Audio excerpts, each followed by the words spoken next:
facing rings so nice. Looks like I'm stuck here for more. I've been patient this whole time, hoping you'll take me home.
Muy caliente.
Yo, what up, chat?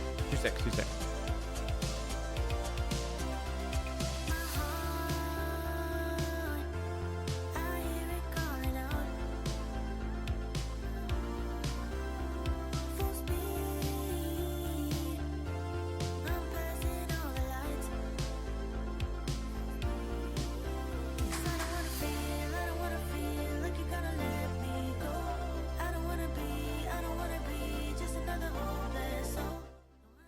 Okay, hello. Welcome out, everybody. I don't really know what we're doing today.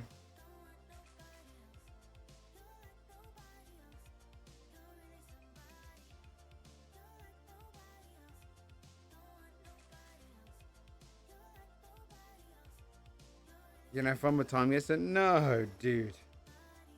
I don't want to have fun with Time Guesser.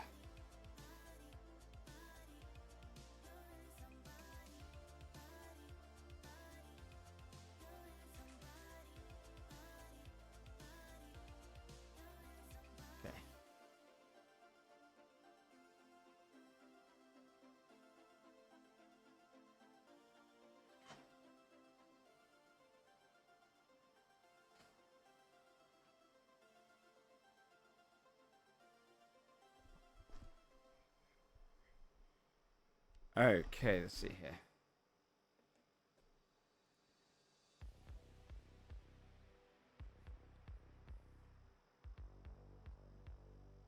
Okay.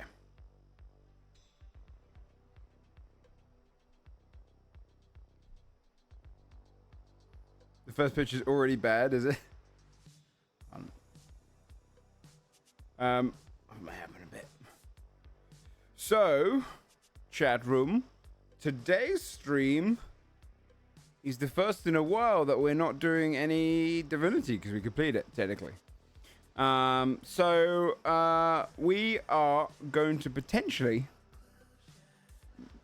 chill out, watch some stuff, look at some things, and then I might boot up RP. It's that or Hunt Showdown. If I have some friends to play Hunt Showdown with, I'll do it with them. Because they've kind of relaunched it. Hunt Showdown 1896. Like a relaunch. And I love Hunt. Hunt's great. So that tempts me. But I might also do some RP. We'll see. We'll see. But the RP I've got in mind was to do... I mean, it's tough. The RP's a bit tougher. I think we could try RP and see how we do, but I would like to get my character situated into the cops. I have to go and like apply in game and do ride-alongs and stuff.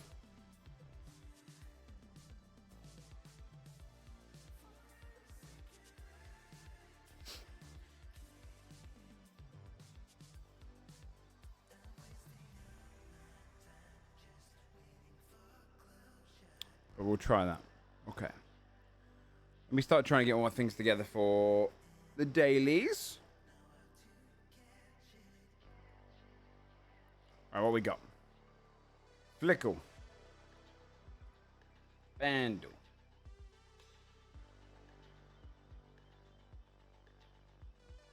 Oh no. That bad, huh?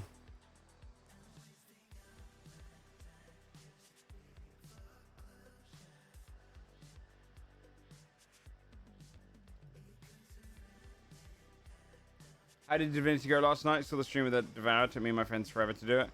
I got a bit burnt out by the end. And it also glitched me out at the end. Where it forgot 2 of my characters' relationships. And they betrayed me.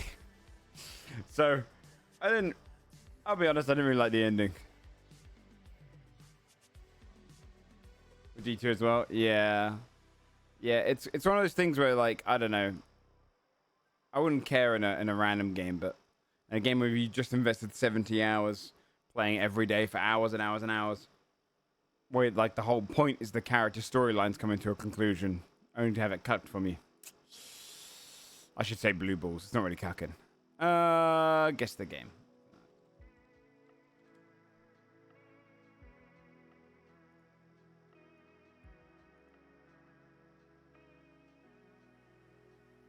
Makes you forget about it faster, yeah. I mean, I'm glad. I haven't done the character stories on Baldur's Gate 3.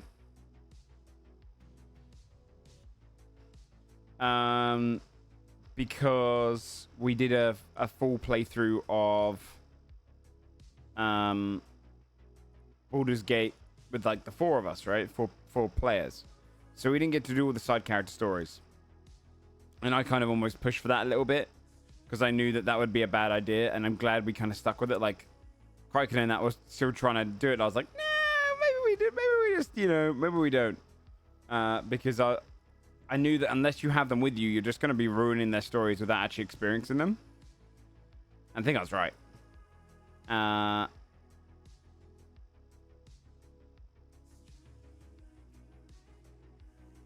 Let's do this. I think I was right. And so I still have that to play through.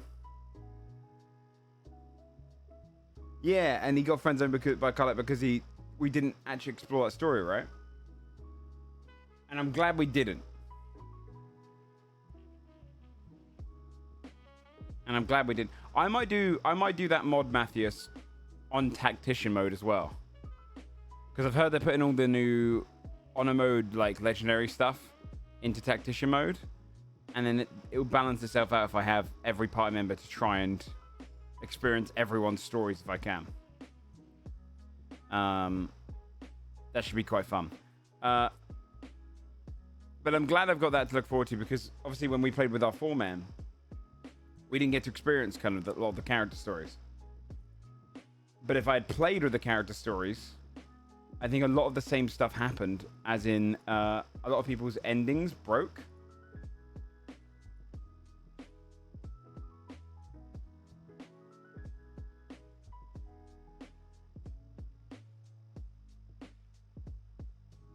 Good boy, Dead Drum. Yeah, because I think like when we first started playing the game, because we were like probably one of the first groups to complete BG3. Do you think that's fair to say? I feel like that's probably true, right? Maybe even in the world. I imagine that's probably true. We might have been in the top like 100 odd groups to complete it in the world, because we were hitting it every day for 12 plus hours, right? And it was like sleep, wake up, go through, sleep, wake up, because we were like, it wasn't great for numbers as well. I think we were all like, okay, if we were, wasn't that one as well? Yeah, exactly, right? Like it was very much a case of we need to rather be ahead of the curve or super behind it. And we chose the former. So,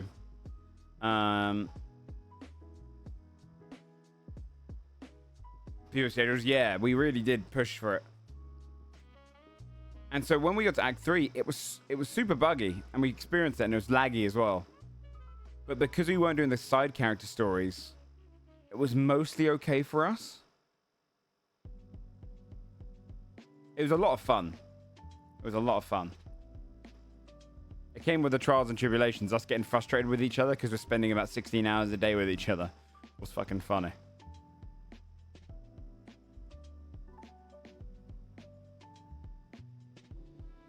But, dude, the dream is to being the same as me was so funny.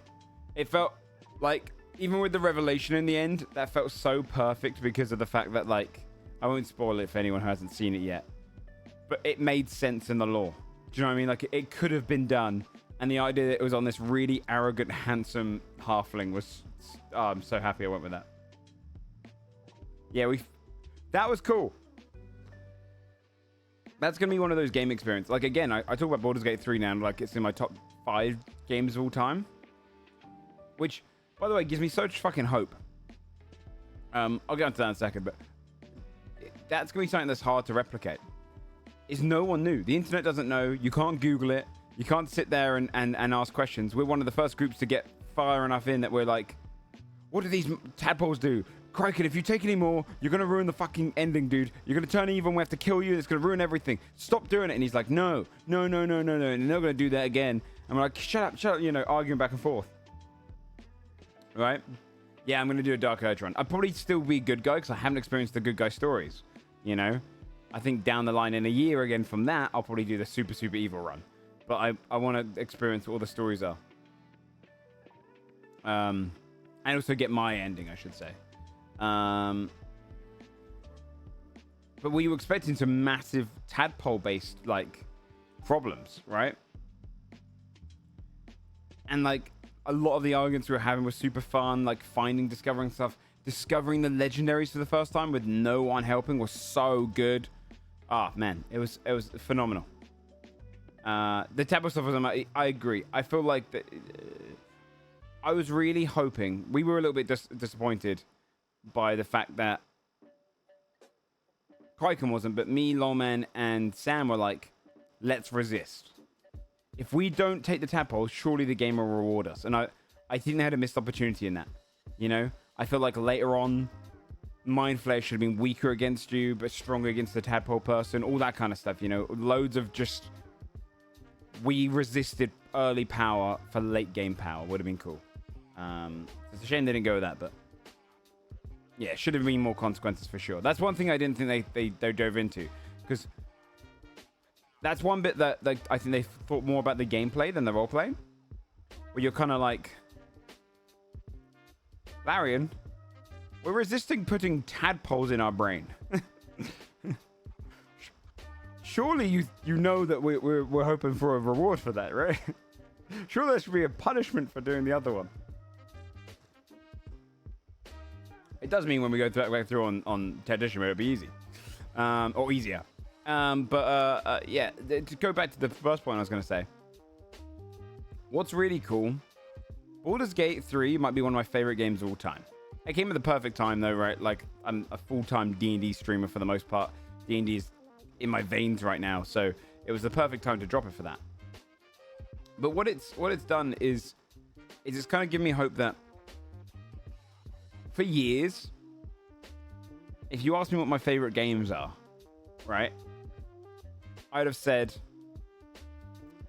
early Monkey Island, Curse of Monkey Island, Diablo 2, Halo 2, you know, Oblivion would come up there as one of them. Though I don't know how much I'd be excited to go back now thinking about it, but like for the time. And it wasn't until WoW. Yeah, I mean, I don't think about it as one of my favorites, but it should be. It should be just because of the consistency. It's my reliable one. It's not the one that I have as... No, I still have fond memories, but yeah. But like, even then, like, that's a lot of nostalgia there. But it wasn't until God of War came out that a game had entered my favorite games for years. You know? And it felt like this weird thing where I'm like, sure, every game coming out, there's a lot of cool games coming out, but none of them are becoming my favorite games. You know? And I'm like, oh man, that's kind of weird. Have we surpassed the point where I'm ever going to have like a game that makes it into that top list again? And then God of War 2018 came out and it fully went in there and I was like, oh, this is one of my favorite games of all time. Like I sobbed. And now BG3 again. So the fact that it's happened twice in the recent years makes me think, okay. Red Dead Redemption 2. Oh no, I didn't even play the story much of Red Dead Redemption 2. I like the gameplay. But I think the story, I think the story's probably phenomenal. And I know the story because I've seen it. But I couldn't get into the questing of it. And The Witcher 3, I love the world building, but would I put it in my favorite games of all time? It probably wouldn't. It'd be up there on top games, but it wouldn't be my favorite games. Like, God of War cemented itself as one of my favorite stories of all time. Like, I felt like fully this game is going to be like something I talk about for years. Realistic aspects of the horses.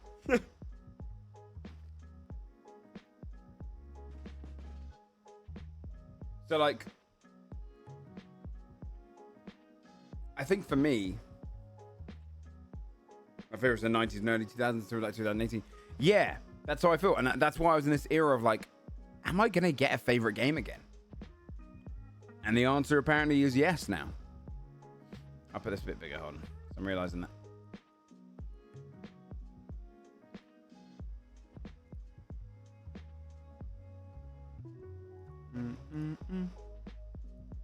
So, you can hit by brightness. Okay.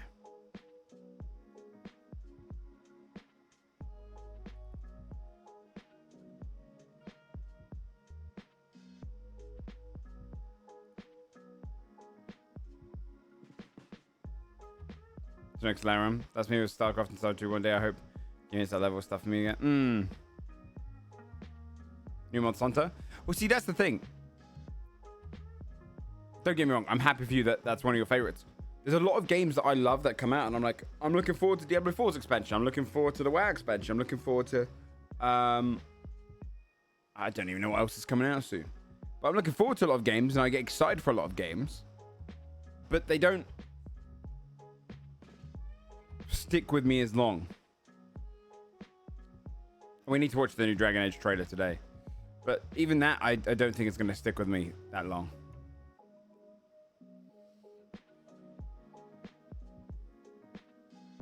But yeah, like Hobo says, it's a case of like, I'll play a new game that comes out. Like, what's a great game we played last year?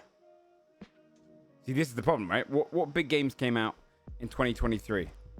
Other than BG3. No, Moose Cow.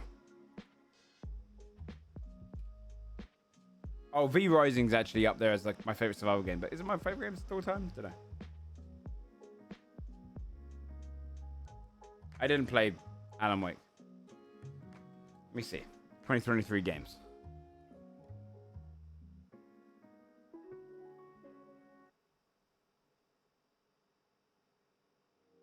I mean, even say Diablo 4. Oh, Lies of P. Lies of P is a great example. I came out of Lies of P thinking, that was fucking awesome. Right? That was awesome. I had a great time. What a fun game. I loved getting through that game. Felt really rewarding, like a Souls game. Or even the Elden Ring DLC this year. Where I'm like, that was a great time. I had a really fun time in that game. What a cool game. For some people, that'd be their peak games, right? That'd be in their top favorite games. For me, that's not. And there's that feeling of like, I love that game, but I'm going to forget about it in a couple of years. Unless someone goes, oh, did you play the Elden Ring DLC? Oh, that was really good, wasn't it? Whereas like BG3 is a consistent talking point for me. Or like God of War is a consistent talking point. And it was years before I ever got one of those again. And I'm like, it's given me more hope for like upcoming games. That like, instead of just good or great games, there might be some games that still make it into my favorites. I always thought I'd be dead in nostalgia. You know, Halo 2, Curse of Monkey Island, Diablo 2, pinnacles of gaming for me. But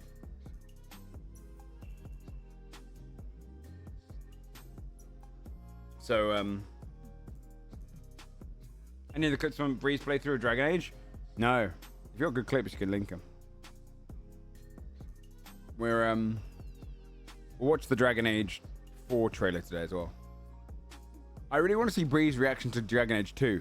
Because I fucking hate Dragon Age 2's gameplay, but the story's good. Halo's that's pure nostalgia. Yeah. No, go again. I mean, I don't even rate Halo 3 on the same level as Halo 2 for me. It's all the scale. But my point being that I was stuck in these nostalgia favorites. I didn't think anything would make it into my favorites unless it had loads of nostalgia. And let's tell you what I'll do. God damn it. Stupid game. I'll put this. Oh, no, I put it before.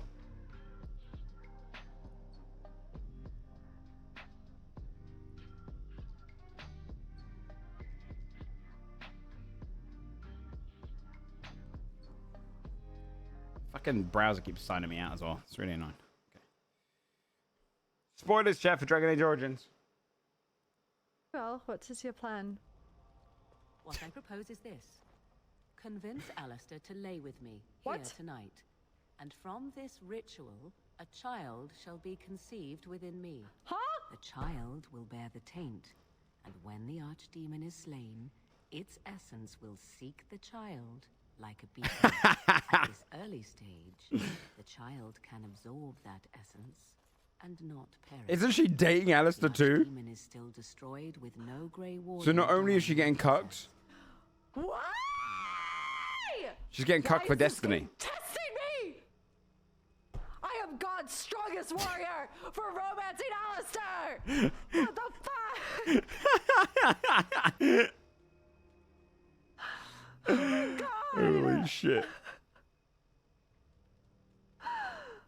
my god.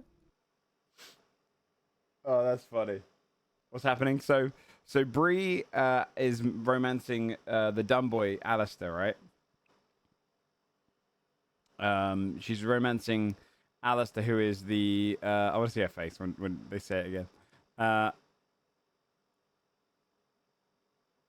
Alistair is the one she's gone with. So now Morgan is the one that everyone goes with.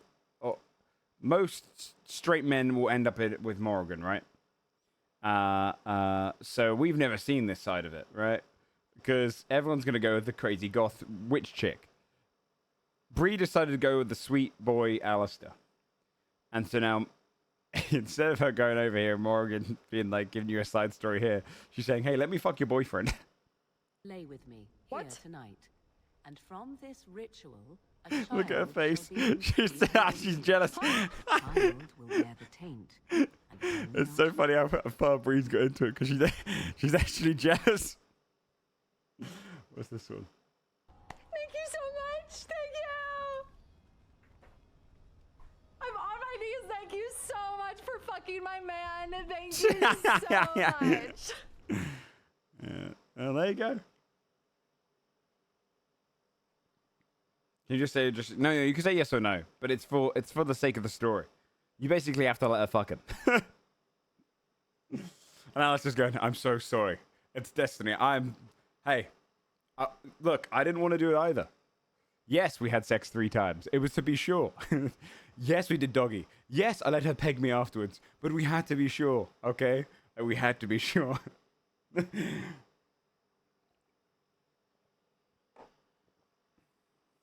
Why did you eat her out first?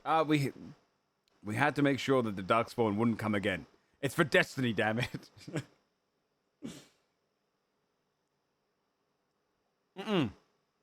If you're romancing Morrigan, you sleep with Morrigan. Have to be there, please.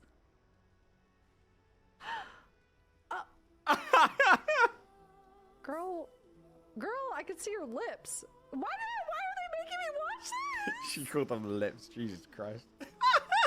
He's into it. He's smiling. He's smiling. He's into it. They didn't even edit out that he was going to be doing this for Destiny. I'm gonna kill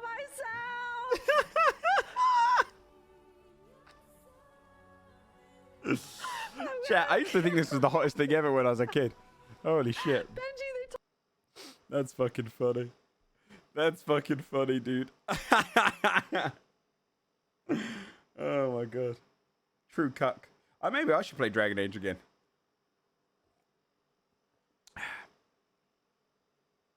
Hey, welcome to my world, Breebun.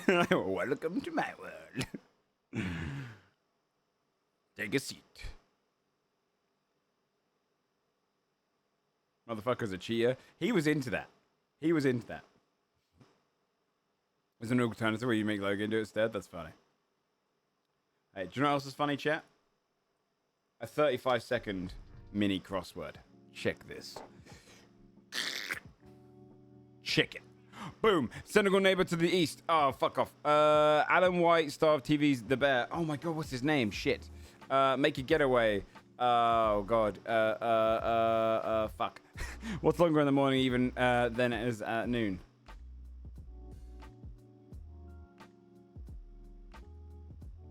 Voices below altos.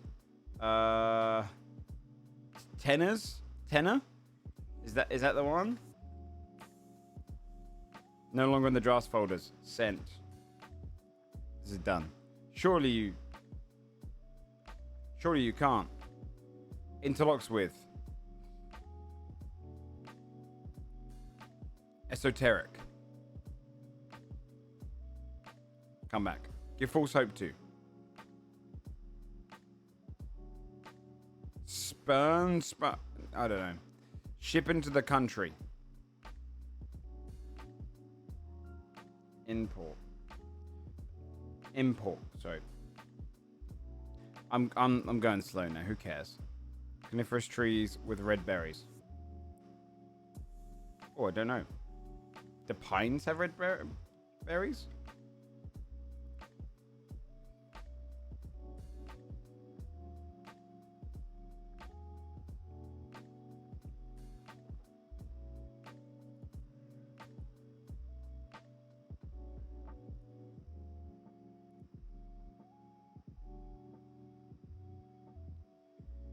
Something and I'm right. What?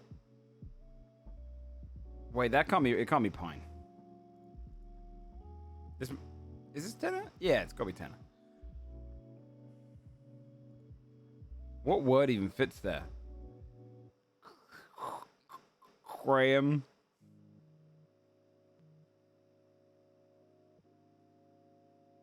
I don't know. What's the point anymore? Make a getaway. Wait. Escape. So that's wrong.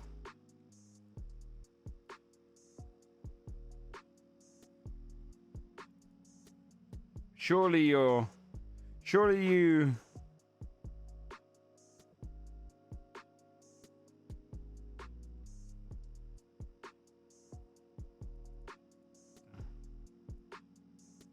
What's this coniferous tree with red berries?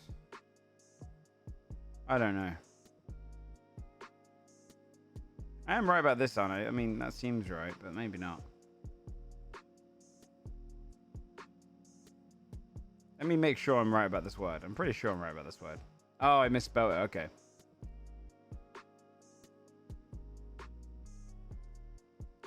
That's fine then.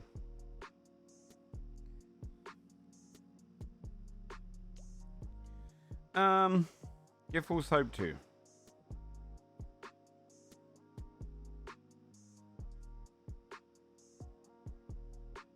Something on.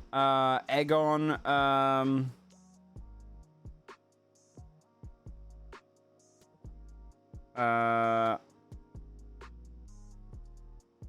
Peer pressure. No, I don't know.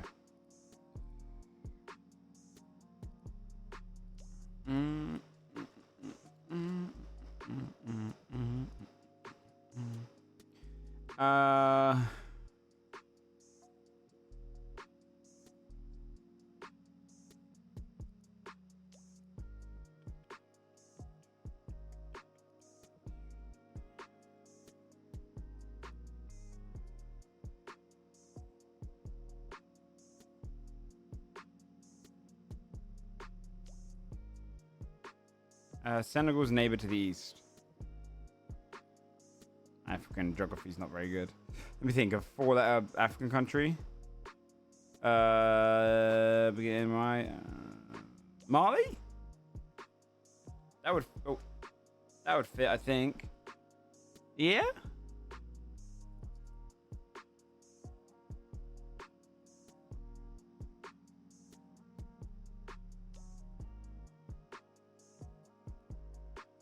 Interlocks with.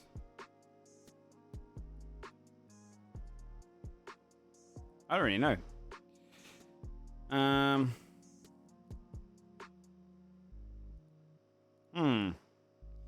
Give false hope to.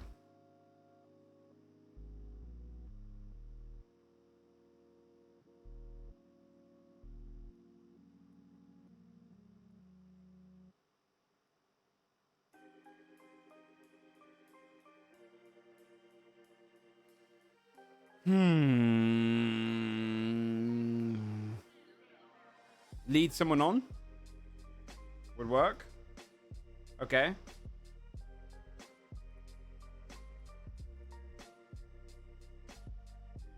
Oh, your shadow.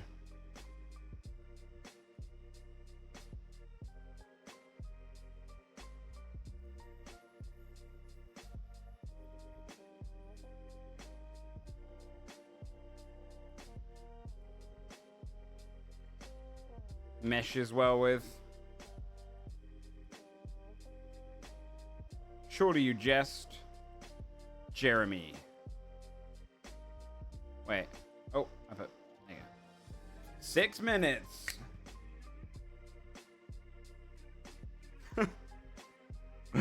Fuck.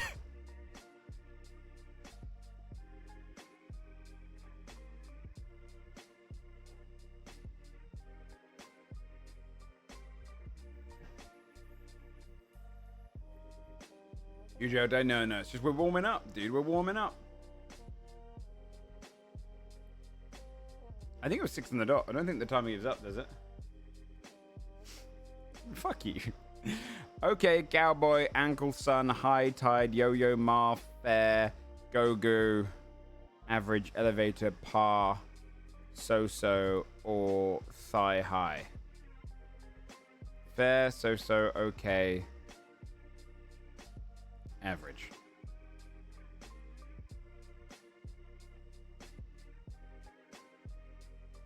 Wake me up before you go. Don't leave me hanging on like a yo-yo. Get your thigh high. No.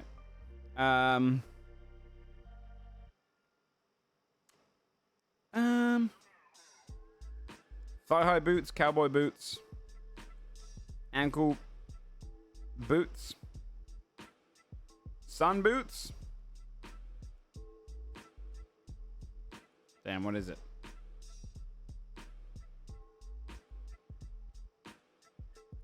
Elevator. Elevator pitch. Sundown, par down.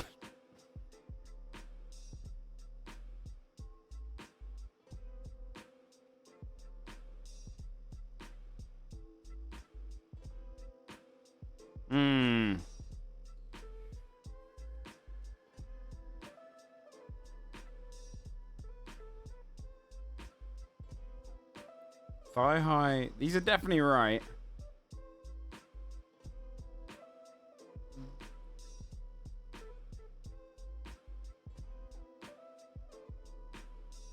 Tide boots? I don't know. I think boots is definitely right there. Par.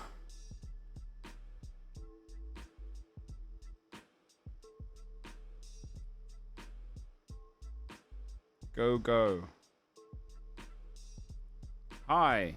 Yo.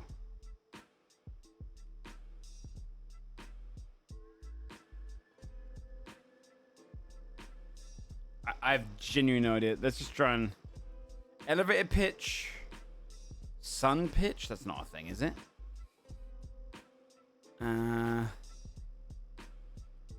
Things that go up. Down and up. Things that go down and up.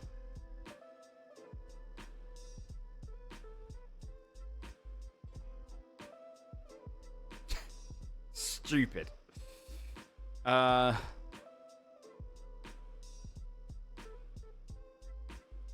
these the boots? Yeah, okay. Starts US states, yeah, okay.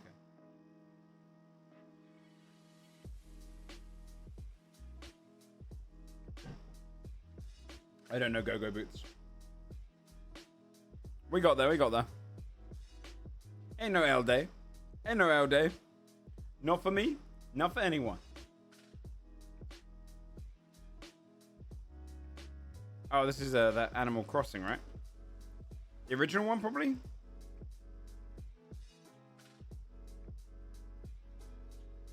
Off stream? Okay.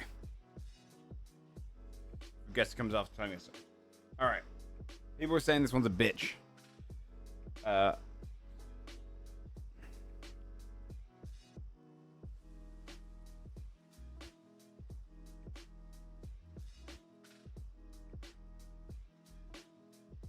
Oh, I thought that was a fake horse.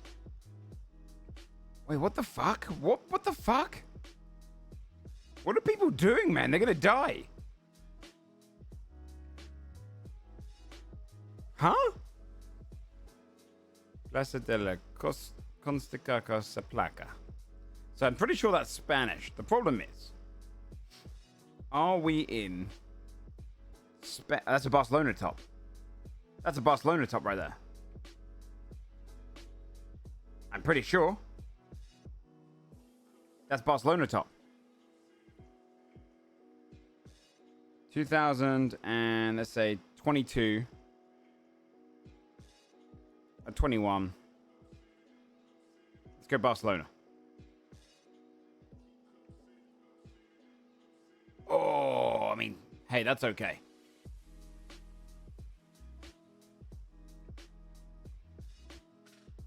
'21 COVID, dude. I don't remember the years. When did COVID end? That's crazy, dude.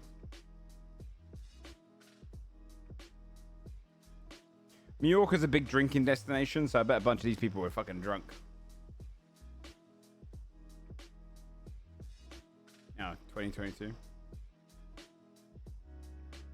Not yet. Well, I mean, like, when did the high of COVID, when people weren't as vaccinated, etc.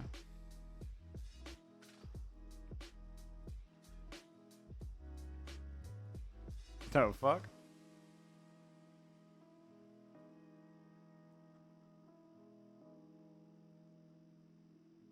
Mess something. What?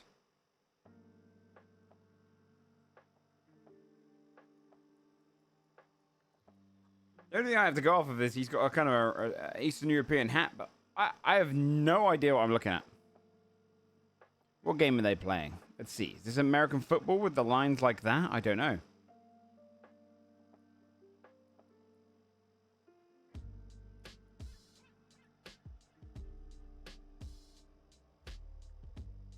I have no idea. Miss S. Estonia. Miss Estonia. Could this be right? Time to find Estonia.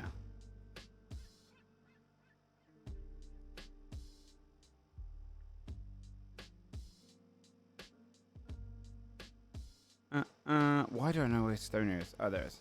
Okay, yeah. Double check, though.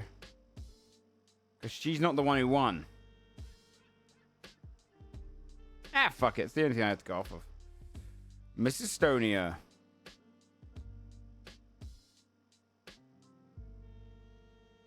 Panu. And the year is 1988. Damn it. Fuck.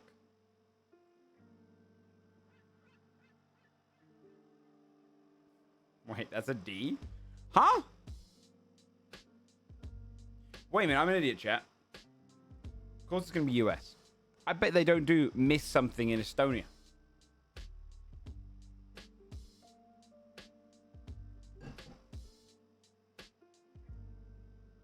They do?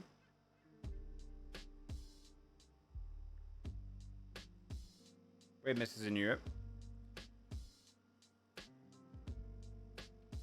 It's not this big, though. Marching band's very American, yeah. No, there's no way. And do you know how I know it's not this big? Because I nearly filmed for Mr. England. That shit ain't this big at all. Americans, they go all out.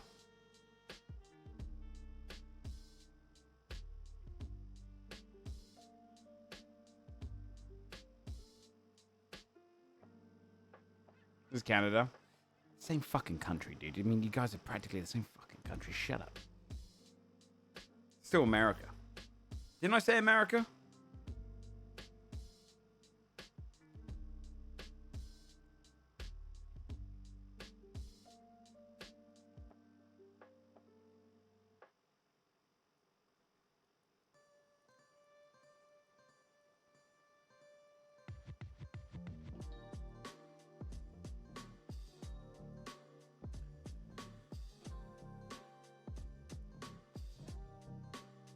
I'm gonna go to Moscow. I mean, I would guess during World War II. Maybe a tad bit afterwards, to be honest.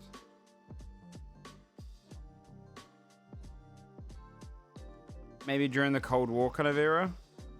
Yeah, let's go 55. Okay, good that I went later.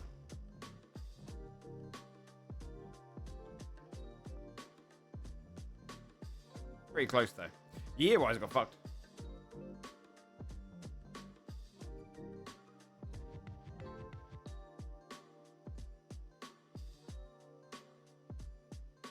The rocket isn't in Russia. Well, they were making... Here's the thing. In World War II, something that people forget. There was a lot of really shitty designed, like, weaponry that just didn't get used. Because it was untested bullshit. You ever see that tank that was just schematics that the Nazis wanted to make? That was, like, the size of a building? There's some bullshit stuff in World War II. You bet your ass that shit was designed then. That might be the cutest language I've ever seen. Not to demean the country. That's a pretty cute language, you know what I mean?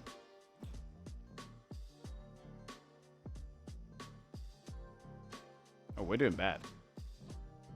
Well, we're not doing good. Kawashi. Lanka House General Trading. Sri Lanka, maybe? Yeah. I see Lanka. And then we go Sri Lanka. Let's try and get some points. Might as well just dive into it. 2014. 13, who knows? Nice.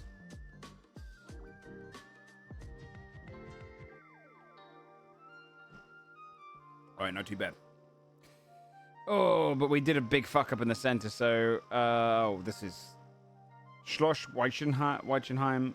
I mean, my first idea was to go German. Hold on, though. Flashing in... My first thought was to go Germany. But now I'm thinking, do I want to go Scandinavia? No, do I want to second guess myself? Could be Scandinavia. We're not going to get an excellent score anyway, so I'm just going to go with my first thing. Weichenheim. I know, Berlin.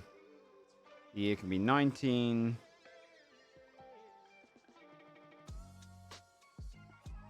Uh, 83.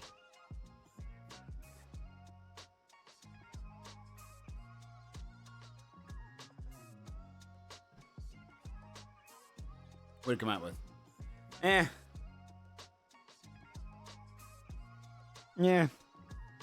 Could have been a really... If I got that one in the middle, though, could have been a really good score. Yeah. The Canadian one's fucked. Right, 2K.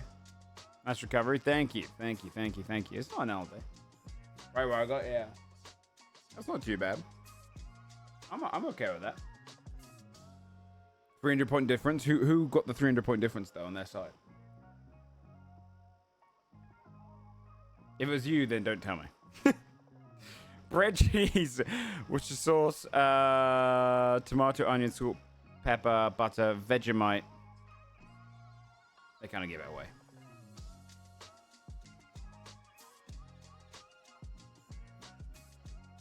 Yeah.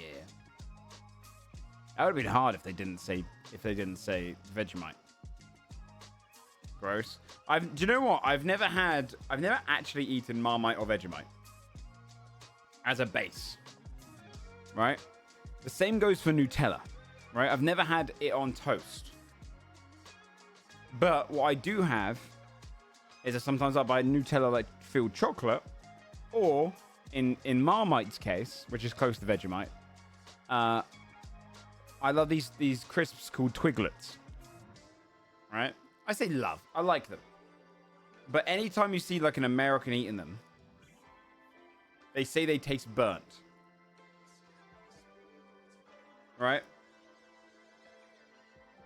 And I can get what they mean. And I can see why someone would hate these. And I think just because I had them as a kid, I've therefore grown up to like them. You know what I mean? I've never thought to put Nutella on toast because I only buy like Nutella-filled products. I've never thought about there's something weird about Nutella on toast to me because it's like chocolate on toast. I don't know, it's weird. Although I probably would have bought it on French toast. That's weird. Are those potatoes meat? No, it's potato chips. It's or it's wheat technically, yeah.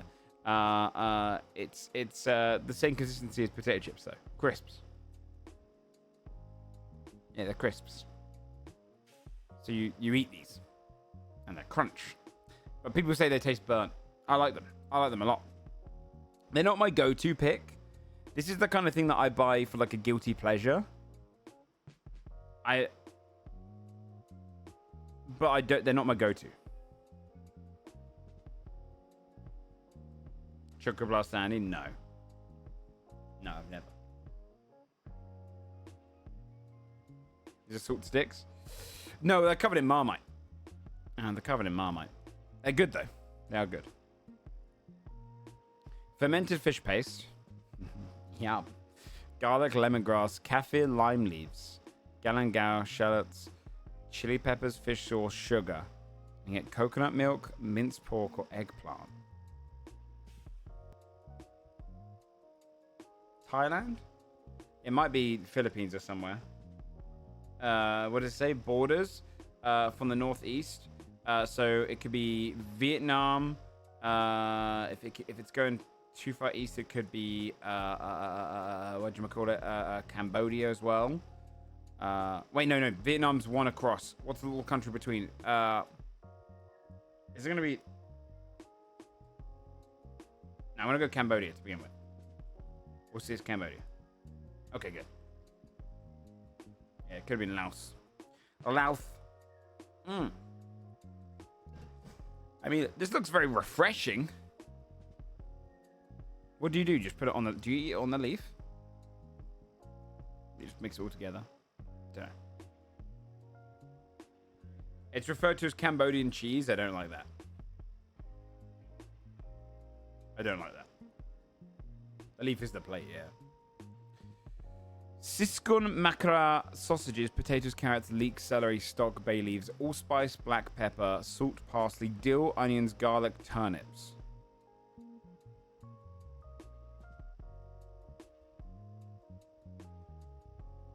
Okay.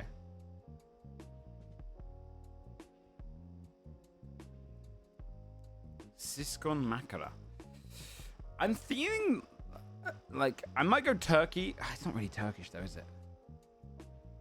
This could be Finland or someone like that. But Siskun makara is really throwing me off. I don't know where that is. Like, let me think it. Everything here feels like cold country food. The optional deal wants me to push it further west though. But I'm just gonna give it a shot at let's just find where we are. Let me get an idea for it. Let's go Poland, just to find where we are. Warm. Northeast. Is it going to be one of the Balkans? Could it be like Estonia? We got Estonia in mind. No, Finland was my other guess though. So let's go Finland. Cold country vibes. Okay.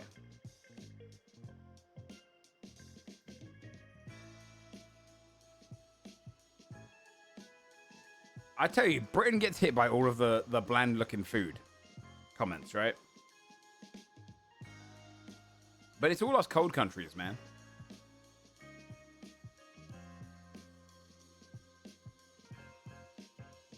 It's all the cold countries, man. We don't have time for spice when you're trying to survive the cold. Yeah, you don't complain. Jay Batty and Jaideep Singh developed what creepy search engine that finds people by combing their social media?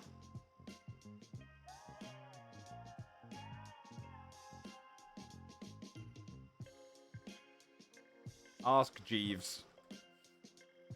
Baby and Child Care was a best-selling book by Dr. Benjamin Who? Foster. Canada has urged its citizens to stop altering their $5 notes to look like what logical Star Trek... Oh. Spock?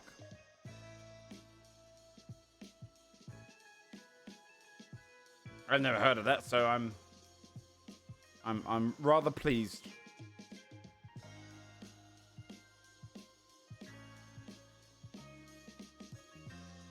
There's no lupine recipes in NFK Fisher's book, How to Cook a Wolf, a book about nourishment during what crisis?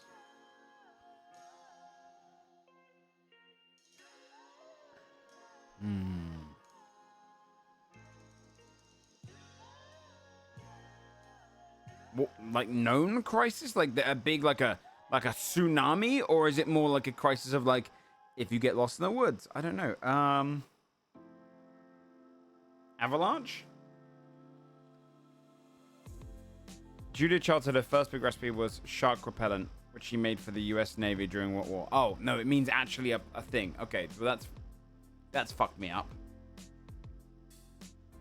If they'd said which named... arseholes. Okay, so her first big was shark repellent, which she made during US Navy during what war?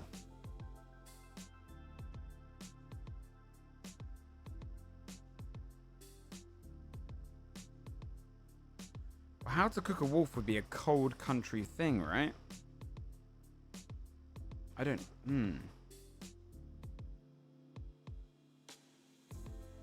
I don't know who Julia Child is, but is she alive today? Because if she's alive today, then it'd probably be Iraq.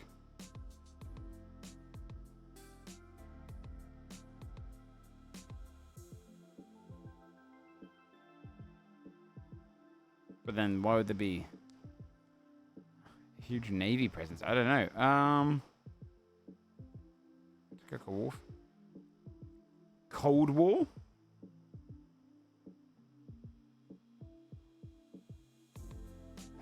I just don't know why you would say how to cook a wolf during Vietnam or something. I don't know, World War II. Okay, it is.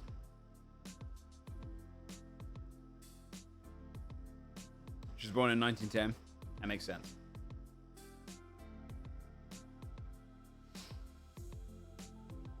Okay.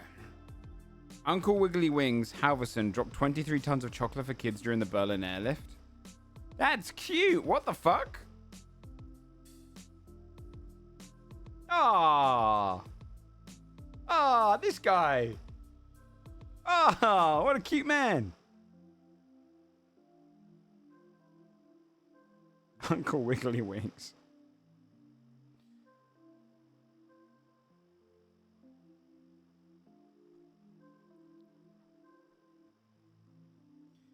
Is all laced with cyanide? Yeah, yeah. He put little bombs in them. It was the Willy Wonka of pain. In the 1920s, the Ponca tribe used traditional war dances as the basis of what F-word dance style that they did for audiences.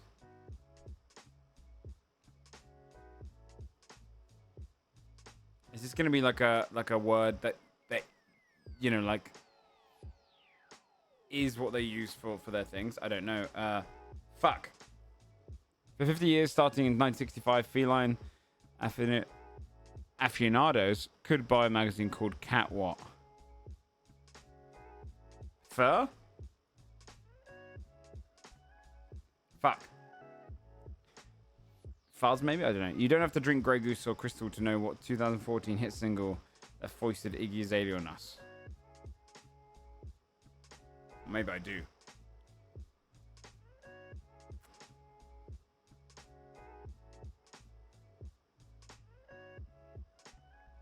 Freestyle? No. I don't know. Freestyle. Fancy. Oh. No idea. No idea.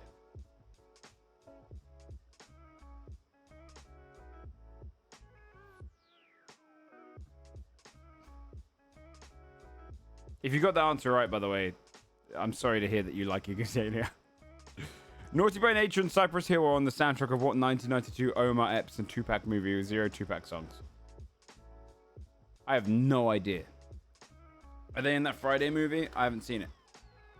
Singer Judith Norton and alleged murderer O.J. Simpson shared what nickname?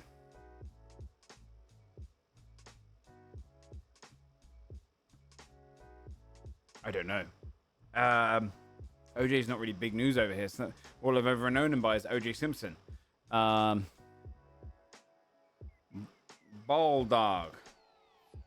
Counterintuitively, what ingredient makes up only 3% of the original Fruit Juicy Red Hawaiian Punch formula?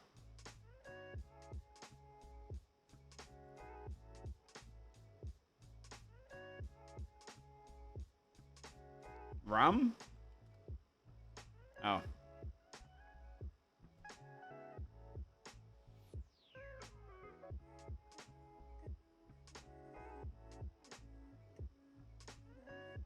And then they put the fucking name in there. L after L. You're an L. Okay? I'm okay getting the ones wrong if they're American themed. In 2009, the descendants of Geronimo sued what hoity-toity group that allegedly stole his skull?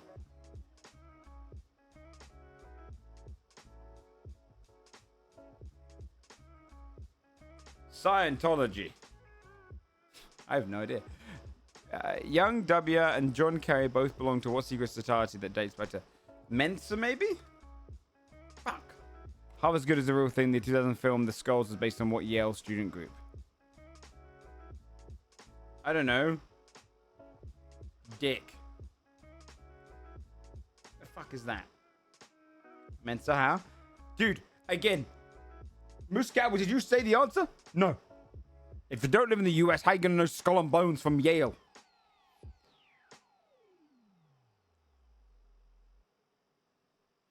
Yeah, I suck at niche American history. You goddamn right, dude.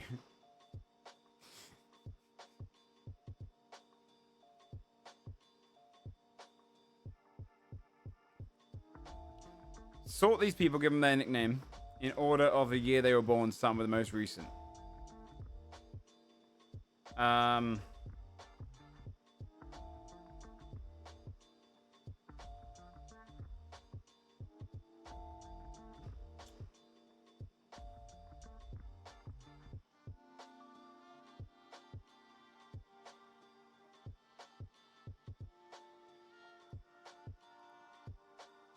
Who's Doubting Thomas?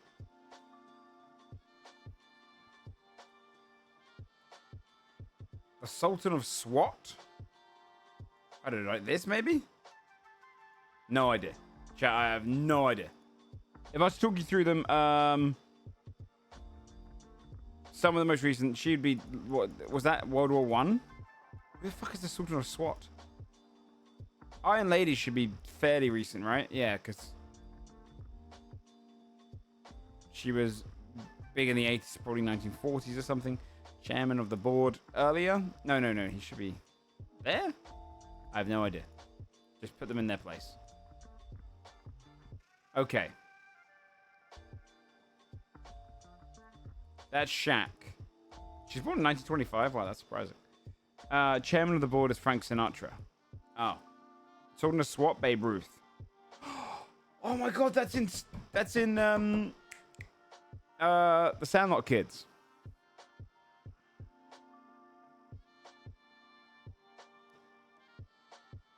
Oh, they meant Joan of Arc.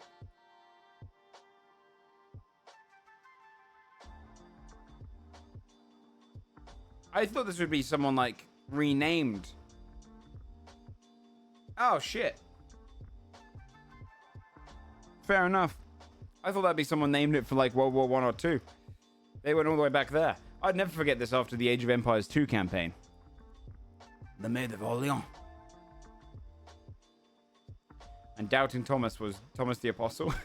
Damn, he had a shitty little nickname even back then. That's fucked. All right, let's do some fun ones, okay? All right. Drums. Very Hard, 2000.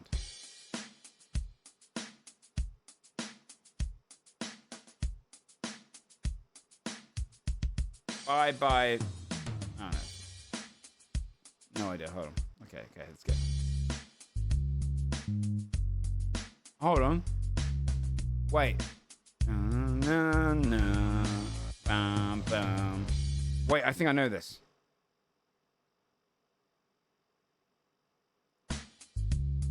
Is it Britney Spears? Hold on.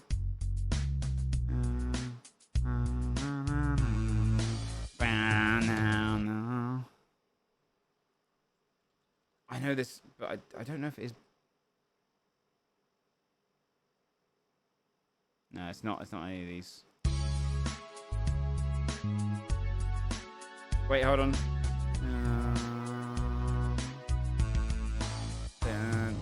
Is it someone like NSYNC? I think it's boy bandy vibes now. I tried to put bye in at the beginning. Now I'm kind of. Oh my god, I know this song. What is it?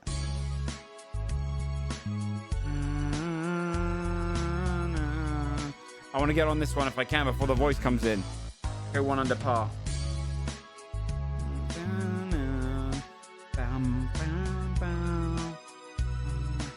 I know. It's gonna be me.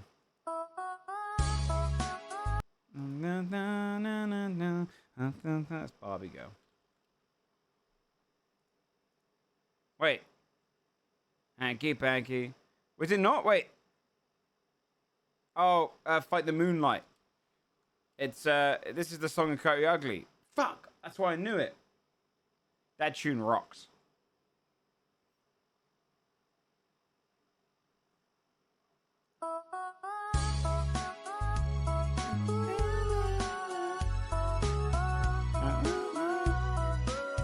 Can't fight the moonlight, no. That movie unironically rocks. Coyote Ugly. You never heard of it? It's I can show it. It's got no nudity. It's about a bar where a bunch of hot ladies run it, and you're not allowed to. If you order water, they try and drown you. And one of them can sing, so falls in love with someone that pushes her to sing. It's kind of like a hornier version of A Star Is Born. Yeah, if you order water, they spray you. Yeah. And now it's a restaurant chain. I think me and Criken and Kiwo went to one in London. Like a year or so ago. It was good. We were young and hungry. There wasn't a job to be had in all of New Hampshire, so we decided to pack our bags. Okay, so be real happy.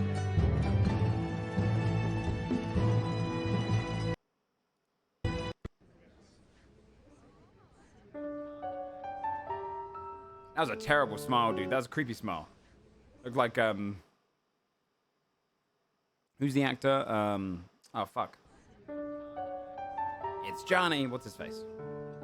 Hi, it's me. That guy. What's his name? You know who I'm talking about. I don't know.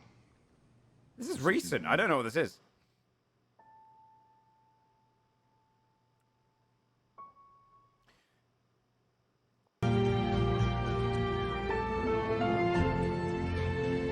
Don't know the movie. The founder. No, don't. Yeah, Jack Nicholson. It's me, Jack Nicholson. That guy. Wait, is this about McDonald's?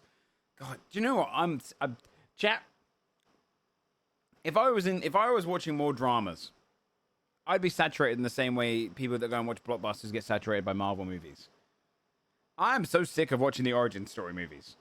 Yeah, it's all. I don't want to hear another fucking biopic about a famous singer or like Evil Knievel or anyone like that, and I don't want to watch another goddamn startup like, hey, come watch how Disney, McDonald's, Burger King all started up. Jesus Christ, you're my origin story. I grew up and I started streaming. Tetris is the only one I've heard that's pretty good. Corn industry, Matt Damon with the corn industry. I don't know, but I'm not going to watch them. I'm sick of them. Okay? There's just so many of them. There's so many of these damn movies. Reared in my cinema. Yeah, give me a fake one like Fargo. Is among the first. Just, yeah, I mean, 8 years ago. It has been going on for about 10 years. But it has been going on for about 10 years. Yeah, do the bit in Inglourious Bastards where Hitler dies. You know? Take a story, make it clearly you're basing it off of something, and then you just completely change the story. You make it so actually the founder of Amazon actually killed people and then made the books out of the skin of their leather. Or the leather of their skin, sorry. And you just completely change it. You just twist it midway through and you're like, what the fuck? None of these movies are bad. They're just, it's boring. Oh, I'm not surprised, Food Guy.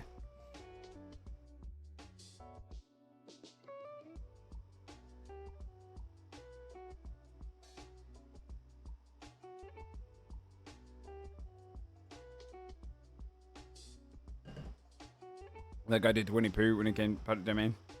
Is that the murdering movie? I don't know. Those ones are kind of cringe to me, though. Because it's banking on a joke. Like one through line joke.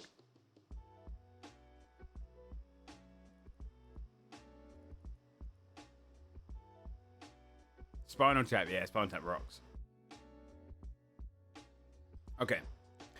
What about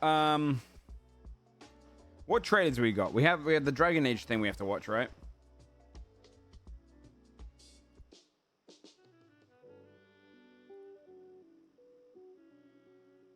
What else? What else? What else?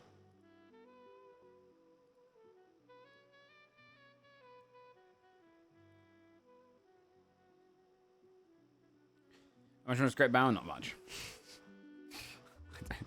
I don't really want to look at trailers I have no interest in.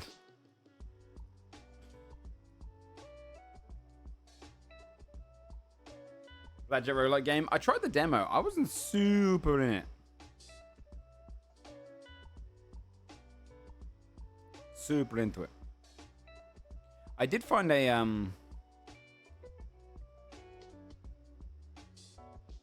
fun channel, which is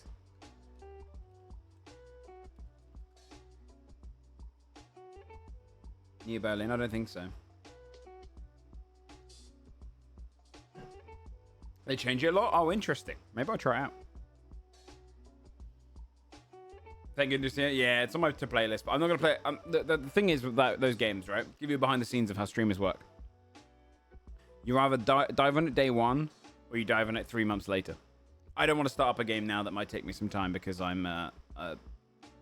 We've just done a niche game, right? Divinity was not good for the channel, so I'm gonna touch another niche game for a little bit. So now we go on to RP and all those kind of stuff. The marketing's working on you? Interesting. Also very long. Yeah, but you have to bear in mind it's an entire day of streaming if I do the other one. I've just done 2 weeks of dropping my average by about half. By doing a story game for 2 weeks. And that basically makes it so your averages get fucked for the next 3 months, meaning, you know, sponsorships, all that stuff gets fucked. So I can't do those niche games too much unless I throw them in intermittently. So I want to do some more popular content for a little while first. Build back up and then we can risk the channel again.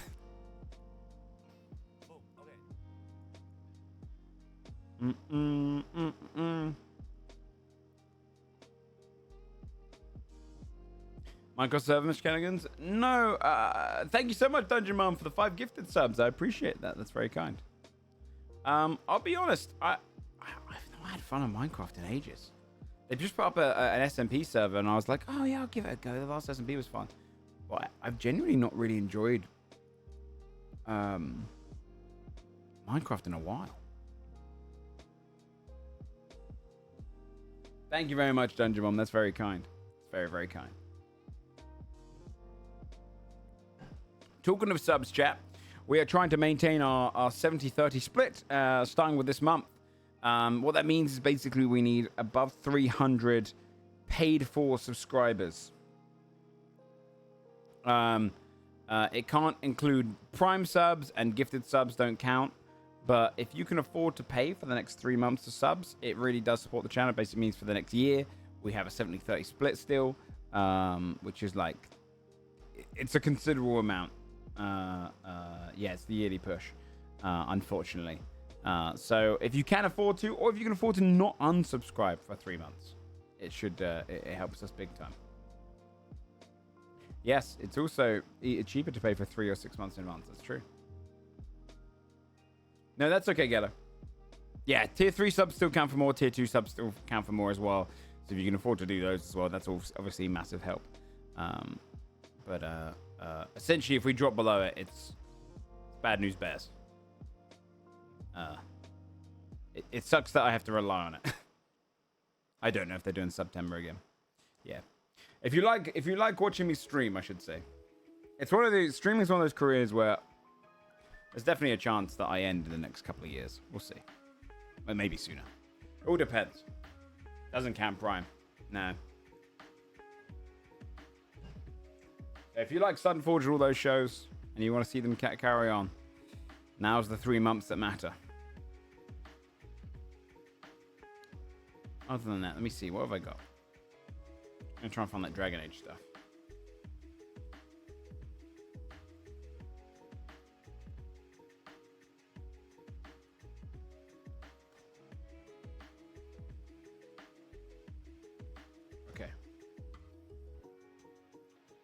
Found it.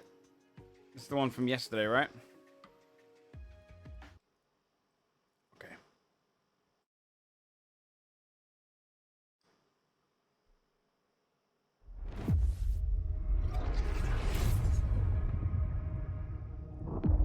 You have no idea what you have done.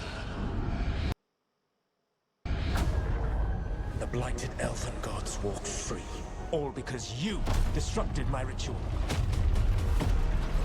You battle against gods. They will not rest until you are on your knees. Fearful, cowering, helpless in the face of such power. Rook, you've got this. I've seen your work. You're clever, adaptable. And you don't know when to quit.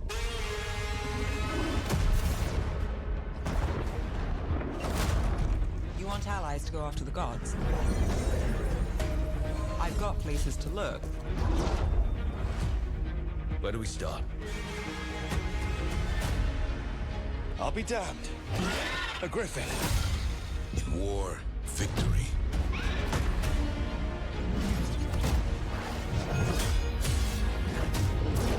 I'm ready. I've never seen this before. There's something kind of exciting about it.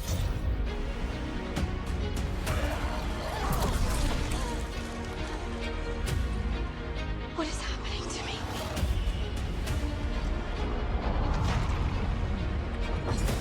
Let the Fae draw close!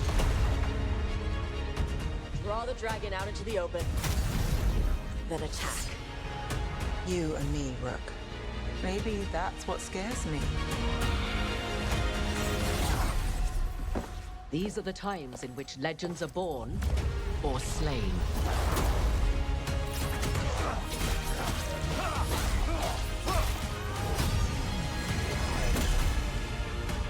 Our gods are back. Our gods. How do we stand against that? I believe in all of us. So let's get it done.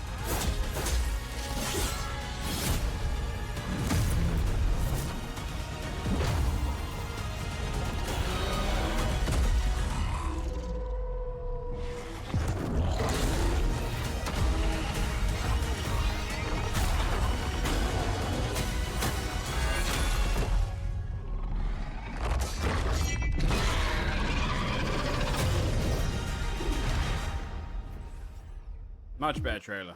Much better trailer. So much better than the last trailer. Holy shit. The last trailer was awful. The last gameplay they showed was awful. It looked so dated.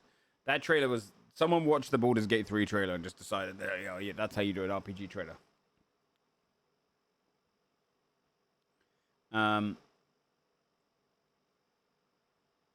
However, I hope I still think it's a mistake starting with this motherfucker. I think they should have disconnected that. That should have been its own story. With a focus on everything that happens after Inquisition is a period of history behind you. Of like, say, 15, 20 years. Do the BG3 route as well. Yeah, it's way too long. It's a continuous story. You're alienating a lot of people that don't know it. So all you have to do is you have to just say that he failed in his thing, or have these kind of backstories where you learn it in game. I think what would have been nice to hear is the same way that Jaheira and Minx show up in BG3, do the same thing in I really like it. Yes, but so pull back for your bias for a second. If you want your game series to do well, alienating a bunch of the audience from doing it. So here's because people are gonna say like, oh yeah, like Sarah's point there. Here's how you get around that. That's now history. You know what I mean? That's now history. look at the way CRPGs, again, we're going to use BG3 and Divinity. You don't need to have played Divinity 1 to play Divinity 2 necessarily, right? Because this idea that Brachus Rex was this evil person is brought up and not really revealed towards the end.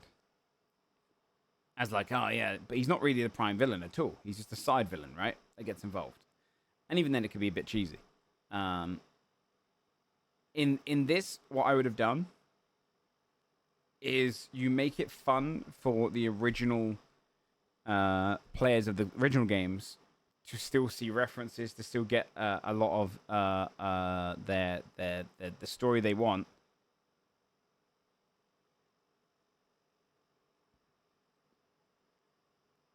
And then bring in new audiences and a new story. And the way that I would have done that is Silas's thing happens off screen.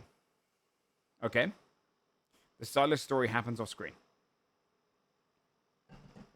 It becomes backstory to your world.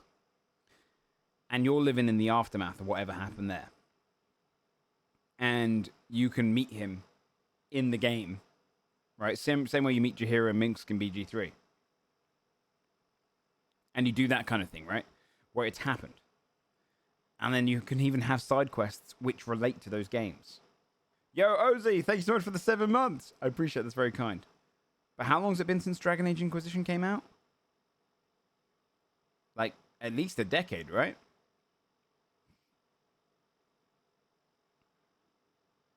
Yeah. A decade's too much to do a continuation story. I gotta be honest. It's too long. It's too long.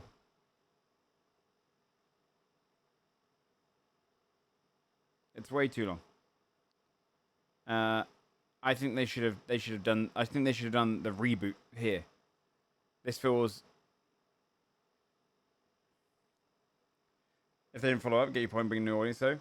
Well, here's the thing. I genuinely do believe, like, full honesty, if you alienate, like, if you're a fan of this game series, if you were a fan of Baldur's Gate games and you're annoyed that they didn't just continue Baldur's Gate 2, that would have failed.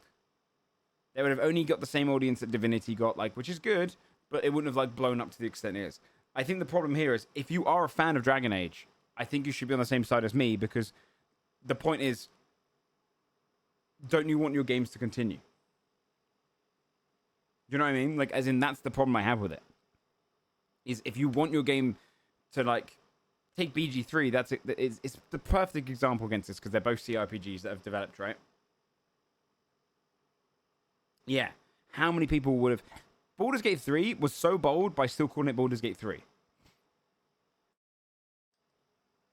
Didn't know a big cliffhanger? No, but I think the cliffhanger could have been resolved elsewhere. Because you have to bear in mind, 3 Jack, that, like, otherwise you're alienated. If you want to see more of these games, you have to make sure that the games... you have to make sure that the games are going to populate for other people. I didn't finish Inquisition, so I don't know the twist. However, that puts me off the story. And if I'm a buyer that would buy this game and is now put off by that, and I feel like I have to go and do homework to play the game, that's going to slowly put off more people, and then you're going to get this game, and if you love it, then it's going to be the last one. There's a reason that those games didn't get, like, continued. It's because they didn't do it very well.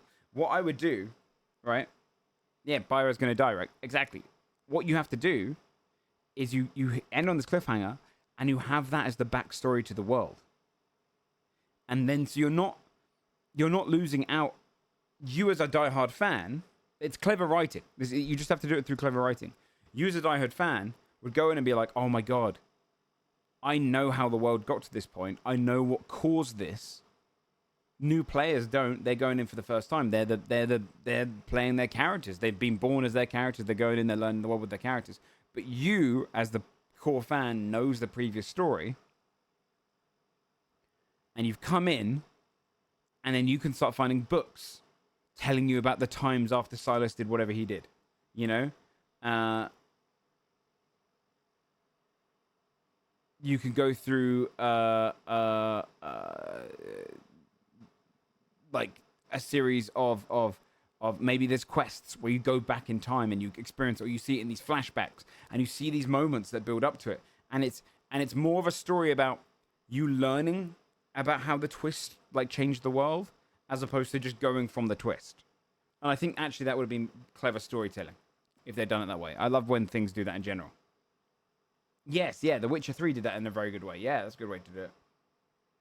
Mm-hmm. Yeah. Make it so that if you played up to Dragon Inquisition, you're going to learn so many more hidden details. But make it seem like the Veilguard was its own story entirely.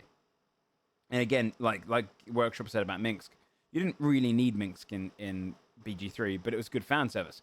Same you should do with the little Varric as well. Have Varric been in a time chamber. He's been captured this whole time, and you come across him midway in the game, and then suddenly early fans will be like, oh, there he is. Oh, shit, how's he survived? It's been 40 years, you know. Yeah, through nine, like a side story that you come across solus. Like, it'd be cool as fuck if you have started this game, it's totally different, it's a different, like, you know, it's years have gone by since that twist, you're trying to learn what happened, and you come across him, and he tells you about the end of the world kind of thing. You know, I think they could have done such a good story if they'd done it that way. I think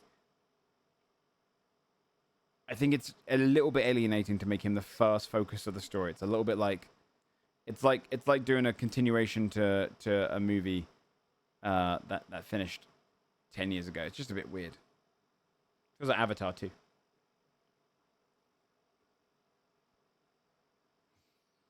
Yeah, well, like you said, sorry. If there's stuff like that, that's cool. I just think that what they should have done is stuff. Yeah, like Letho in Witcher 3. Exactly. Just doing something along those lines, I think they could have cleaned up a lot of the story. I think I'm a little bit...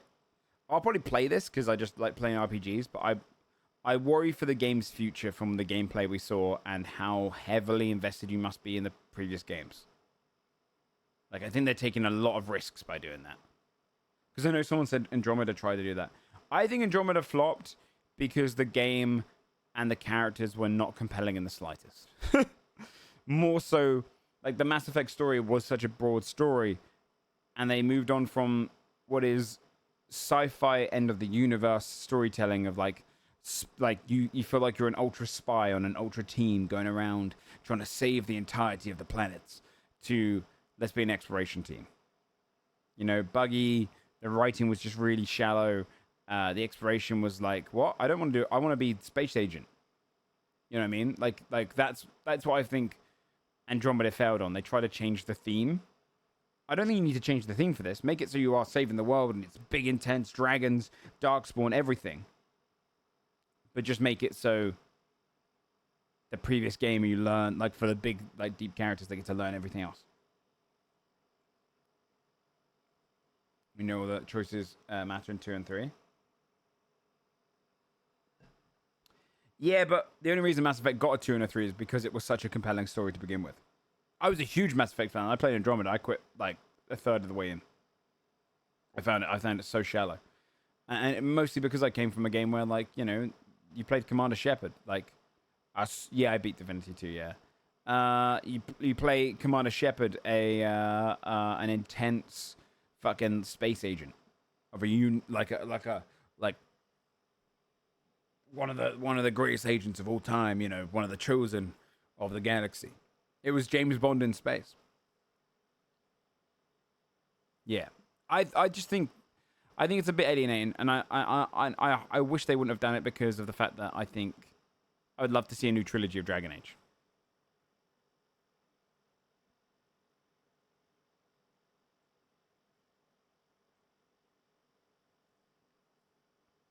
It was bonkers. Yeah, exactly, Sarah, yeah.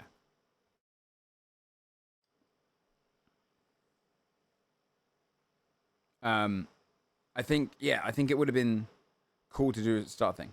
The story looks good, though. It does look really good. This trailer is much better. It's much better trailer. It's much cleaner. It's a lot more exciting than the gameplay. I think they probably suffered by showing that gameplay. And I'm not sure who was the head of their marketing department at the time, because I think if they dropped this trailer, I think people would be so fucking hyped. And I think that gameplay has really put them in a dodgy spot. Because for the last 3 months, or however long it was since we saw that trailer, 2 months, the gameplay trailer, 2 months, people have been dogging on Dragon Age, the Veilguard. Whereas if they'd done this one, then... or saved it till now, will look bad to you. I'll go through. Dragon Age, the Veilguard. To go through it, the dialogue was a bit weak. The graphical changes felt very cartoony to a point where it becomes almost Borderlandsy. This whole weird way that they were introducing the characters as well, and the characters felt really flat. I think Varric was a fan favorite. I think he's a little bit too dated in his like actions now. He's not as compelling. The gameplay looked really, really shallow. Yeah, it looked like the D&D co-op game that flopped hard. Yeah, this gameplay looks like 2012. In terms of style, right? Like, we just had some amazing RPGs. I mean, the one I'll compare it to, right? Let's compare it to two games that I've been badgering on about today. Story and kind of progression of BG3 and showing some like environmental factors, right? That's what people are going to expect. You're releasing this game in a post-BG3 era where it's dominated the RPG market. The other thing I'd compare it to is if you're doing an action RPG, I've just played God of War Ragnarok. And I'm going to be coming to something like this. Like seeing this stuff, the sliding stuff, that it immediately makes me like, oh, okay, here we go. But like this, the abilities look a little bit meh. It's very like, it looks like Shadow of War or Shadow of Mordor. And you're like, I kind of expect more. Or like The Witcher 3. It looks like The Witcher 3 combat. And The Witcher 3 combat is dogged on. Yeah, I'll play this game for the story. And it'll be fine. The combat will be fine. Like, I didn't worry about The Witcher 3, but I'm sad that they didn't try anything really smart and clever with the gameplay here. And if they do, why don't they show it off here? Like, this looks just very, very generic. Yeah, it's very floaty combat. It's very kind of all over the place. And then the other really, really big thing I have with it is I found that the monsters you fight, like this, Pride Demon, I don't know who was directing the art department, but there is nothing more generic than a glowing purple elemental looking enemy. It's like Destiny did this in Destiny when Destiny came out. A lot of RPGs do this kind of just generic enemy. This Pride Demon, it is just bad. Like, I don't know how other way to put it. Like, I think the Pride Demon looks awful. Yeah, Pride Demons are like big old ogre dudes in number 2. This looks like World of Warcraft's like latest expansions where they just started doing the most generic looking enemies, and I'm like, what happened?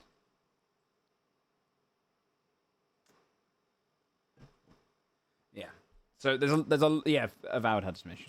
There's a lot of issues I have with the gameplay. However, that being said, I will definitely be playing this. Don't get me wrong. I would definitely be playing this, but I don't see it getting a sequel. And I wish it did. I wish it did. But I don't see it. First ever Inquisition trailer. Oh shit, okay. That's actually quite cool to see.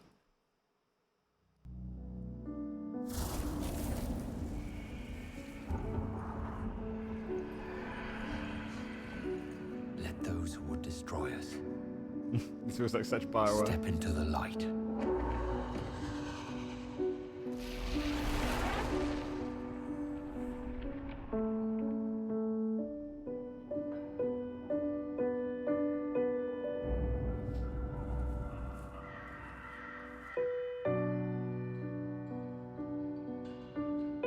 The world is tearing itself apart.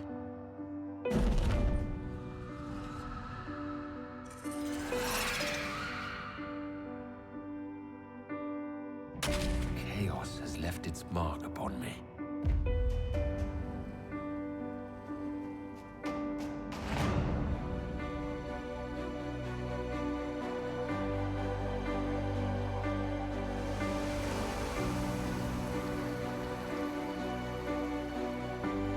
I'll be honest.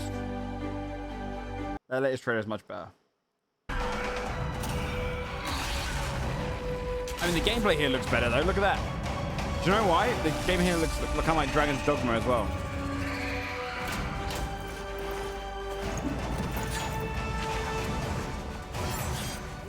Yeah, look at this. The combat looks like it's just straight from this, and this is 10 years old.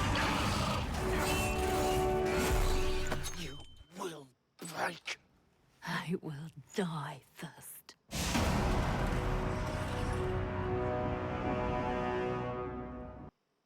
Yeah.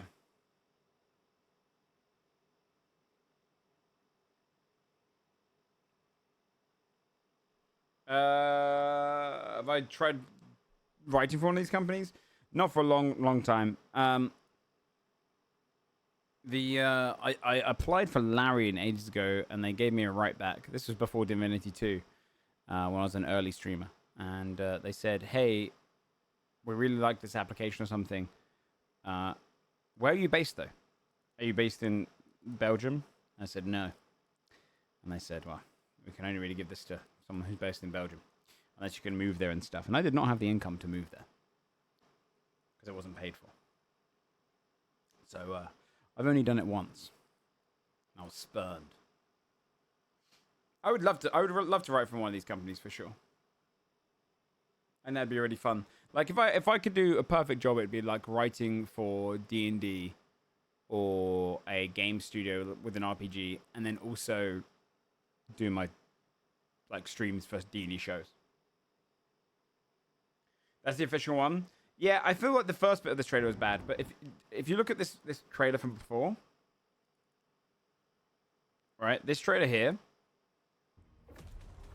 Helpless in the face of such power. Adaptable. And you don't know when to quit. Right, and you cut through this trailer, how it's done. You can see where they took the inspiration from.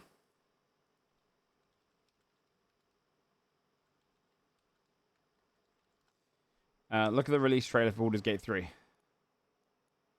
Is it this one?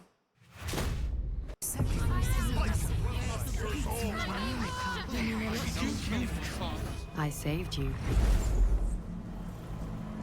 And I'm here to save you again. The parasites are merely a symptom of a greater sickness in Faerun. The infected hear the voice of the Absolute and believe it to be a god. The Absolute is more dangerous than you can possibly conceive. It threatens all who live. It threatens the gods. The trailers are so similar.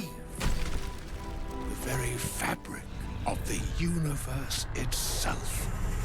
How would you feel about helping me kill some evil bastards?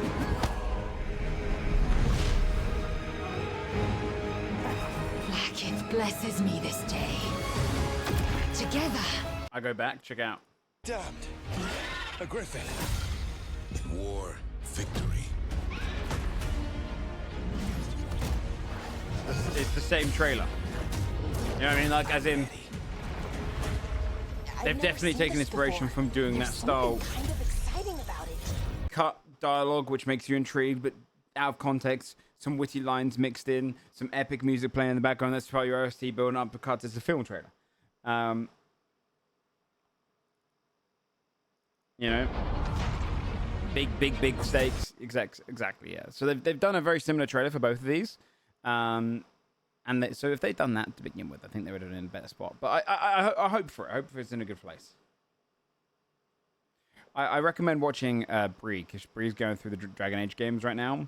I think it's going to be so interesting to see a new person playing those. Because for me, I loved Dragon Age Origins at the time. Seeing a replay, it's really cool because I don't think I'd have the whim to go back right now. But Dragon Age Origins was fantastic. Dragon Age 2, story was really good. The gameplay was one of the worst.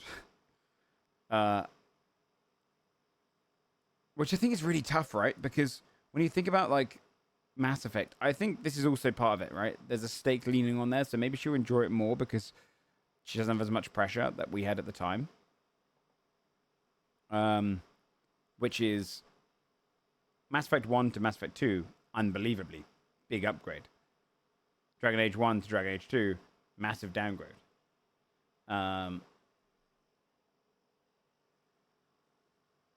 But the story was really good. from a pure perspective. Yeah, I really like the story too as well. I like the tension between the mages and the Templar. I think that's one of the best stories they've done. The gameplay, though, I mean, I was young at the time as well. I mean, probably like 14 or something. And it was... The problem I had with the gameplay was... It was the first time I'd ever sat down and noticed a company reusing assets and areas in such an egregious way. Like, it was genuinely high school game developer levels of skill. Like, it was... You would walk into a cave... And it'd be identical to another cave you've been into, but this cave has a big rock in front of one of the doorways on the right, and the big rock on the doorway on the left is removed. It was unbelievable how much they reused all of the dungeons and stuff. It was crazy. Focus on the combat between the mages and Templars. Yeah, that shit was really cool. Gameplay itself, like, but I'd say asset reuse and stuff, and like the environments is part of the gameplay for me when I include that. Like that, there was 3 zones in that entire game: the city, the Underdark thingy, and then back into the city again, and just reuse dungeons. And every building you go into is just the same building, but they move one rock in front of another door. It was crazy.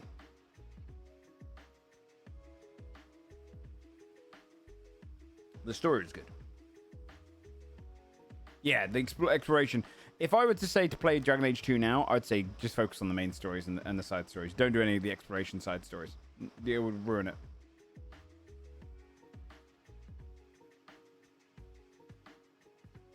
Was that what it was, Tetch? That makes sense.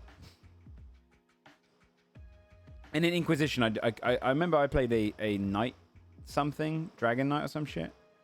I didn't get very far. The gameplay of Inquisition was a bit weird for me as well. I didn't really get into it.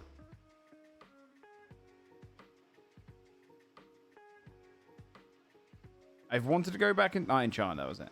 I want to go back and try it, but probably off street. Yeah, that's why I picked it, Sarah. It was the early days of Google. You know? It was the early days of Googling builds. And I picked it based on that. I Googled it and I was like, what's OP? That? Sick.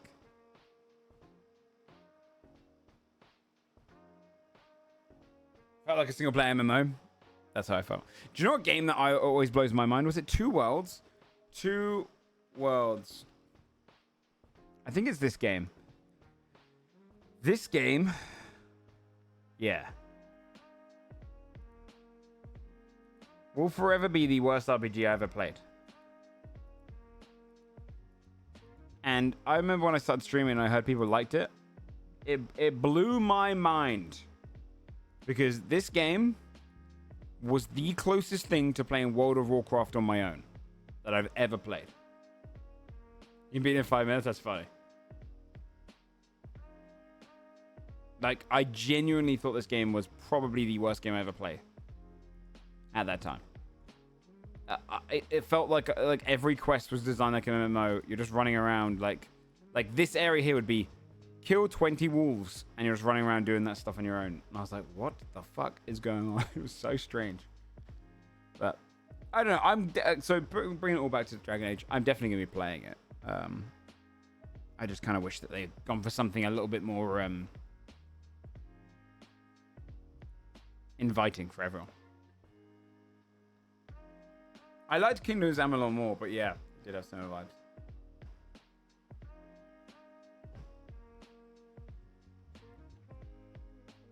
I tell you what game I didn't actually play much of. I bought Dragon's Dogma 2 and I barely played it. How many hours I got? 7? I didn't get very, very far. You spell nice today, Joe. No, I don't. No, he's right, I do. He's used to the scent of his mother. Sorry. Like the fight I really enjoyed. In which one? Amalur. I'd kill for Dragon Age Origins remaster. Just give me Origins with better graphics. Yeah, I'd like that.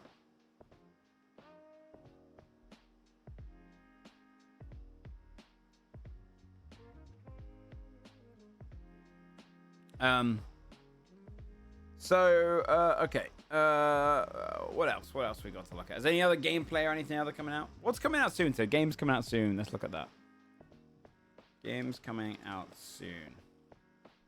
It's a different tab in case it starts saying go to your local place. Of these games, what am I going to play? No. Oh, I did say I was going to play Smite 2, didn't I? I'll probably try that.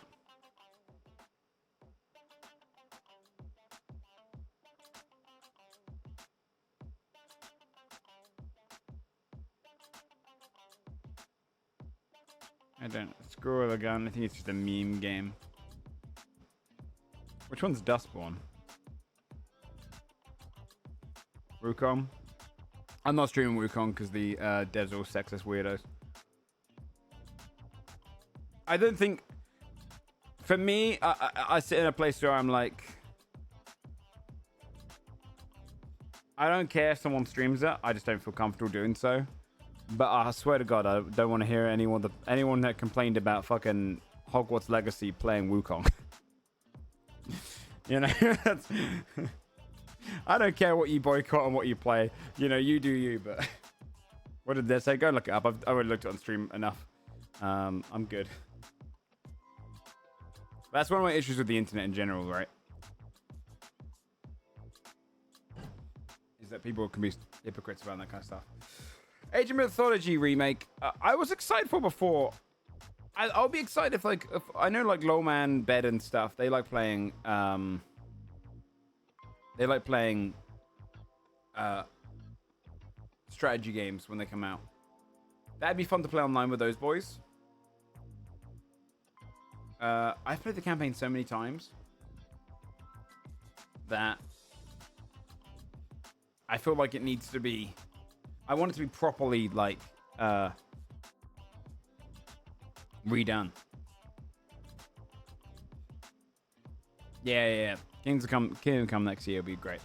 You can play Space Marine 2? Yeah, I was planning on it. I've heard it's reviewed well early on, right? Did I hear that? The first game was cool conceptually, but a little bit tedious. I'm hoping they solve that for number 2.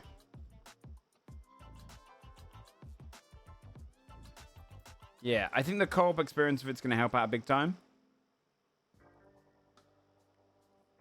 So it's amazing. They've had a long enough time to cook for it, which is cool. Yeah, I think I'll play it. Like,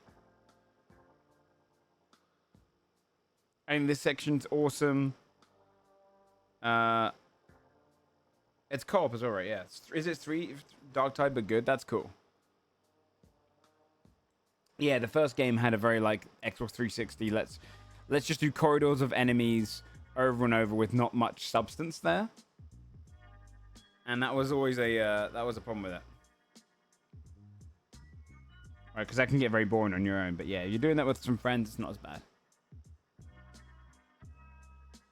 Yeah, this will be fun with friends. And this will be a lot of fun with friends.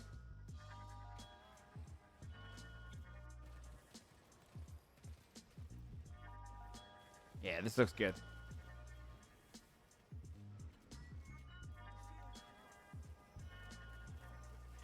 Now to find 2 friends to play it with. Yeah, I need to find it with friends. Let's see. We've got a comment. We got a comment. Just a.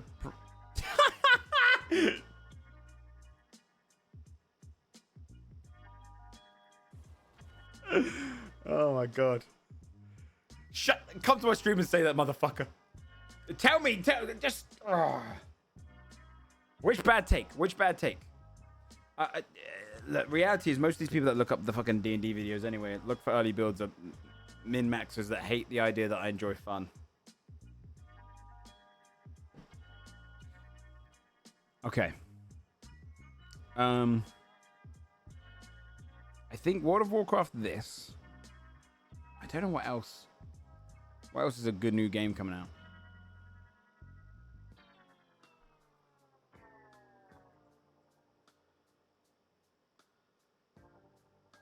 Game Pass, yeah.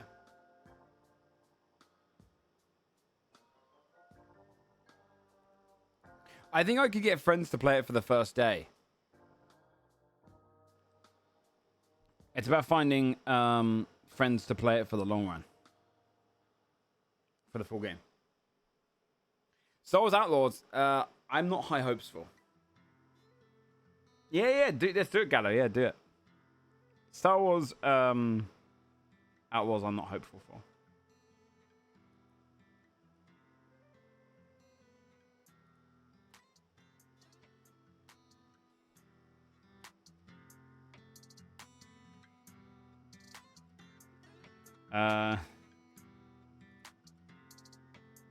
Okay, so we've already gone past these. Okay.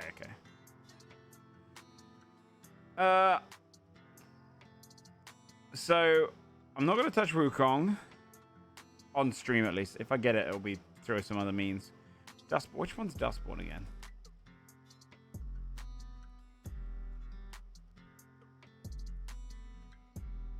Oh. Okay. Let's see if it reviews well. Guild Wars 2, I didn't even realize that stuff. Gamescom 2024. I'll watch that on stream. That's going to be in what, like a week or two? When does Gamescom happen?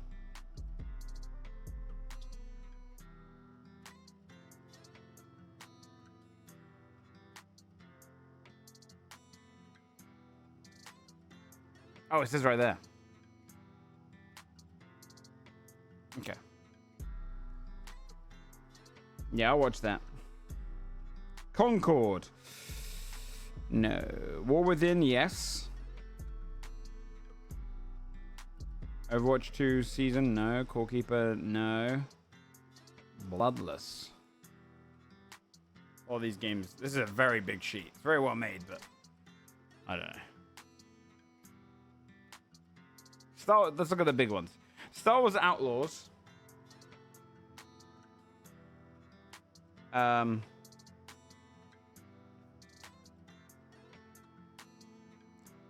probably play it late. That's funny that it's got.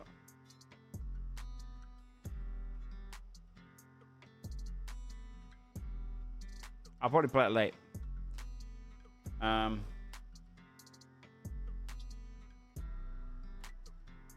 Zoom in a bit, yes. I'm not gonna play this. I'll play Age of Mythology Retold. I just don't know how much on stream. I'll play Space Marine 2.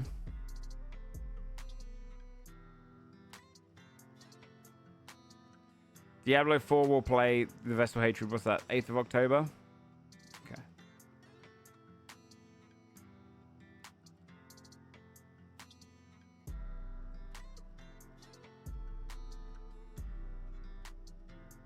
There's not that much coming out that I'm super into. No More Room in Hell 2 would be good.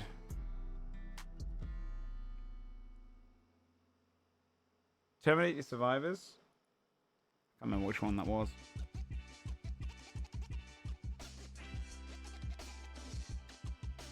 Yeah, I'll play in the WoW expansion. All the boys are going to go back to it as we always do.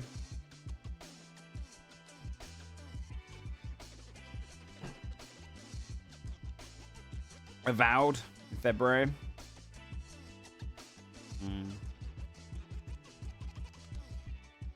Assassin's Creed Shadows. Hopefully it's cool. I didn't really get into the last Assassin's Creed game.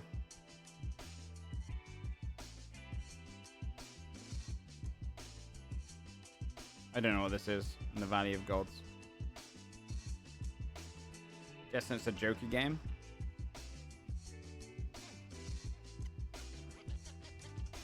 I don't know.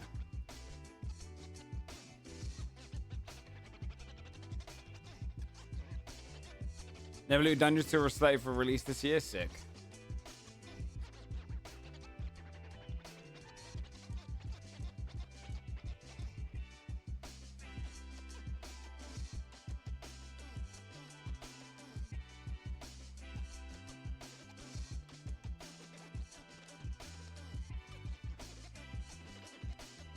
Yo!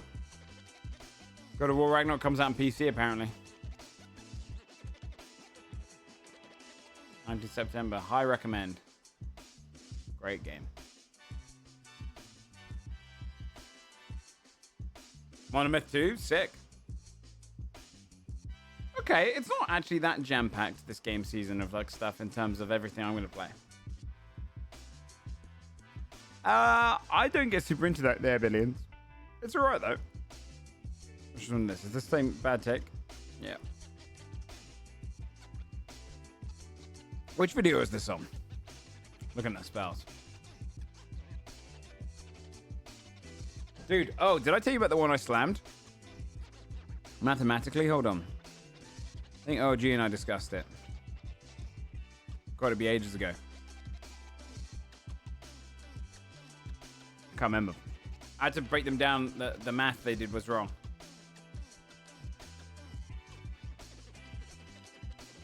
Celestial one. I can't remember. Can't remember. I can't remember what they said. All right.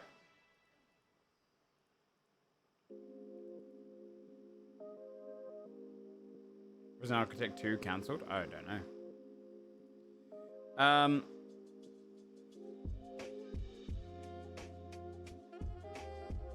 What was I gonna?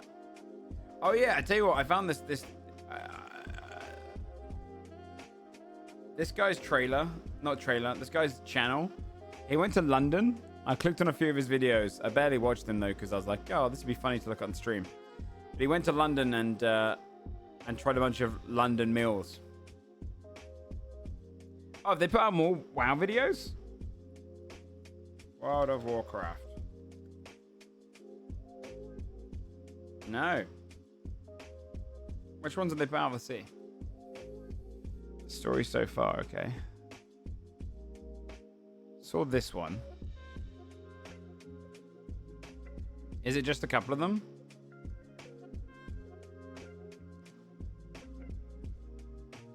Guessing this is one.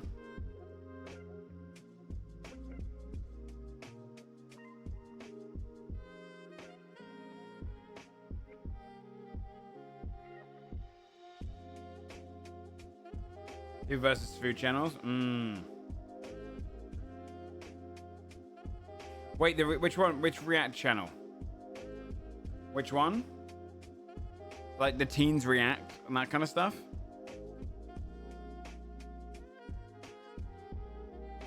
React channel? This one? Yeah, this I'm gonna ruin your day. It's all faked apparently.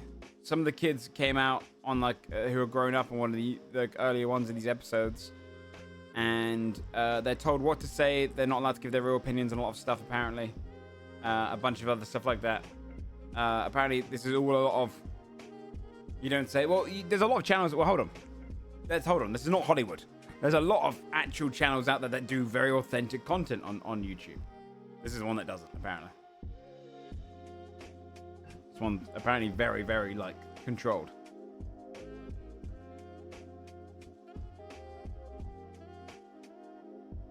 Yes, they were the ones that tried to copyright React as well, yeah.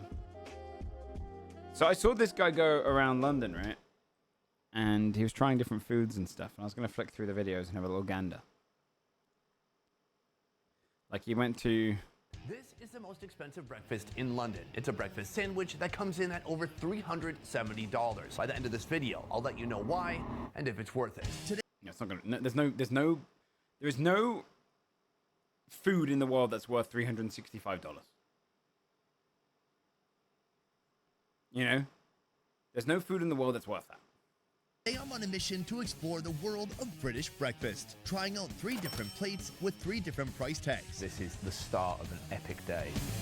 And by the end of this video, you'll Kind of food. I've seen those too. The most luxurious breakfast So money let's can flick buy. through, okay? This is a turbot. It's one of the most. Sorry, no. This is the most expensive. Because we'll just review the foods ourselves, and it gives you guys a chance to review this thing. But he's called the best ever food review channel. He's got 10 million. Like the Italians grow up on pasta, I think the English grow up on beans.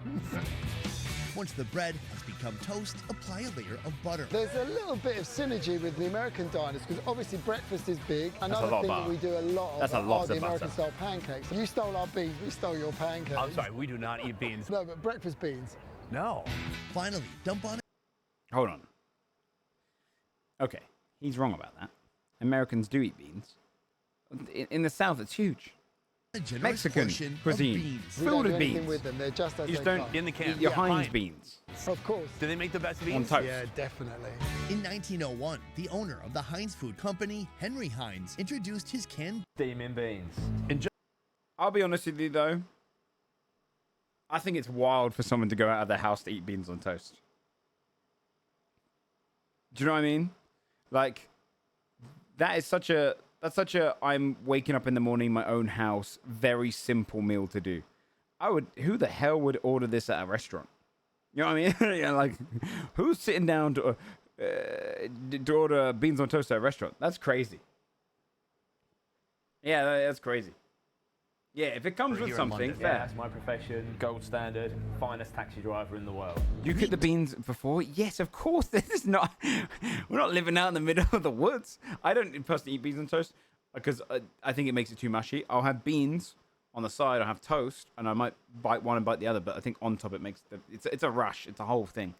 But of course, you're not just eating the cold beans. Gross. You cook them.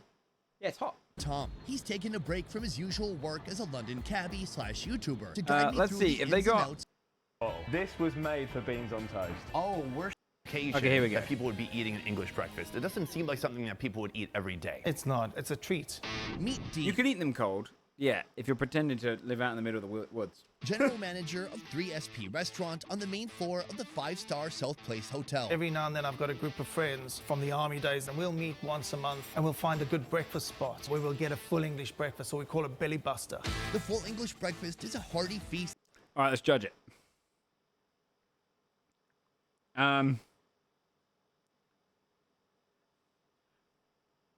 This is the problem with London, right? Where's the rest, right? The problem with this is in London, you're paying twice the amount for half the amount, right? You could get a portion twice this size for like 12 quid if you go to like a local place, like a good cafe and stuff like that. London, this is probably £25. Eggs look good. The hash brown is like, that hash brown is insultingly small. What the hell is that? That's crazy. A tomato that's barely seasoned. The tomatoes look overcooked because you can see by sorry, not tomatoes. The beans look overcooked. You can see by like where they've gone a bit grainy. That pudding's probably good. Looks like a good fried mushroom, but one mushroom top is crazy. One sausage and 2 bits of streaky bacon, not even like back bacon. Crazy. Rooted in the 19th century Industrial Revolution, it was designed as a power-packed meal to jumpstart the day for laborers. I'd like to one by one go through each food item that's on that plate. English don't do white pudding, no. That's very Irish, right? Let's start with eggs. I wish you did. I've heard it's good. I'm going with 2 options. Sunny side up eggs and Dean's personal favorite, poached eggs. That poached egg breaks open. You've got a good quality egg there. It's orange and it glistens. I'm so hungry right now. I know. All right, next food. Pork sausage, really important. Goes back centuries. We boil them first and then we just finish them off in a little bit of a oily pan. Our bacon, we eat slightly different here as well. Most Americans like really crispy bacon. We don't. Londoners typically prefer back bacon for... That's not, I mean, it's not technically true. We do use back bacon. All right, this is what a bacon looks like in the UK. However, I like to burn it a bit. breakfast. Then Back bacon that's is just a his cut theme. that includes a portion of the loin. Focus on the food. Focus on the food. From the back of the pig. But here, they're serving what the Brits call streaky bacon, Yeah, we a call it more streaky familiar option for international travelers. Beans. Because it's a hotel, we try and put it in a little bowl, but then if people don't want it, they can separate it. Where if you go to one of the local cafes... What's interesting about this, right? I prefer the way the hotels do it. I'm such a, like a... See, this is a better portion size. I'm such and they said that they're comparing to a local cafe. I'm very particular that I want my beans not to soggy up everything else. So I keep it in the little thing, and I use it as a dip or just, bite from that. So only one sausage? Yeah, crazy. Too many mushrooms. Calm down a little bit, okay? Put another sausage there. Half the mushrooms. Put another sausage, okay? I mostly eat the mushrooms for the protein, not the taste.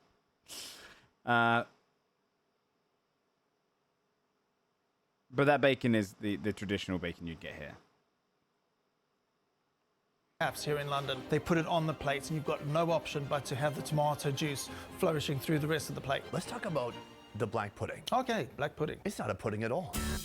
Black pudding is in fact a sausage, dyed black through the use of pork blood. To make it, start by blending oats, pork fat, and onions. Then mix the blended ingredients with pork blood, flour, milk, and other seasonings. That sounds gruesome to a lot of people and puts a lot of people off. But this... See, it's crazy to me that this puts people off, right? The most vile thing I know. Muscow, do you like sausages? You like sausages. So you're okay with eating from the intestines of animals. But the blood is too far? Blood is worse than poop track? Do you know what I mean? The poop shoot's fine, but the blood's bad? Do you know what I mean? You gotta think about it like that. It's just another portion. It genuinely doesn't taste like blood. This was a byproduct of it just tastes animal like culture. It tastes like meat. What you learn is when you season something, you just cook it. It just tastes like meat. Stuff this mixture into a plastic It's casing genuinely and just boil good. to cook it through. It's actually really very good for you. If you think about it, it's just an oat cookie that's black. That's a great perspective. A cookie. Before serving, the black pudding is Yeah, it's mostly oatmeal that keeps it together. Trust me, if you think this looks vile, try it. You'll just be like, oh, it's just meat. Oh yeah, it's not like liver. Liver is its no. This is not like liver. This tastes more like normal meat. It's just a little bit the texture's a bit peculiar because it's oaty, right? Like an oatmeal cookie almost, but like meat flavor. Liver's its own beast, right? Liver is something I understand if someone doesn't like liver, because liver is so fucking like poignant. Sliced and made crispy under the broiler. The final steps, deep frying some hash browns, then broiling up some tomatoes and mushrooms and assembling the dish. That's one thing we do over here. Our hash browns aren't like yours in America. I know you guys can get hash browns like our ones. Served in a hotel traditionally, restaurant, the English breakfast hash browns for you guys aren't those little like potato cake ones, there are they? They're more like shredded. American hash browns really rock. I like both. I like both a lot. But every place I went to, it depends. I'm sure you can get the other one, but in most places I've been to in America, when you order hash browns, it's usually the shredded kind, whenever I've gone to breakfast places. Which I like. The shredded kind's awesome.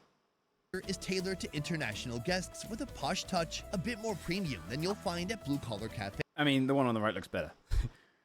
You know what I mean? The one on the right looks so much better. Everything about it looks better. The little bit of char on the tomato, it looks so much better.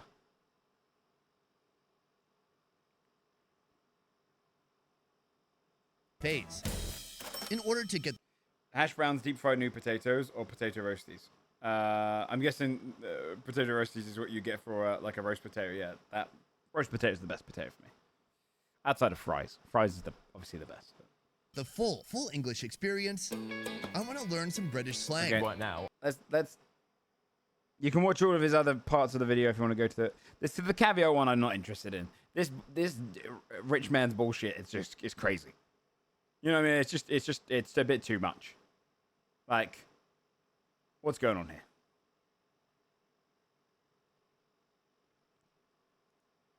They just call them muffins.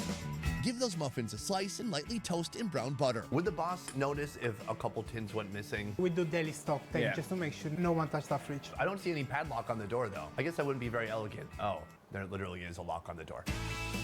Next, poach plump chicken eggs in simmering water. That is our entry-level dish. How much will that cost? That will set you down £79.50. Fuck off. It's not that bad. It's over $100, I think. Just breakfast. Now, the most crucial component of Eggs Benedict, the hollandaise sauce. In a pot, whisk together egg yolks, salt, pepper, and clarified brown butter. I always thought when I was, I say younger, like even up to like my mid-20s, that hollandaise sauce was so much more prep. It's like the most basic ass food. Step, plating. Good though. We are going to use a couple of baby spinach for a bit of texture. No, it's going through breakfast. Drizzle with olive oil. Now This is we are Eggs going Benedict. to add our poached egg on top of the muffin. Which you and do we not are need to going spend as much money add on it. Our hollandaise sauce. We are going to finish the dish with our own Osietra caviar. I'm very intrigued to see how this will actually match with these breakfast dishes, or if that flavor of the caviar will be completely lost and destroyed. Perfect, challenge accepted. Those are some interesting looking beans. Yeah, listen, we have surpassed the world of beans, and we moved into a completely different dimension. This plate right here, $100. It's kind of blowing my mind already. So this is the mid-level caviar that they're selling here. But right here on the Bloody Mary, this is the most affordable caviar. Who's the Royal Byery? The Royal Byery, their most affordable caviar, costs about $20 for 10 grams. It comes from 7-year-old sturgeon, and I had a taste earlier. Salty, slightly briny. I like it. Do you like it? Yeah. It's good. I have no benchmark to compare it against. Yeah, well, that's our starting point. So it should apparently go up from here. There are... I mean, so much. I will say the yolk in that looks insane. But Eggs Benedict, you do not need to do this. That's crazy. $100. I wonder if you take off the caviar. I mean, it'd still be overpriced if you take off the caviar. Eggs on here. It's quite a lot. When you say 30 grams. I will say though that yolk is unbelievably orange. No. Oh, there we go.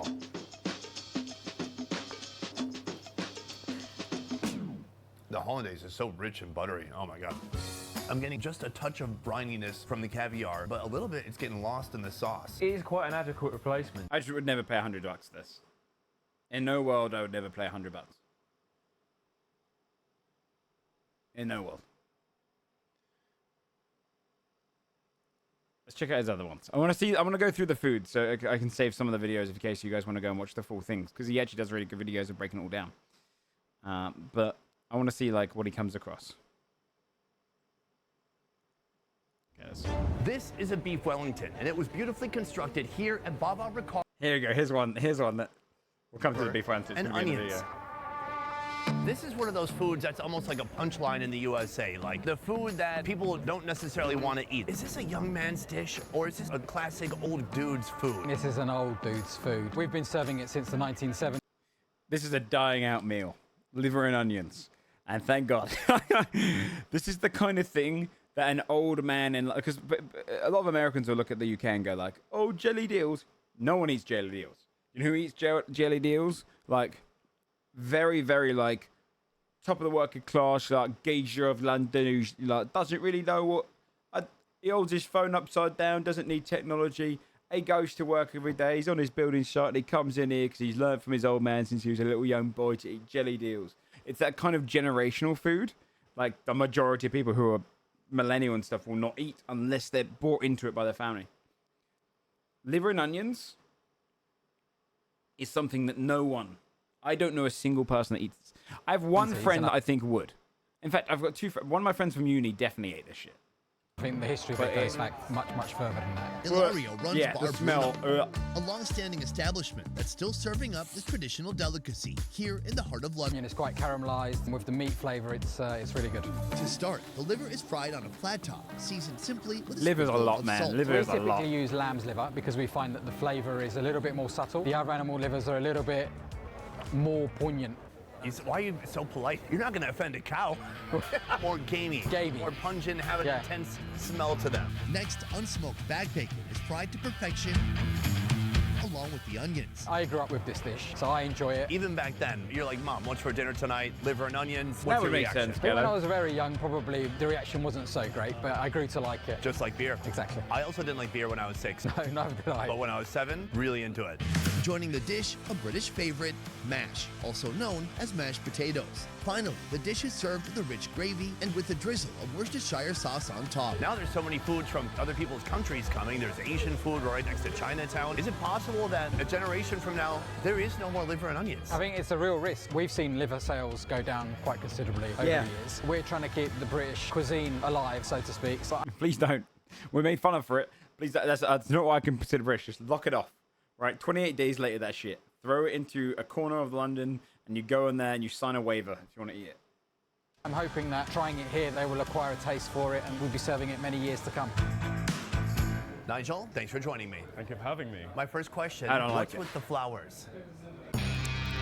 With over 4.5 million followers, Nigel has become prominent in the food section of TikTok by way of brunch. Damn, that looks good. Thing that my grandma used to do all the time. She used to have this saying, men don't get a lot of flowers. Kind of how it started, but yeah. So your food niche is brunch. Brunch. A brunch where maybe you drink and get drunk. Yes. As you should with most brunches. If there's no cocktail, it's not. Is it really a brunch? You know. During the 18th and 19th centuries in London, liver and onions became popular among the working class because it was affordable. Yeah, liver and onions is gross. I can't do it, man.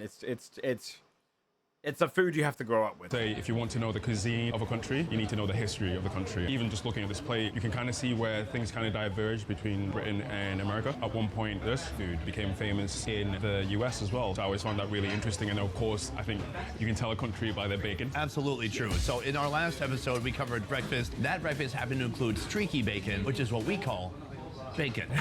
Here, you have something called back bacon. Now, I had to look this up in the dictionary to make sure this was technically bacon. It turns out it is. It is. All right, Londoners, you got me on a technicality this time. Cheers.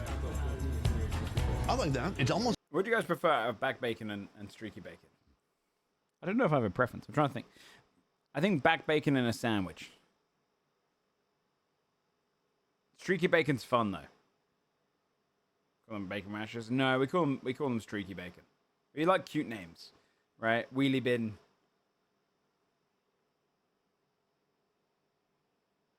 Oh, streaky for a burger?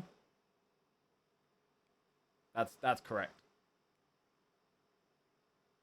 Yeah, streaky if it's an ingredient. Yeah, streaky on a soup. 100%. I agree. It's a little bit more hammy to me, and there's certainly no crisp. It's a little bit more chewy, but pork is pork. I love pork. We got a few. I'm looking at the next one. I don't want to look at this one again. Okay, Sunday roast is an interesting one to discuss. From our first location, we're really stepping things up. I'm talking much more variety, more meat, and a much heftier price tag, coming in at nearly $65. But there's a catch. We'll be trying a meal you can only find on Sundays. Well, that's an exaggeration. You can find it elsewhere on lunch menus, but Sundays is usually where Sunday you get roast it. is a very traditional dish in the UK, and it revolves around roasted meats with a huge array of trimmings all the way around the side, a massive feast. But more than that, an opportunity for family and friends to get together on a Sunday, catching up. For Americans, it's like a mini Thanksgiving that people have every Sunday. Although I would say this tradition is dying too. I think a lot of the time people go out to have this now. Home-cooked Sunday roasts, I think, will start to die off too. It's a lot of work.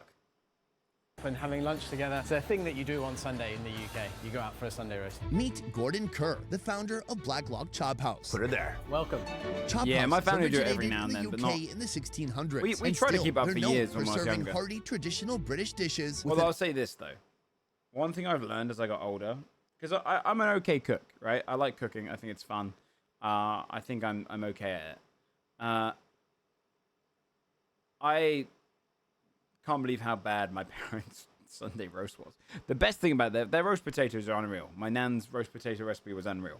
So their roast potatoes are great, but the meat was usually dry, and the vegetables were always rather overcooked or undercooked. Never emphasis right. on meat, chops, and steaks. Right now we're here for the Sunday roast. It's something I've never done, and something actually I'd never even heard of until coming here. Sunday roasts go back. Was Sunday roast usually leftovers? No. Even farther than chop houses, back to medieval times. Every Sunday after church, it was common for the community to gather together for a meal. For a classic. You tell them that? Oh, I've told them that they suck at cooking. My mum's awful cook. Sunday roast. What's your big food take? I saw this on Twitter, I think it was, like a few days ago. But like, what's your big here's my food take? Don't say pineapples on pizza. No one cares about that one, okay? But if you had like a food take that you're like, this is my one. My one is this. In Italy, they don't use cream for their spaghetti carbonara. I think it tastes pretty much the same if you use cream or if you just do it the traditional harder way. I think it comes out with the same flavor profile. One's just easier. I didn't know veggies could be prepared non-steamed until I was like 15. Veggies in the oven are just so much better. I now understand why I hated them as a kid. Dude, that's how my parents cooked them as well. They rather overboiled them or just steamed them with no fucking flavoring. Roasting them in the oven, like sauteing vegetables, just... Oh, I thought I hated carrots. No, it just turns out I don't like boiled carrot. You know what I mean? It just turns out I just didn't like boiled carrots. Overboiled carrots. A whole meal and baguette, salad, rice, and just eat a meal that way. Used to do it to save time when I worked. That makes sense. It's good. That's getting milk does not belong in bags. The bag thing just feels really inconvenient. Don't season meat with salt and pepper until it's resting.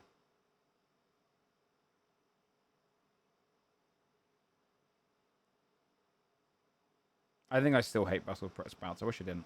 My mum buy the bags of mixed veg and just salt and pepper and puts in salt and cans someone there on these. Yeah, my mum didn't even salt and pepper them. She just throw that broccoli straight into the pot of boiling water. My mum is also that kind of person though that if the oven says to preheat to 180, she turns up to 220 thinking it'll be faster and then just turn it back down. And I'm like, that's not how preheating works, mum. You're trying to set a standard temperature in the oven. She's like, it's quicker. I'm like, no, because now you're going to have the oven's 220. And she doesn't understand it at all. I'm like, it's not how, or it will say preheat the oven to 180. She'll preheat it for about 10 seconds and then put the food on. I'm like, no.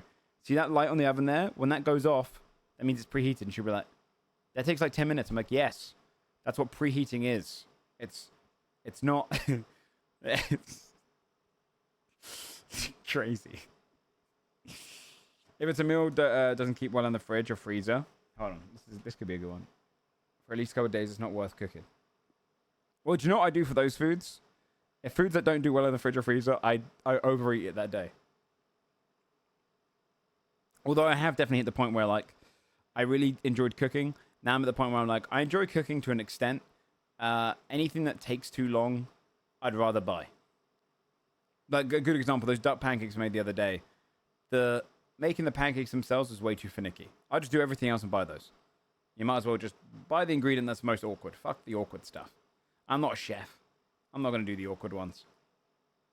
Although I will say, when I make pizza, that one I take time on. Because that always comes out banging. Pasta is only good the day it's made. I actually agree with that. I think that's a good take.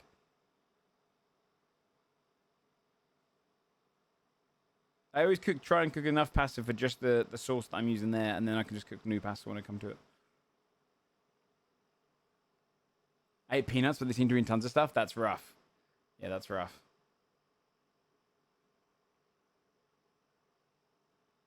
High enough? Yeah, Johnny, yeah.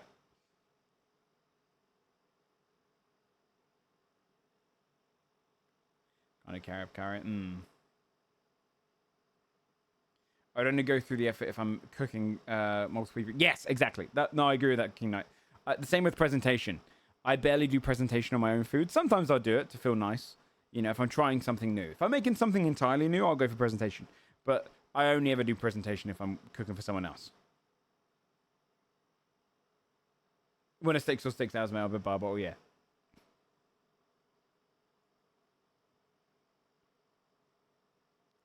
French fries and 99% shit. Mashed potatoes is where it's at. Oh, that's one I can't get on the train of. I like mash, but French fries are my favorite of the potato variety. I rarely have a bad French fry. I'm trying to think. The worst ones are like. Do you know what I don't like actually? Heavily seasoned fries, like Cajun fries, when you go to someone like Five Guys or like KFC start doing new ones. Because I honestly view a lot of the fast food places, their fries are more of a vessel for the dips as opposed to the flavor that I'm going for. Do you know what I mean? Like, I always prefer just a simple fry from like a fast food place so I can dip it. We're going to eat, I'm eating French fries over mashed, but at home I mashed it all the way. I like making steak fries at home. That's true. You have to eat French fries fresh.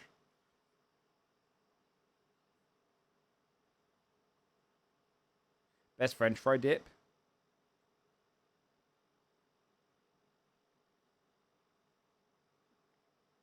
Cakes are a mid-tier dessert. Never get on my birthday.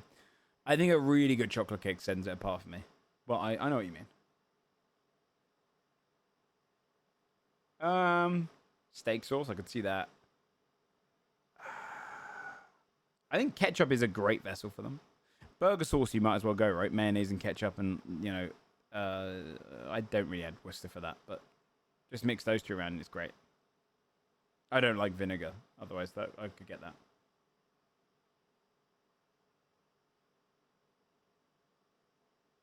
Yeah, ketchup is my favorite dip for like chicken though. Honey mustard. Oh my god, I wish we got honey mustard over here, chat. We don't get American honey mustard over here. Yeah, I wish. That shit, whenever I'm in America, that's my like, I'll get a chicken place just so I can have honey mustard.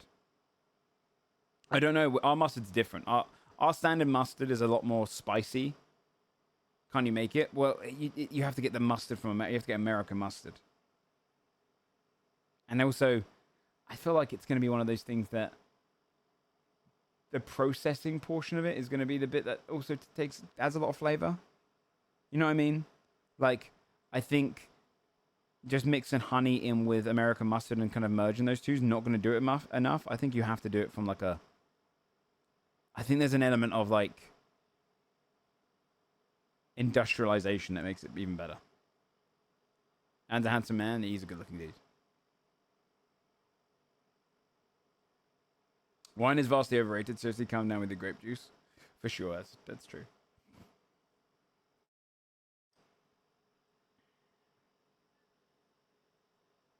Soft pretzels. Oh, yeah, I'd kill that. The dip from what is the dip from Cane's?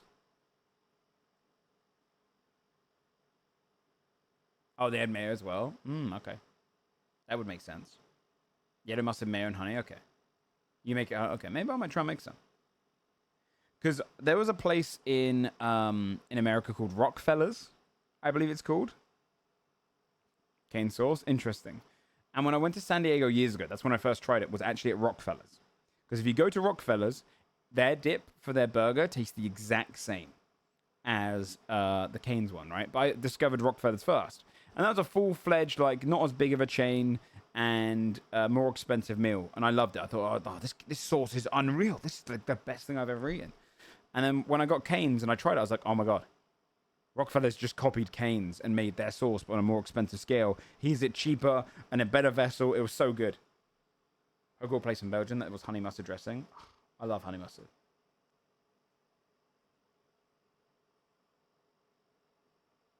But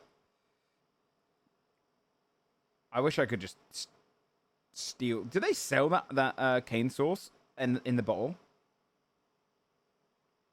Although I imagine it's not going to be as good. There's something about getting at the place. Like Nando's has some great sauces. They should sell that as by the bowl. That'd be great.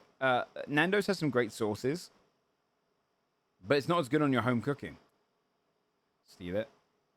I bet if you go to a proper Cane's place, I bet you could convince one of the employees just to give you the sauce.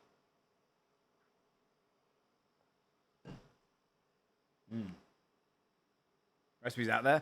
I've tried to recreate the Rockefeller's one, which was similar. But I bet I was trying to search Rockefeller's though, so maybe searching Cane's is the way. Okay. They charge for extra sauce. It's required. You need roasted meats, roast Smart potatoes, and a range of roasted vegetables. And then you definitely need Yorkshire puddings. I cannot get a grip on what pudding is in this country. I had black pudding, which was a sausage. And then the Yorkshire pudding looks like a popover to me. What does pudding mean? Just like a good burger needs the perfect bun, there is... Isn't pudding just... No, I don't know. No Sunday roast without the Yorkshire pudding, crafted by baking beef drippings together It's an old word, though. To be fair, this is American simplifying the word, not the English, okay? It's an awkward word. You know, it's an old word. It's like a word that dates back, you know, hundreds of years. So, you know, Americans just saying pudding should be that thing you get in the That's you guys simplifying it. The chilled batter of Oh, eggs, Yorkshire pudding rocks. full-fat milk, and flour. Pudding can mean a Here you go. variety. This is Yorkshire pudding, Chilled chat. batter So oil, of eggs, batter. full-fat milk, and flour. Pudding can mean a variety of things here. Pudding can mean dessert, sweet after the meal thing. A Yorkshire pudding is a savoury pancake raised up, a great vessel for meats, typically for gravy. It's so good. These are something that most Americans haven't had. And, like, if there's one thing to bring into your culture, grab these. If They're you had so too good. many Yorkshire puddings, a great leftover thing. They're crispy around the edges, soft in the middle. You can put a bunch of shit in them. Like, you can just stuff them with meat and everything and then just bind. They're just fluffy, crispy little things. I used to eat these dry as a kid. They were so good. But with gravy, they're insane. Next day would be that some of the... You know what a good drunk meal is? Put a bunch of these in, make your gravy, put it in a dip, and just use these as a dip. leftover roasted meats. Fancy donut? No, it's savory. Savory. It's like a fluffy bread, if you will. It's crispy edged, like fluffy bread, kind of pancake. It's really the Yorkshire good. pudding, gravy on top as a sandwich. That sounds good. Preparing a Sunday roast can Yeah, it's like having a dinner roll, but in a really be interesting an way. extensive process, often starting days in advance. But here at Blacklock, they take their meat prep to another level by aging. I think the word pudding just has a lot of meanings. What's this with meaning sausage in Latin? Oh. There you go. More airy? Yeah. Yeah, much more airy. I've seen that, Fally. I don't know. I don't know if that's too much. You know what I mean? Like it's like people that have sandwiches inside of a croissant. And I'm like, is that too far? Is this a stage too close to death? You know what I mean? Like, is that a line I'm willing to cross? I don't know. The meat before it's ever kissed by a single flame. Beef is 55 days aged. We've got pork, which is 21 days, and we've got lamb, which is 28. When meat is hanging in the aging chambers, we're exceeding the time so guests can experience tender meat on the plate. When Sunday rolls around, let's get to the food. Here. Logistically, being very organized from early hours of the day. What's full of passion? Mountain. Atop that tender protein, some crispy cracklings, and a shower of... Okay, this is not the usual Sunday roast. That's an obscene amount in a plate. Salt. But this Sunday roast is not complete without a generous helping of gravy on the side. It looks 10 out of 10 though for that. Gravy on the side, for me, is the ultimate, like, I'll give you five stars. Because when someone pours the gravy on early, it can make some stuff too mushy. You know, I don't know what to eat. I have to eat around like the gravy portion. If the gravy's not poured on yet, I can be like, okay, I prefer some more veg without gravy, so I'll eat that first, and then I pour the, customization. That's a mountain. That's not the usual. That's not the usual. It's really hard to kind of judge this roast. Without getting to the... Absolutely like, soaking everything with the gravy. There we go. There's pork, there's lamb, and there's beef. I think we should work our way up to the beef. We Oh, already it's had the just pork between two. cracklings, but now we can just try this beautifully roasted pork. Sunday roast Oh, is wrong. No, you don't have to eat as much as me. I'm a pig eating a pig right now. Oh my Lord, the gravy just gives so much life to everything. Shines through, it's the star. Super savory, a wonderfully deep, beefy flavor. Whenever you watch any type of time period piece, one thing that they usually get wrong is the amount of meat. If you're trying to really define British cuisine, it will be based around root vegetables, carrots, potatoes, cabbage. Meat would usually be a luxury. Lamb is something I really admire about the UK, because in the US, we're not even adventurous enough to really eat lamb or sheep or mutton, but here... Lamb is the only thing that I always feel guilty eating still. I like it. But I feel guilty. I'd rather eat mutton. Lamb's just not uncommon. In the US, lamb's very uncommon in the US. You don't think so? I feel like it is. From every place I've been to the US and like my friends in the US, I feel like lamb is like the sheep farming in the US is real small. Beef is, and there's actually a big story behind it. The beef markets pushed them out. The beef markets pushed them out big time. The beef farmers were real anti sheep farming. My family eats lamb, but we're also first-gen American. I don't know unless it was a Greek place. Yeah, I just feel guilty. You know what I mean? It's good. It's like veal. Is it good enough? Yeah, I mean, Canada probably ships it in, yeah. It's just not big in the US in particular. I just don't think veal tastes... I don't think veal tastes as good as grown cow. I don't think I've ever actually had mutton because that's hard to get. But every time I eat, I'm like, could have at least let them become an adult. You know? It's not worth it to me, but because I eat a fair bit of Indian food, there's a lot of it in there. Here, it's still very commonly eaten. Well salted, well seasoned. A little bit gamey in a good way. Some people who are new to lamb, they don't like that kind of funky lamb taste. I love that. It's got personality. Yes. It's got a little bit of oomph. So for you, you said to eat Sunday roast, it requires a bit of nostalgia. What is the element of nostalgia for you? When you first come to the UK, your first real Sunday roast experience is almost like an indoctrination into British culture. I have friends who just moved to the UK quite recently. They all remember their first Sunday roast. Oh, wow. And that becomes the nostalgia. Sunday roast is good. So do you remember your first? Yes. Culture. Well, I'm told that if you're eating this, you also have to have the Yorkshire pudding. Absolutely. Use that as a cup, put all the meat in there, gravy in. We grab a big slab of beef, throw that on top. Oh, this is not a mistake. I'm gonna throw a little everything on here. Cheers. Cheers.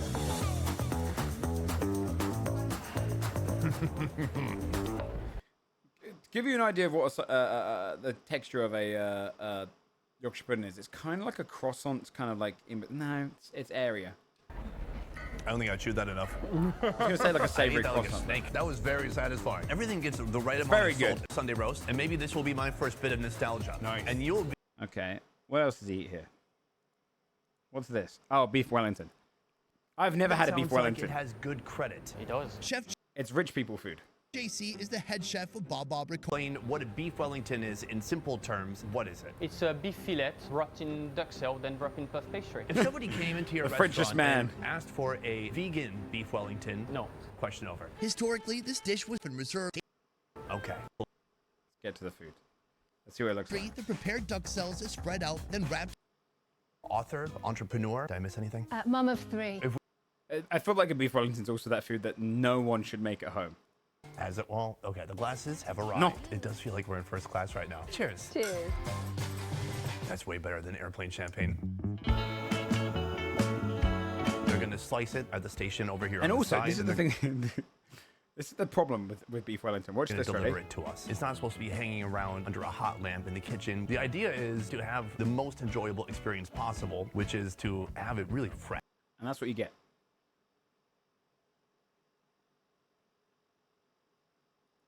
Oh, you wouldn't eat more in one slice? Oh, okay. Perfectly cooked. You can see where you seared the meat and then the beautiful gradient going from brown to red. Yes. Ooh, a truffle jus. This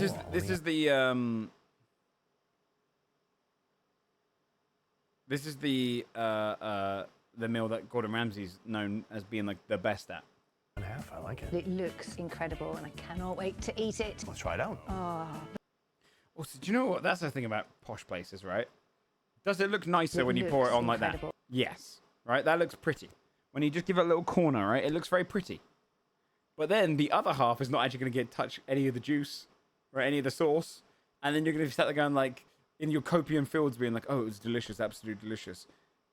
Give me the goddamn, put that thing on the side. Right? I'll pour it on. All right? I don't need your fancy pantsy, okay? The richest people have the least customization. I'd be like, yo, leave it here. Here's £400. Keep it there. It looks good though. I cannot wait to eat. The beef is so perfectly cooked. That was heavenly. Also feels rich but light at the All right, same let's look at time. the next one. Exactly. Let's look at the next one. I want to judge the foods of Britain. Okay, here we go. Is he doing fish and chips? Cheapest version of fish and chips we could find in London, and it starts with cod eggs pressed and cut into rolls. Normal fish chips is £12.50. For cod roll is £11. Is okay. £11? Yeah, £11. Yes. Yeah. I thought it would be cheaper. Yeah, I mean, welcome to London, the most fucking overpriced place ever. Or you go and buy a beer and it costs you of cod much roe as a and a meal thin costs you. coating of plain flour, then they're dipped in frying batter. You This- are originally I wouldn't suggest going and eating the cheapest fish and chips. from Turkey. Just go outside of London and you'd be paying the same amount for this for fish. Yes. 23 years ago, I moved in the UK. Were you cooking fish back in Turkey? No, here. How did you learn the art of frying fish? I learned from Italian people.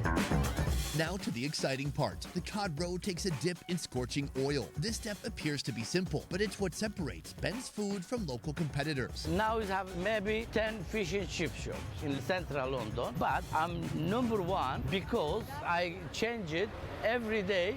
My oil. Oh, you switch it every day? Every day I change my oil. What do you do That's with the good. old oil? Sell it to the other. Although, I bet you the reason that some fish and chips taste so good is because of the old oil. I bet it works applied it. No.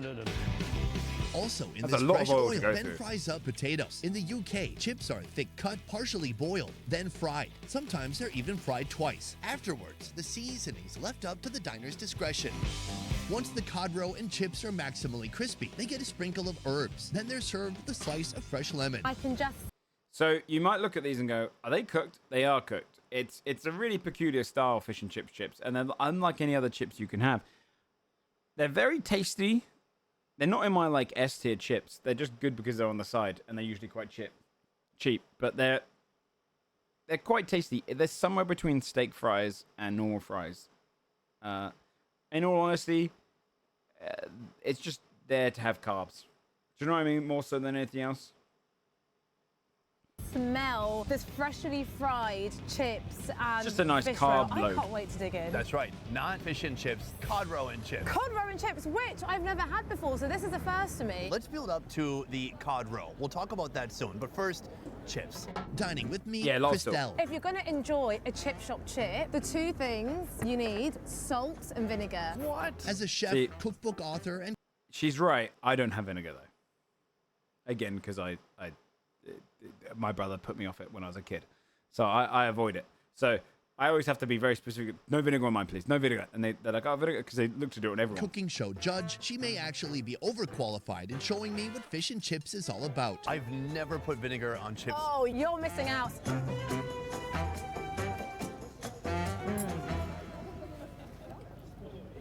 Interesting.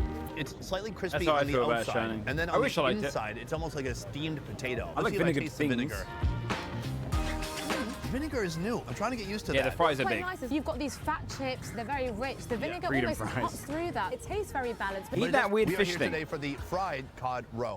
This has been battered and fried just like any other fish here. I'm quite excited. I feel like it's going to be quite umami, quite fishy. I'm not sure about the texture though. So if you don't like this, will you be honest? Give me like Oh, yeah. paste. But to be fair, I'm actually not a fussy eater. I eat most things. Is that a nice way to say low standards? Yeah. But before we try that cod roe, a quick word from the sponsor of this video, I'll lend you a BetterHelp. sponsor. Listen, I know I'm life watching your challenges videos can for leave you free. feeling stuck, uncertain, and overwhelmed. And sometimes all you can do is just try to make it through. But we all deserve to thrive and not just survive. In tough moments, it's crucial to remember that hope and support are just a click away. Taking that step towards a brighter, more fulfilling tomorrow is something we can all achieve with BetterHelp. I personally have endured tremendous obstacles in my life, and I know how important it is to have somebody to talk to. So why not do what I did and speak to a Do you know who it professional reminds me of? therapist? Cobra BetterHelp Kai. connects you with a dedicated team of licensed therapists who truly understand what you're going through. Their mission is to I haven't make watched that therapy show yet, but every time I see like the image of that universally show, I was accessible and wondering affordable, what providing expert it reminded me support of. in the areas you need most. BetterHelp has streamlined the process to make starting your journey easy. Just answer a few questions and they'll match you It's with a a bandana. therapist tailored to your needs, often within 48 hours. You can connect however you feel most comfortable through comforting phone calls, video chats, or thoughtful messaging. So why Yeah, wait? Visit it's on my to-watch list. BetterHelp.com/besteverfood or select best ever food review show upon sign up. That way you can get It's a a bit special wait for him discount before he on your started first month of doing therapy. videos. Damn, And he here's looks the best good. part. If you ever feel the need to switch therapists, rest assured there are zero hidden fees or insurance headaches. BetterHelp is committed to finding the right fit for you. So head on over to betterhelp.com/besteverfood and start your journey today. Now, back to the show. Huh? Okay. I'm quite enjoying this. I don't like it. It looks like chewed up food. Show a real one, please. Original family taught our family as well, so we're the only Yeah. chip shop really in London that has a direct link to the very beginning. I would again say if you're going to go to London, the best things to try in London for me would be just nice restaurants if you want to put some money in there, or some of the like local takeaways. If you want good fish and chips, go outside of London. It's going to be good in London, but it's triple the price. Maybe even quadruple. Genuinely, like, I think my local... Let me check here how much it is for my local fish shop. On.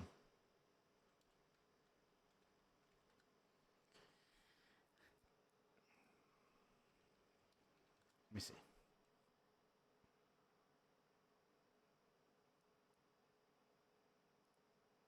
And this is going to be like...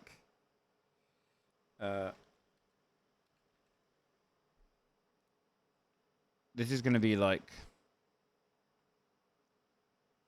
Yeah, so if I want to get a full meal with a... if I want to get a full, like, large cod, a drink, and chips, it's £11. If you go into London, you're probably talking 25 to 30. A lot of places, yeah. In your places, like, and my place is probably more expensive, you know, than usual. But this one, yeah, this will be more expensive. So if you're gonna come to England, just take a train. Like, you would genuinely save money taking a train outside of London and eating fish and chips outside, and then just going back in. Can you tell me about the origin of fish and chips in London? The immigrants' mill. The Jewish community were the first ones which were doing fried fish. And then from the French had the pomfret. It was the Jewish community that looked at the two products and thought, get them together, and it just hasn't looked back since. So it was a meal made by immigrants who traveled here, and then it's just become part of the fabric of British culture and British cuisine. Here they offer fish and chips with a variety of fish options, from the affordable haddock to the more expensive skate. But the most popular choice, ever since the creation of fish and chips, is cod. Every day, fresh cod is bought from a local market and filleted. Then the 153-year-old recipe begins. It's chunky. Yeah, cod is the standard one. It's not in British, thieves. I mean, yeah, that's food. Yeah, cod suck. You don't like suck? You don't like cod? You don't like suck? I don't like suck. Mate, I love it. It's such a non-fishy fish. Yeah, it's the default fish. Yeah. When it's cooked, it's ready salted. The first chip shop to open in London. It was the third one. Salmon's the only fish I like. I think you'd like cod. Have you ever tried cod, Moose Cow? It doesn't taste fishy, so it's kind of like the batter really makes it. And the original it's a great flavor sponge. Since gone. How is it that this restaurant I think you'd like it. While the others are just it's hard not to like. It's very bland.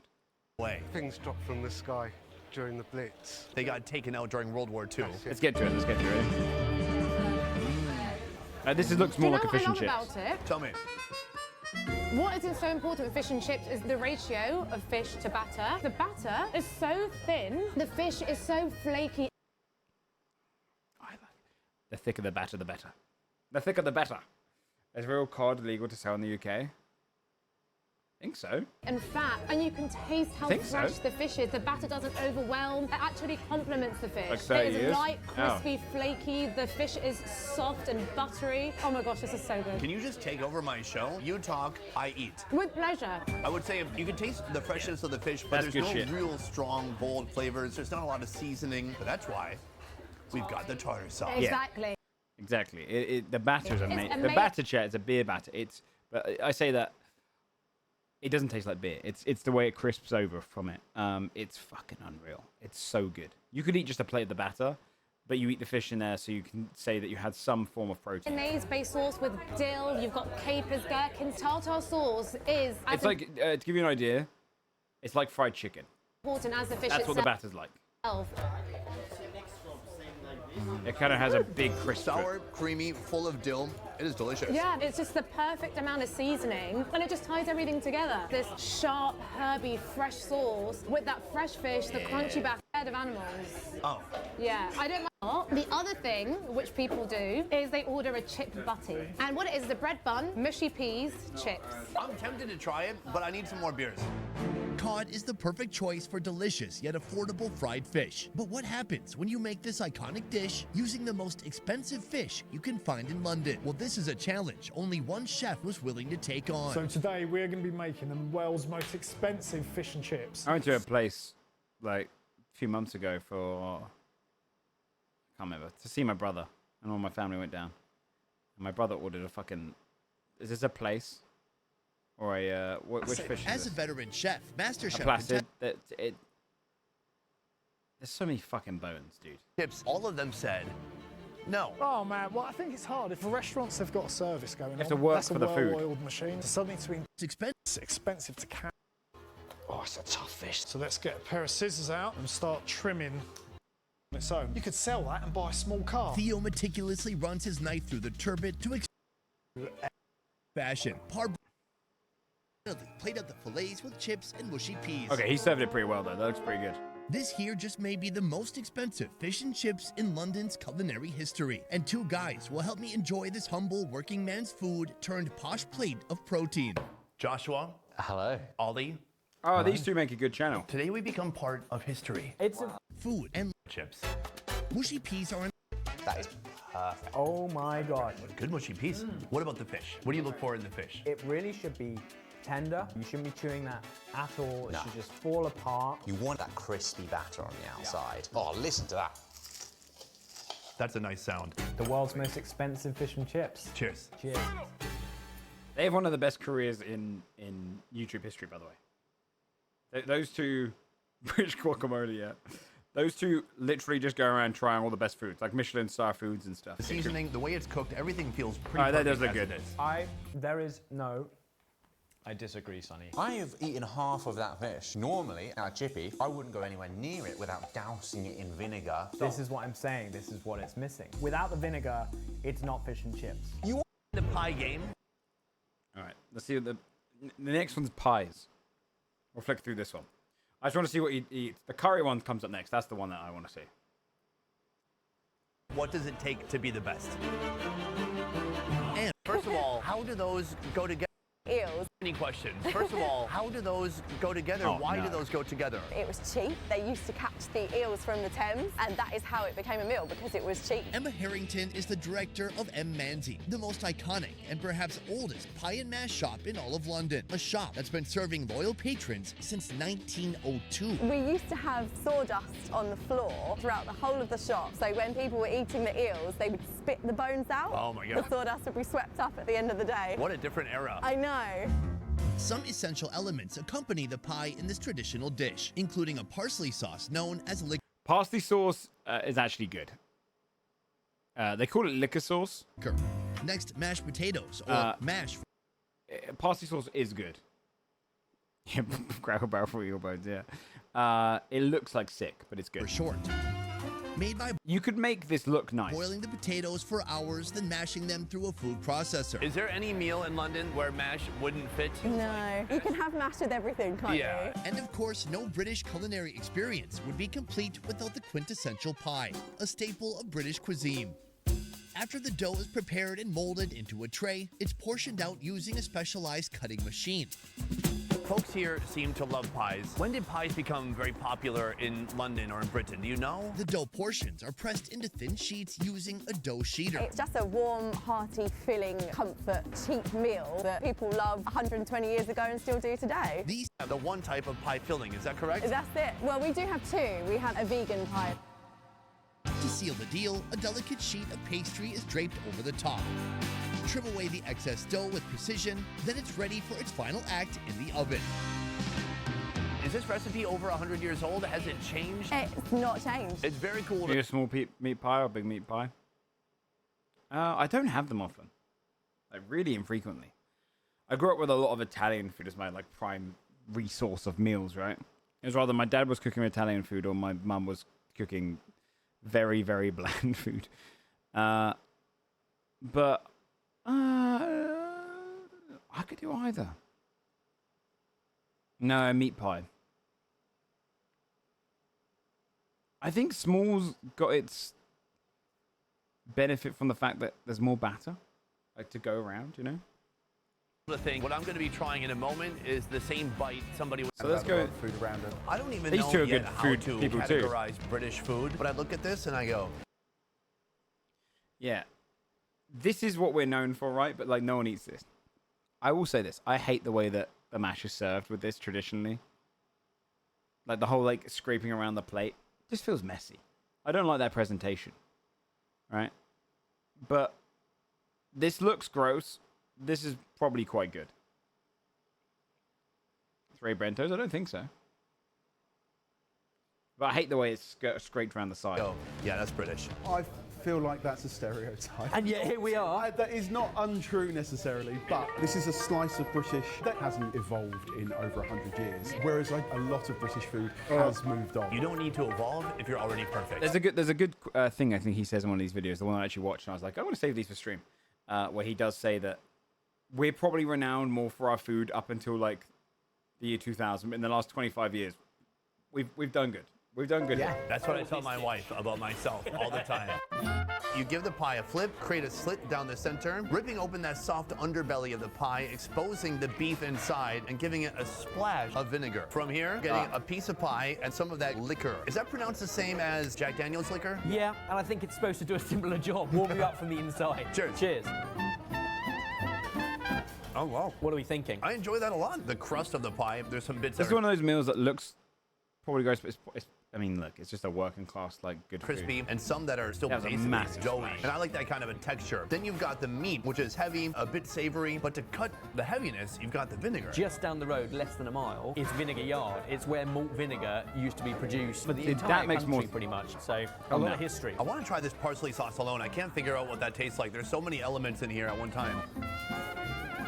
Very gentle flavor. It's a bit earthy. It's almost like people maybe like the comfort more of like it has a gravy mouthfeel. The loop type of Jello I've ever seen in my life. I mean, how do you come at this? It's awful. Yeah, it's probably a good thing. Yeah, that's fine. This is the worst bit about the Scoop it in and pick around like an olive stone in your mouth, or you can pick around on the plate. Entirely up to you. Do you use your fingies or not? Depends on whether you want to smell like eel for the rest of the day. I think I might already smell like eel. Just before we try that jelly eel, a quick word from the sponsor of this video, Rocket Money. Everything these days requires a subscription, and if you're a human, I've and not not had some them, super organized robots, well, then you've probably forgotten to cancel a few free subscriptions until it was too late. The texture is the worst part. I recently found out I was being charged monthly for a subscription. Most English people haven't. Annoying, right? But don't worry, there's a lifesaver for situations just like this. Introducing Rocket Money. Rocket Money is a personal finance app that helps you manage your subscriptions, lower bills.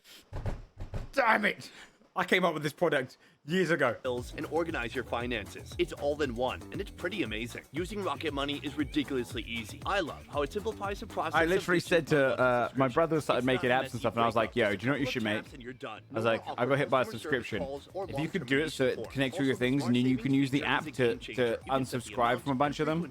And Rocket Money takes care of the rest. Plus, check this out. You can see all your subscriptions in one place and cancel the ones you don't need. And here's how to lower your bill. The jelly part is probably the worst part of Jelly Do. Buttons and Rocket Money negotiates for you. Are you ready to start taking control of your finances? Well, start using Rocket Money today. Visit rocketmoney.com/BEFRS to get started for free. Join the 5 million members who are saving more and spending less with Rocket Money. Click the link in the description to start your financial journey for free. Yeah, but I came up with it years before that, okay? If I, look, I'll give you my ideas years after, chat, okay? Thanks for watching. I would have made it better, though. Thanks to Rocket Money for sponsoring today's video. Don't forget to check them out at rocketmoney.com/BEFRS. Now, back to the show. Sure. I'm telling you.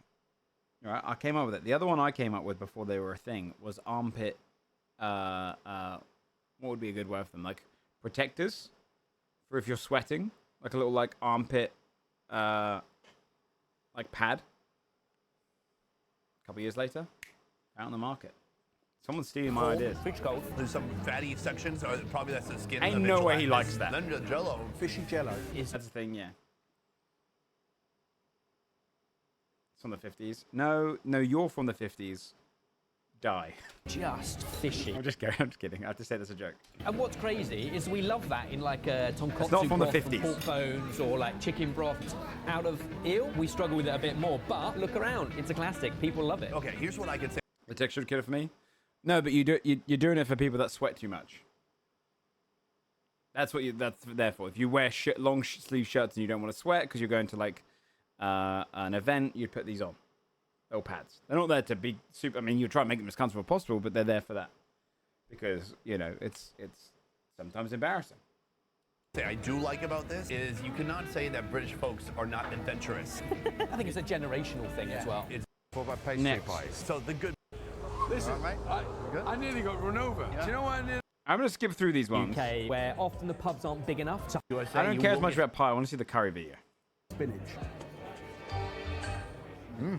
Classic. It's so rich and creamy, and there's just a hint of spinach flavor in there, so you know you're getting some vitamins. I mean, this is a step up from the liquor that we had earlier. Okay, Not shepherd's too bold pie. or gamey, anything like that. And then the potato, the carbs, Shepherd's pie is it's just good. a perfect pairing. It's very comforting. That tastes like my childhood. Yeah. Were you going out to have it, or did you have a parent making it? This is a big family style, like one of those things you might cook midweek.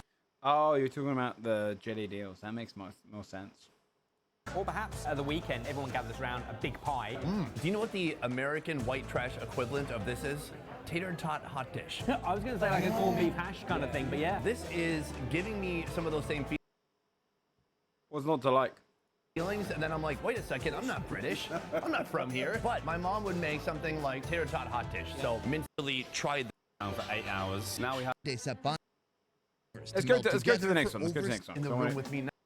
We'll be stuck here forever. This one is the one I wanted to watch. It has good What's this one? And this is just a cut down. Yeah, that's just a cut down. This one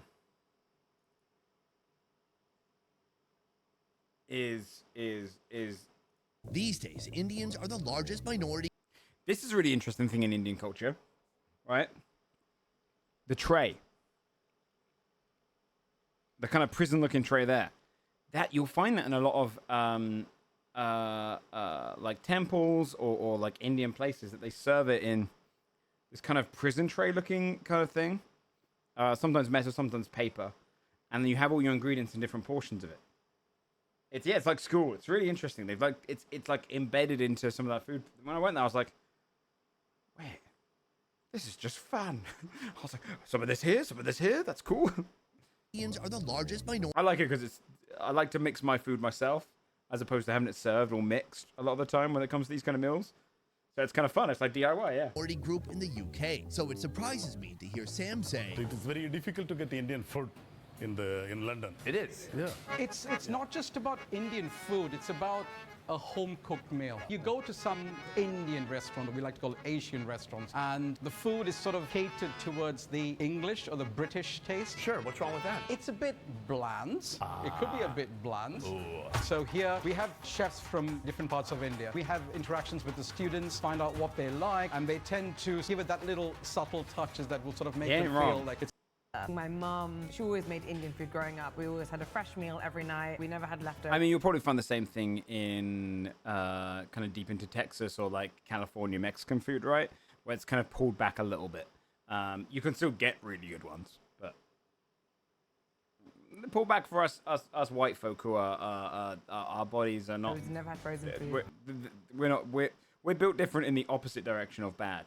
We never had takeaway. So because of that, it kind of made me realize how important food was to me and kind of gave me my love for cooking. In general, Indian food in London, is it expensive? I guess it really just depends where you're going. London itself is quite expensive. Right. If you're going on the outskirts of London, it will definitely be a lot cheaper. Here I'm told that if you came in for lunch and you got lamb curry, maybe some rice, it's gonna be under 10 pounds. Is that pretty good? Yeah, £10 is great, especially lamb's an expensive meat. You know, you're probably getting a big portion of it. So £10 Well, the slice of tomato on top is just a bit random. Yes.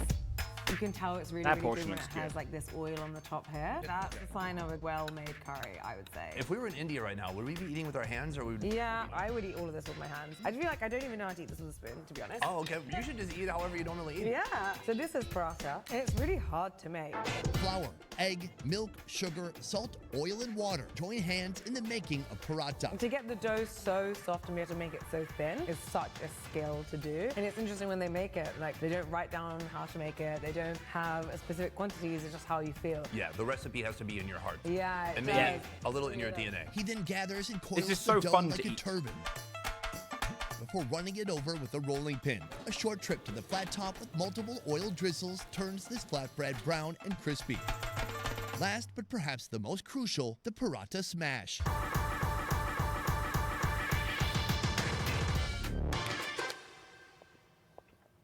Yeah, that looks I amazing. love paratha so much. It's so flaky and layered. Yeah, The that looks flavors good. are That looks really outstanding. good. Let's see if they try any ones here. Is he going to show British chicken tikka masala. British food with its focus on, or as Sandeep describes, It's a bit bland. There's some British Indian restaurants, they do masala. Chicken tikka masala, our nation's official dish. Do you know? Invented here in the UK. Trini food? I bet it would, yeah. Look, the reality is it fucking slaps.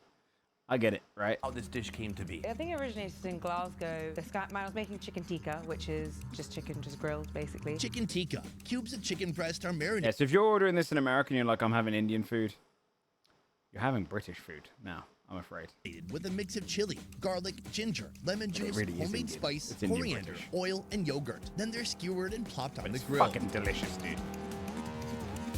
Someone came in, I think someone who British came in and said we wanted more sauce in it. So he added a tin of tomato soup, which made it a lot more creamier, tomatoey, a lot less spicy. He gave it back, and the man was absolutely obsessed with it, couldn't get enough of it, and then they put it on the menu. And I think that's actually like one of the national dishes of England. Though Tayyip's kitchen might have caved, It's great. their standards here allow no canned tomato sauce. Fresh tomatoes, onions, and plenty of oil go into a pot, where the chef adds garlic ginger paste. That's not necessary. Again, this is one of those things where I'll say it like I did with carbonara. If you're cooking something that's tomato-based, maybe if you're in like a season of tomatoes, maybe you're good. But just use canned. Canned is great. This is what I do. Do a can, and then add in like a singular tomato, which you add in late, and then put that kind of amidst it. I do that with bolognese. And then it looks fresher, and it's not, you got the little freshness from that, but Chili canned powder, tomatoes are turmeric powder, and salt. He mixes the pot well, then blends everything into a smooth, vibrant. Yeah, I'm not gonna soup. complain. If you go to India now, can you find it on menus there? Yeah, you can now. It's on the crossover. That's wild. Fans of Indo-Paki cuisine might notice the absence of That's quite funny, actually, that it's come to the UK, made for the UK things, and it's taken it back as well. It's also all over the US, right? Chicken tikka masala.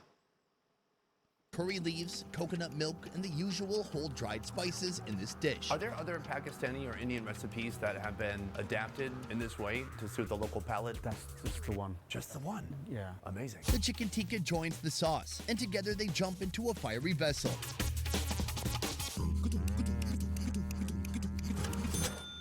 Please, dish yourself first. Is that right, Douglas? Yeah. You're my guest, so Okay. let me do you. I accept.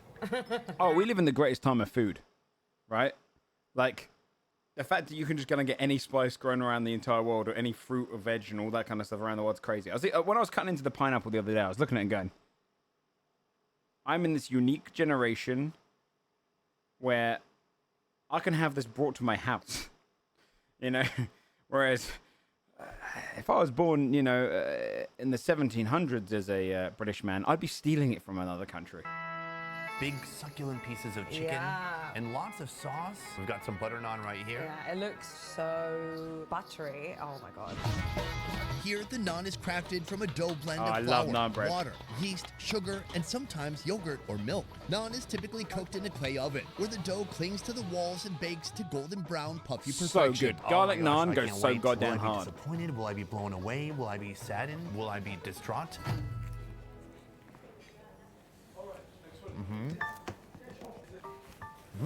The flavors, not a ton of spices, very tomato. You know the famous one that was going around after the latest Spider-Man movie where the guy like rages over chai tea? He's like, it's not chai tea, it's just chai. It means tea. You know, the whole bit there. If you want to do another one to wind up your Indian friends, say naan bread. Because naan literally just means bread. So just say naan bread. And pretty heavy, pretty oily. As decorations, that And makes that's sense. No spiciness. It's not Triggers hot. me, The yeah. spice is literally coming from the tomato. Yeah, it's a very, very mild curry. It still has that like whisper of like a traditional Indian curry. I love the idea that an Indian street food vendor went up to my ear and whispered, masala. I was like, is the masala in the room with me now? But it's still really delicious. It's very, very tomatoey. It's so good. I actually really like the char of the chicken as well. Yeah, there's a little bit of the char flavor from it being roasted over the charcoal. It's not meant to be this Will he go to premium, Dishoon? high-end, Does he go to inaccessible, Dishoon? super expensive food. No. I mean, what would you say to people who have that point at a prime price? The lobster is poached with mace. No! Star anise, The boy! Cheers. Lolly, a mega fan of all things Indian, has visited India 7 times. Her YouTube channel features the best of Indian food and culture My in dad London. used to be a diver, and he said that lobsters are so stupidly easy to catch. It always makes me feel bad for them. You literally wiggle your fingers in front of their little caves, and they'll come out curiously, and then you grab them. I'm like, that's fucked. They're just dumb. And abroad. Though she's experienced curries near and far, this will be her that's first dumb as fuck, elevated man. curry. Well, that looks like caviar. And her first caviar. This is weird. I don't even want to watch the caviar ones, chat. I'm not gonna lie. How to make something expensive? Throw gold leaf or caviar on there. Okay, that was good though. Great channel though. I mean, he doesn't really need my support. He's got 10 million things, but it's a good channel. All right. They live for a million years. That's true. Yeah, that's true. That's true. We are fucking them up. We have 3 WoW videos to watch, and then I thought, should we do a little bit of RP? Should we hop on our new cop character and try and see if we can get our cop application? I don't know what happens if I hop my cop character and we try and get it and we don't. Oh, I tell you about RP yesterday. We had 2 moments where, let me find Chief's stream. I just use this boy as my recap dude, because I know that I don't stream GTA shit. Oh, God damn it. My Twitch is signed out, so it's going to be, might get hit by ads. I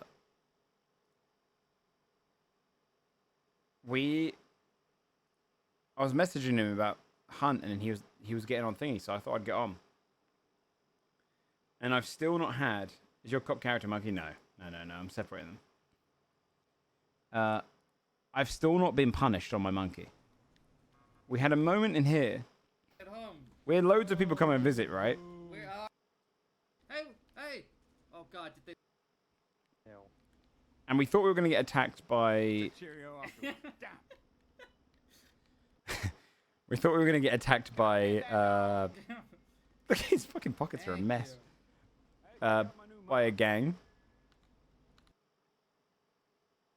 Indeed.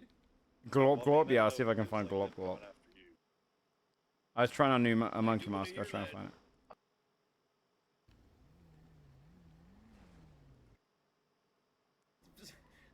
Break, time out. I'm in a role, damn it, Jojo. I take it seriously. Okay, I'm sorry. It's a life or death situation. And action. I'm waiting for some violence. What he said. Yeah, it's a pug mask, but my mouth sticks through. So we were expecting gangs to show up and fight us. And what happened instead was the cops showed up. Where'd he go? Oh, is he taking the car up? Because people kept shooting their rifles. And I was still trying to piece it all together. we were like, what are the cops doing? And at this point, they said to us, like, hey, pull back a second, don't let them hear. So we knew that they were going to try and arrest us. And when we get back down to the mansion, we get back down here. Oh, I just got shot. What? Oh my fucking God! He's a sniper. And then Chief gets hit there as well. And we're just getting sniped. I think I actually got shot. We're just getting sniped, right? I don't know. We didn't know who was doing it. I gotta find the scream. If I can find the scream, it's amazing. We didn't know who was doing it, sniping us. And all the cops started appearing. It was the fucking police officers. I think one of them was in a helicopter sniping us. But we were just getting sniped by the cops, and we didn't realize it was the police officer. And they all just started driving down. Too crazy. Let's see. So Chief must have gone into the bush. I haven't seen this back yet. They'll arrest me for just being me. Chief got in this bush. What's funny is those bushes in the background over there. That's where I'm hiding right now. I stayed in there for probably an hour. The cops did not leave that place for an hour. And there was a point. I'll see if the cops come to him. He lies down in a bush as well. I'm doing the same thing, right? Good luck. And the cops are just raiding the entire area.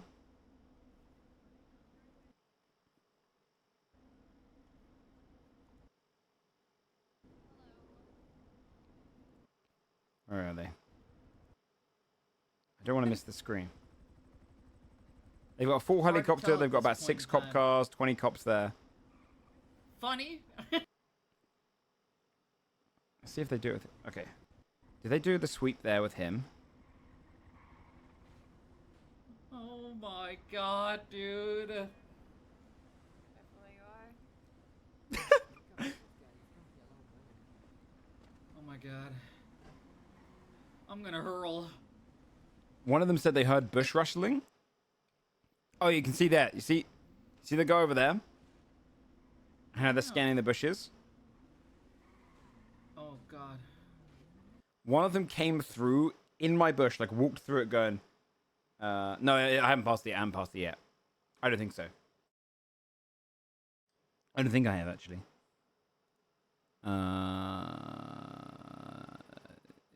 No, I don't think so.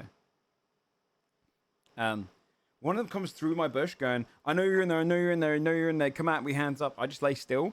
She actually knocks my model to the side. You know how like you slide if someone knocks into you? Because she walks over me.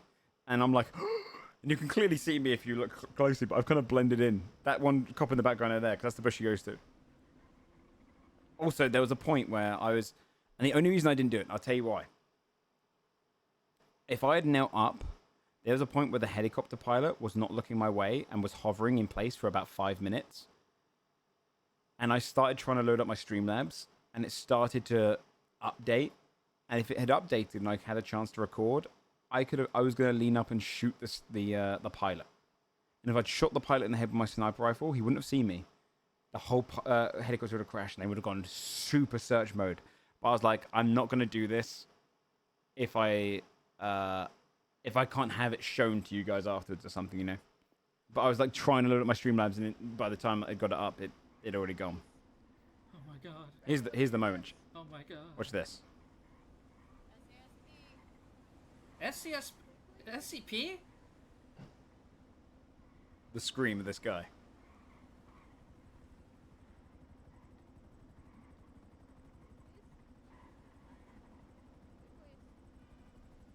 Stay please. I got him in the bush. Put your hands up. Put your hands up. Oh my god. Oh my god. Oh my god. Oh my god. You just hear this scream, this guttural scream, and then so many bullets. Oh my god. And I think she had the same reaction I did, because I was sat there going, oh my fucking god. Because now they're just killing us. Like, it was terrifying. What the hell? I think he runs. I stayed in the bush this whole time. Eventually he gets on like a bike. He goes on a bike ride, I believe. He's insane with the bike. Cool, very cool. By the way. He gets taken down. Go ahead and step I'm trying to save him in this room. Hands up for me, please. This feels so funny from my perspective. Jackass. Oh, really? Yeah. Is it shotgun proof? Oh, fuck off! Oh my god! Ow! You'll never believe what I just fucking saw. Burger, you'll never fucking believe what I just saw. What was it? Dude, I swear to God, I saw a fucking Glorp, walking glorp, bug. pants. Am I high? What the hell is this guy talking about? I swear that was a weird looking fucking pug, dude. So I think your friend's high. this entire building is so hard to save someone from. Cops know when they put someone in these rooms, they open, they lock immediately. There's the armed guard. If you pull out any weapons in this area, the armed guard will shoot you down. The invincible armed guards downstairs as well. They've trying to de-incentivize you breaking people out from these places, right? But there's one place they don't have locked down. So I texted them. I said, please use the stairs. Dude, that's fucking Take the damn pathetic. stairs. There's a plastic bag on the ground. That seems illegal. That's a loitering. Wait, he didn't even convince them to go to the stairs? They just did it anyway? Okay, that's good. I thought he had to convince them. Because I was like, if they take the elevator, I can't do this. Probably pin that on this. But the stairs are the one place that's not overlooked. Charges. Can't read text when cuffs. He was front. He was in front, dude. I'm following him. Oh shit! He's got it. Oh my god! Oh my god! I gotta lower my hands for it. I'm gonna lower Oh my god! Okay, just my pocket. That's what's up. Keys, okay? Shotgun. And give me my gun. Give me my gun back, asshole. This gun. Just. Okay. Hey, do you have ammo? Do you have 50? Just checking my pocket. Do you So have... I'm just. Whoa! Whoa! Okay. Stay. But I managed to get him out of there. Dude, this is. Oh hey. And oh yeah, I had a bike right here, ready to go. Right here. Oh my god, you. I had a bike right there, like parked at the doorway. And it must have despawned or got taken away. Oh my god. Oh my god, dude, no. Why do you run like that? And then we get away. I got on a bicycle. He's got a bike. I go away on a bicycle. I think he had another Don't you chase. alert? And then I managed to save him again. Dude, it's bad, dude. Where are you? Where are you? I'm on the Del Perro freeway. I've got a bit of a problem. My eyes are fucking hurting Oh. right now, but I will pick you up if I can. What are you in a car? I'm on a bike, a bicycle. Yeah, the helicopter's for me. They Yeah, got the ran out of helicopter was gas, chasing right? us. Oh my god, dude. This is bad. Oh, dude. Oh shit! They saw me. They saw me. Oh fuck. I'm off the fucking Where are highway. I'm on. Yes. Are you on a Is that little you? bike? Is that you? Yeah. You look so cool, dude. Come on, my friend. Go. I guess the helicopter just rather had to get called away to actually get shots fired or something because they left us. They left us. Yeah, I heard he was super good at driving his little bike, his little bicycle. And we managed to get away. So far, right? Not to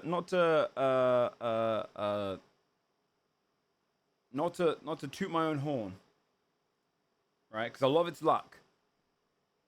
I think I've been in 10. I think we might have hit the double digits, or we're about to hit the double digits of Oscar, where we've had at least 7 gunfights, or at least standoffs as well, mixed in with, like, say, that one there where I rescued him. Along with escaping, like, being one of, like, the 3 people to escape the mansion just then, like, everyone got hit. Oscar has still not been caught by police. Or, like, actually arrested. We were detained once, but then we realized we didn't do anything wrong. Although I did do something wrong, they just didn't know I stole all this guy's stuff. We haven't been detained by police or, like, arrested by police, and we haven't been shot by anyone. I keep getting away with it. I think we're in double digits, actually, because I've got to include the first time as well. Yeah, I think we just hit 10. 10 different scenarios where we shot... I've been in gunfights or, like, escaping the police and got away with it every time on Oscar. It's... Nolo, I don't think I escaped once, except... Like, I think I might have escaped once in all of the times I did it. Whereas Oscar, I've got a bit more balls to the wall and it's just working. It's amazing. It's so good. I'm probably not going to play him on my own today because I'll just get caught by police. I don't think I'm going to be able to do it on my own. I just think some people look around at targets and they go, I'm going to go for the human being instead of a little chimp running away. I'm not so sure why they sniped you at all at the mansion. I was still watching the sniper. I was watching the sniper. I don't know either. I said to Joe Jonte in character that I think you could put up a pretty good suit for that one. The idea that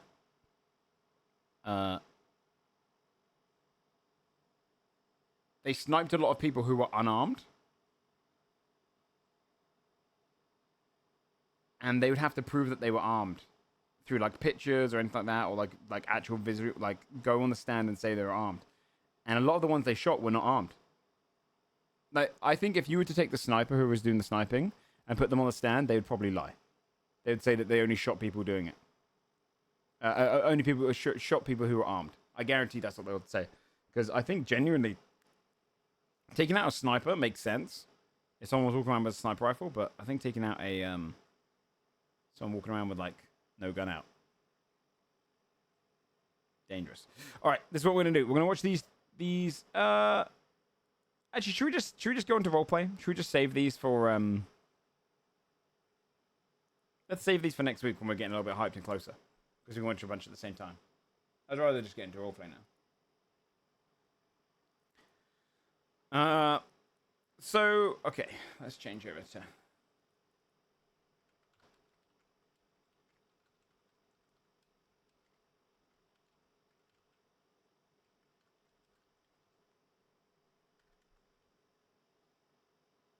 Well, I'm not going to be a cop today. I need to go and get my, I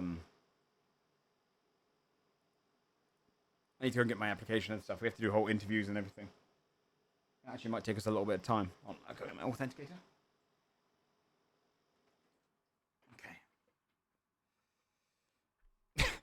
I just got reminded by the comment. Just a parade of bad takes. As I open up my phone, it's just there. Okay, authenticator. Yeah, I've made the character. I mean, we can come up together if I want to go for something else, but let's see. All right. Let me load it up. I really need to go to the loo, so I'll go to the loo once we have the game full screened, so people know.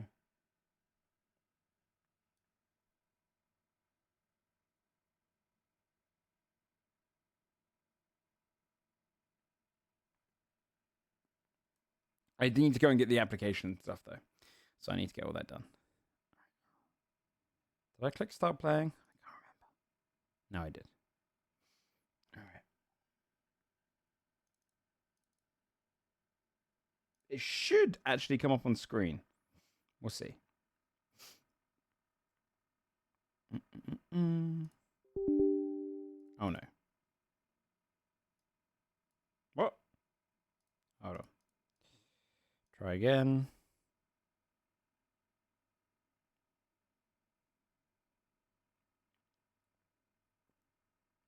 Okay, now it's loading. Make sure it loads and I can go FK. 2 secs. Come on, show on screen, show on screen. 5, 4, 3, 2, 1, show. Why are you not capturing? It should capture. Let's see. Try again. There we go. All right. Whilst it loads up, chat, be right back. 2 seconds. Okay, I'm going to quickly use the loo. And then I'll show you my characters. All right. BRB. I'll put the music as well. I don't think there's actually music on the background screen. Right back, sec.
back. A snack.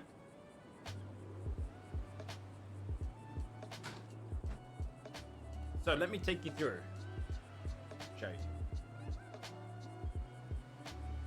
So.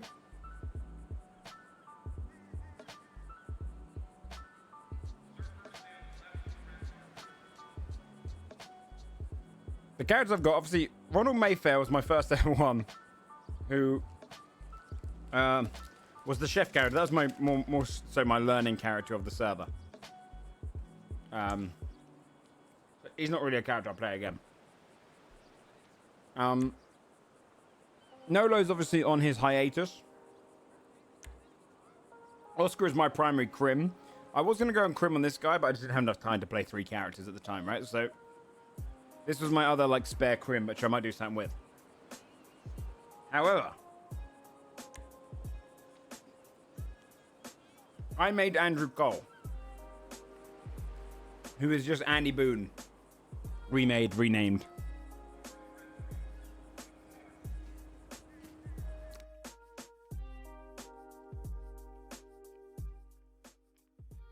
I don't know where I logged off. Upstairs. I made him look fairly similar.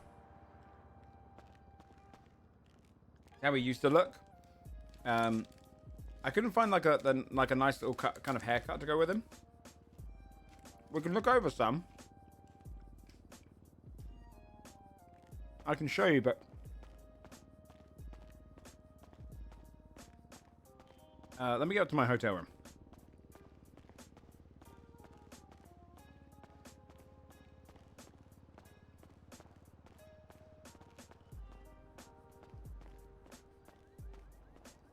I was trying to decide, do I want to be an asshole cop? Do I want to be this? Do I want to be this?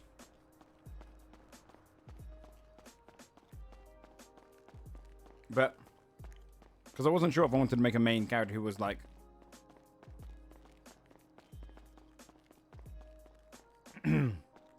I was like, do I want to make a cop that's an asshole? Or by the book cop? Yeah. But I feel like there's a lot of them, right? Where...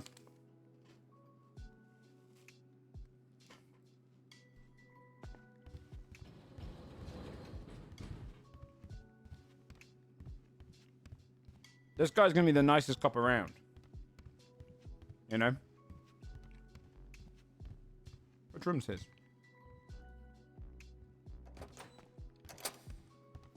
Haircut-wise, what do you think of the haircut? Face-wise, I couldn't remember what Andy Boone looked like. I remembered he was, like, semi-good-looking, but not, like, overly so. Closing on middle age. I could probably put a little bit more age on him.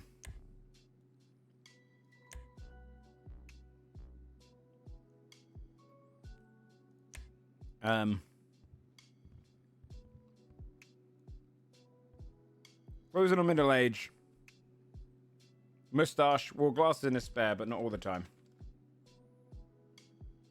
The hair I couldn't remember either. But if you've never seen me play this character, I just do my Matthew McConaughey kind of semi-impression. Although, can I find a picture of him from back in the day? Andy Boone. Ignite.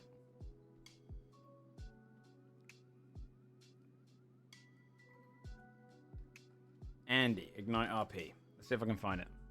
No, wait.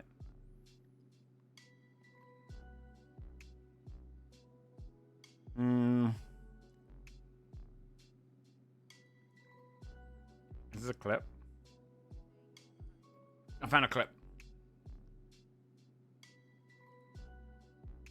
Hold on.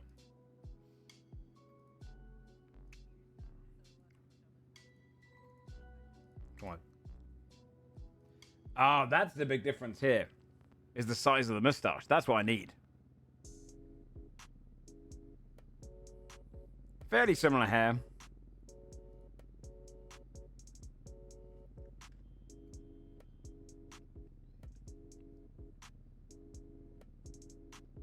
Let's see if we can get a bigger mustache. That mustache is even bigger. That's a big old mustache. They might have only had that because that was the 1980s one. There's another facial hair tab here. I don't think this is going to have it. I wonder if it's in the masks section though, right? Like, can't you can get fake beards in that. Right, let's get cancelled for a second. I wonder if it's in here. If I do this.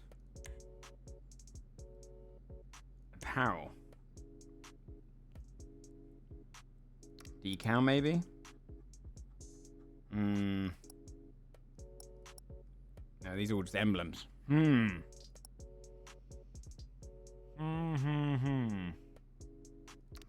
the hats maybe? Maybe it covers a hat? No, I feel like it's masks. No, it shouldn't fall off your face. I wonder if there's a fake beard anywhere.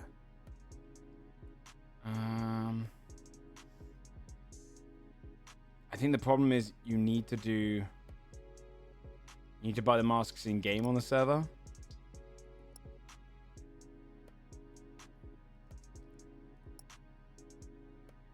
Yeah, I think mine was a mask too, but I don't think they have them on here.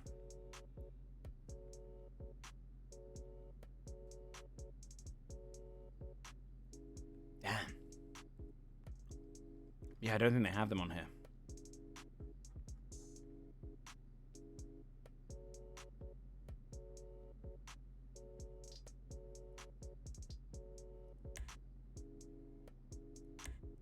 What the fuck?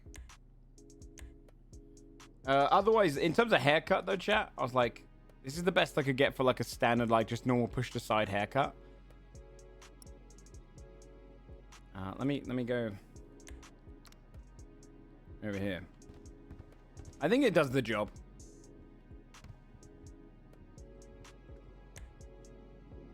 Oh, the lighting in here is really bad. On the bath. Yeah, this will be easier to do on the backdrop here.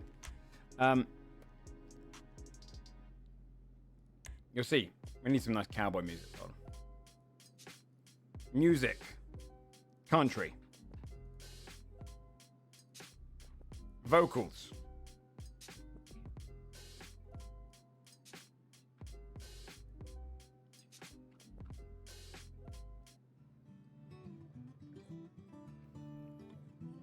Okay. Let's go right. Yeah, you'll see that a lot of these, like, that one's close. I almost went with this one. What's of accent? So he does my, hold on, I need to get into the voice. I'll get the oats out of my voice. So he's gonna be like, kind of like this voice, and he's gonna make sure he just has a good time. That's all he's here for, to have a good time. That's his plan. Too much hair. Ignore the little buzz cut thing underneath. I can change that.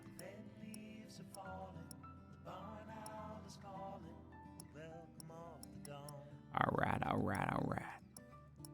These are all the standard ones, but I don't think the one that he had on Ignite was the standard one.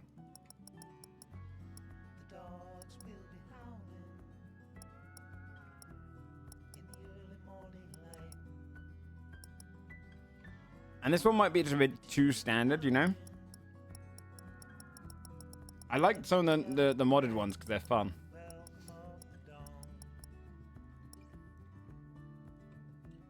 What color is his hair looking right now, though? I should probably make sure it sticks to the same color as his mustache. Without hair. No. He's based on like Ted Lasso. You know, like he's a very normal, ordinary, just very, very polite, nice guy. Like his appearance is funny because he's well kept more so than it's funny because he's looks silly. That's what I prefer to do as a character. Like.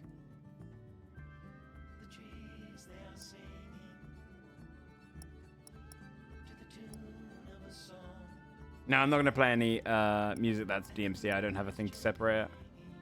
See, now that's good hair.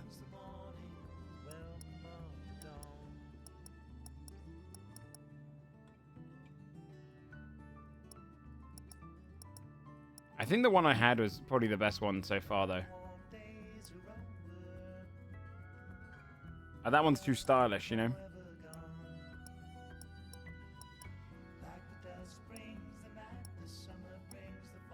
That one... Oh, no, it's got cut on the side. That's also too boy band stylish. Yeah, go Pandas. Go Pandas. That one's not bad, but it might be a bit too high up, you know?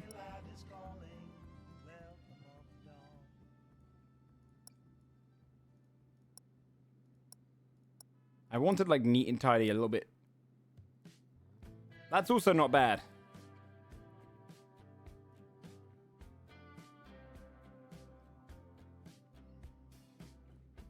The business, let's remember that. Sideways is not bad. A little bit stylish, though, again.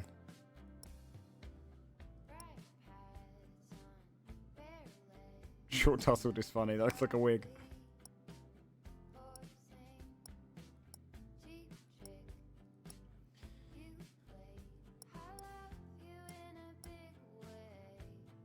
That one's also the other one I was looking at, but I don't know. It might be too stylish from the front.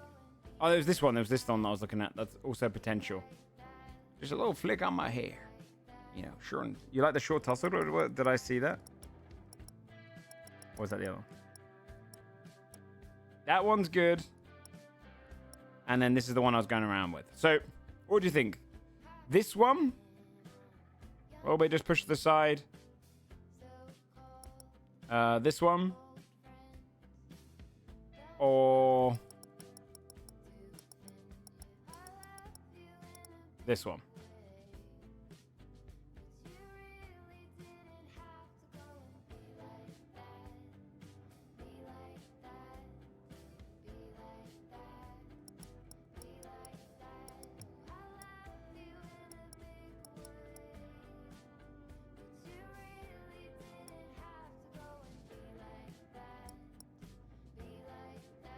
So Pixie brush back, Pixie lock sharp. You think the kind of attitude's funny with the business? Just because he's a very nice, like, ordinary guy. Yeah, that's true. You're not wrong. I agree. It's less kind of just pure stylish, right? What color do you think matches the mustache, though? I need help with that. That? What color is his mustache is just brown. I'd rather be in... If I can get light brown hair. Oh, wait, this is eyebrows.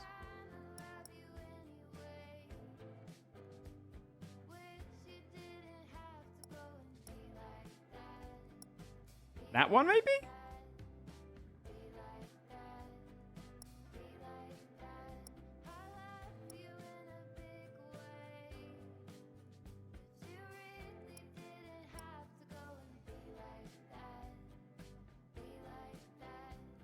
It's really hard to match the damn mustache. I think that's good. What do you think? Does that match the color of the mustache? Yeah, no, that's what I'm basically doing, Blitz, is I'm bringing back Andy from there, but he's going full cop. Oh, the highlight color making it darker? I don't know. You might be right, actually. Yeah, I think you're right. I didn't really touch that. Okay, that's what's causing it. So that's how you get brown. I'd say against the bright, dark walls. Yeah.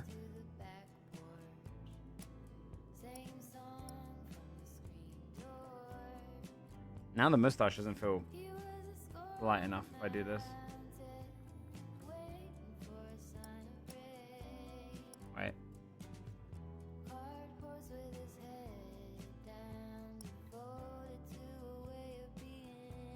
Mustache only comes in a few colors. You got brown like that. You got dark brown. You got light brown, which I could do. You got auburn, blonde, and black, and gray.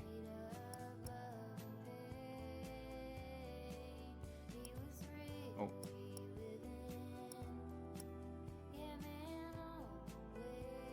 So light brown would fit more like a...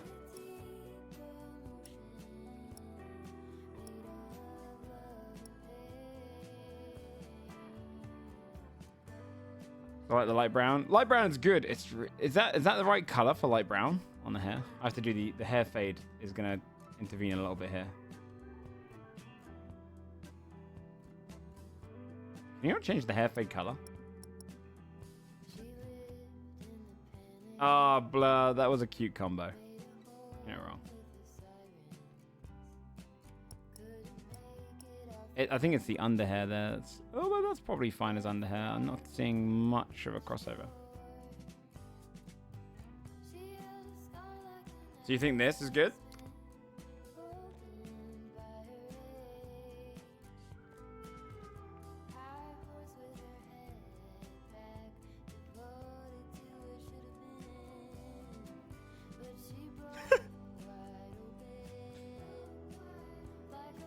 The undercut's not going to fit as well though. Let me see if I can fix that, but I don't think so. I think you're just kind of stuck with one style of the hair fade. 8 is the one we're gone with.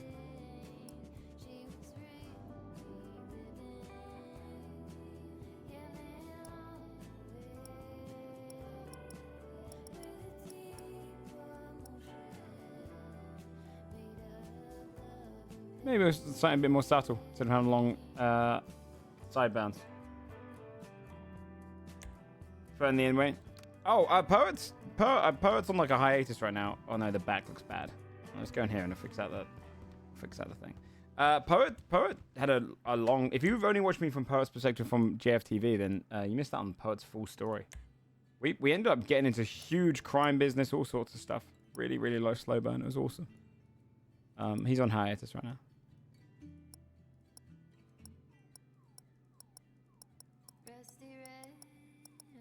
I think maybe we just stick to the number 8 and just drop the opacity down a little bit.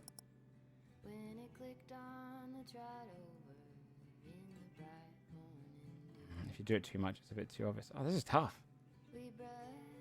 You can kind of fade it like that. Okay, 4. Oh, is it all there? That's cool. What about this one? Just very subtle. So this then? This is Andy.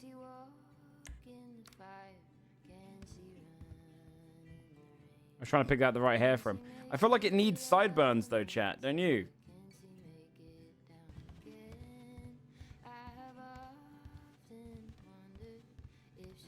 Like Andy needs to be like a good-looking guy that's held back by being a middle-aged white dude. You know what I mean?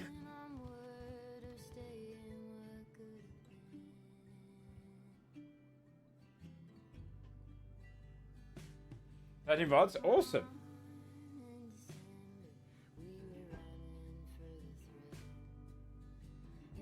Go ahead and give it a shout out for Kim. Oh, that's awesome. Wow, 7. You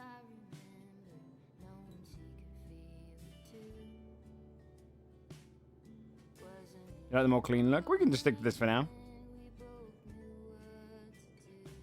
I've given him a slight grizzled like side beard as well, but let's see. I won't do anything with that. I give him facial hair that's like. I think the light stubble's a little bit. Like that needs to be when he gets a bit. Like right now he's trying to get into cop. I feel like he's clean shaven. And then he lets it kind of grow a little bit, and it's like, you know, I'm trying something new. Looks like he shaves his sideburns. That's true. Yeah, you're not wrong. Although I will show you, like, this is what he looks like without a... Can I just do shirt? Top? He's a hairy motherfucker. Alright? That's a good trope. The grizzly man who's... Oh, God. Oh, no, I fucked up the thing. Hold on. I have to go skin again. I think this fixes it. The grizzly man beneath the neat man. It's a good trope. Alright.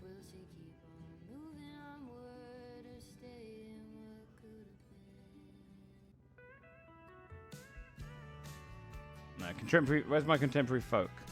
There it is. So if you've never seen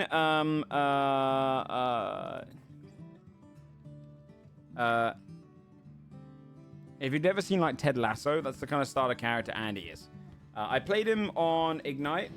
Yeah, he's like Sexy Flanders, yeah. Very similar character, actually. I played him on Ignite, and he's essentially a, he was a therapist at first, but I'm going full cop on him. I shouldn't smell had like an air right, one, hat. right now. I just took a shower and. Wait, Uh, you're running away. I'm not smelling bad right now, am I? Last night? You mean the other night? Yeah, I briefly put him on the other night. I didn't play him last night. But he's essentially a super nice guy. Like, very, very nice guy. Who sees the best in all situations. Do you want to see my... Look at my thing, ready? Look at my Life Invader. Look at the profile. live, laugh, love, and then go Pounders in the background.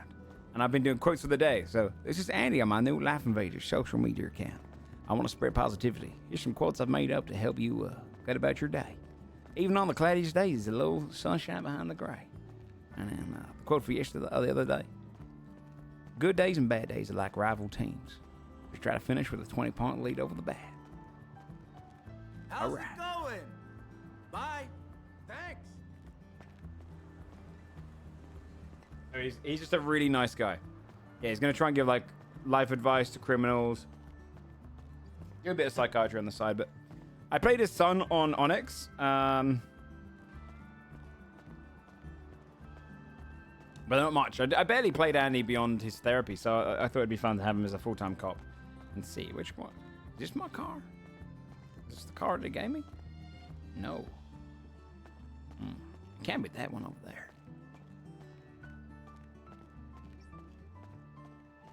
Yeah, make the rival football team, exactly. Yeah, that was super fun. I think having him involved in sports was such a fun concept. This is my car? Damn. Right.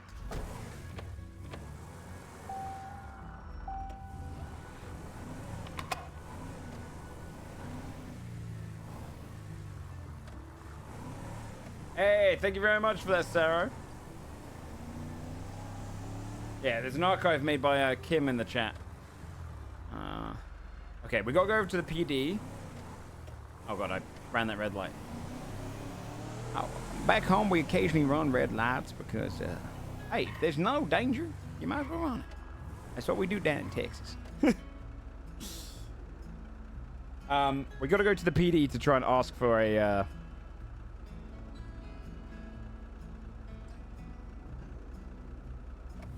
for a PD application.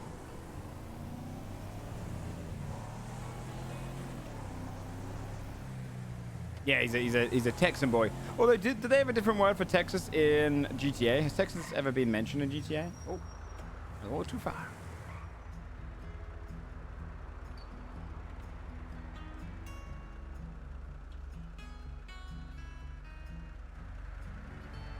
It's just Texas, yeah. I'm gonna make up a name though. About education hard? I don't think so. I mean, I'm kind of being given cop. You know what I mean? Like, I'm going to be playing a cop.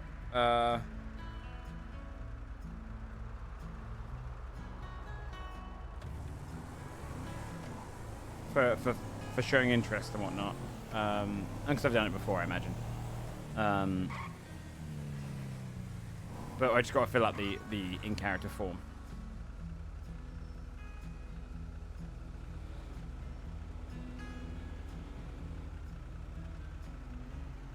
Alright. I'll turn off you cam.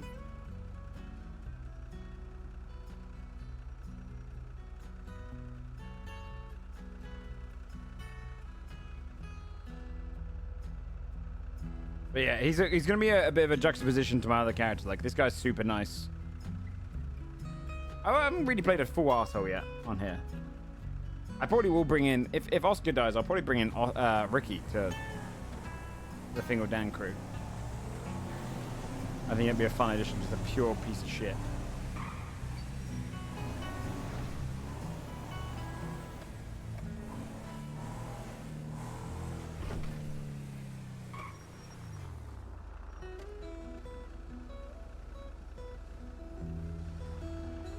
Okay.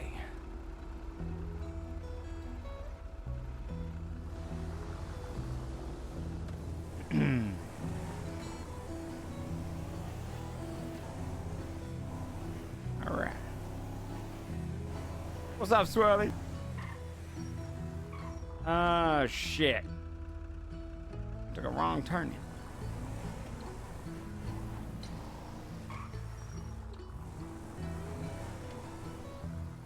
You gonna be a cop too? I mean, I'll be honest with you. The reason why I said this last week, I can't play a cop at my time zone on X because it's just there's not enough to do at the moment. And if there's not enough to do here, I'm also going to be in the same boat where I won't play it. But all my friends are playing cops. Yeah. For streaming purposes, it's a bit tough. Yeah, that's what I'm doing. That's who he is, Thonix. I would just change his last name to Cohle instead of Boone.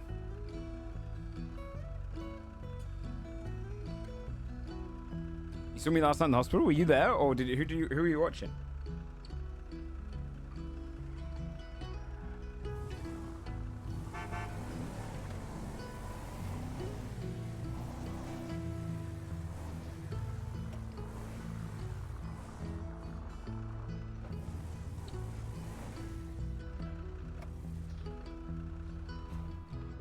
You were there? Oh shit. Yeah, that was funny as fuck.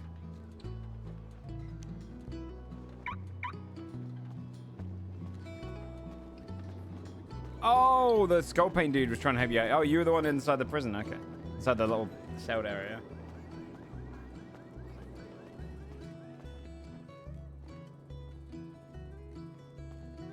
Well, now, how do I make sure?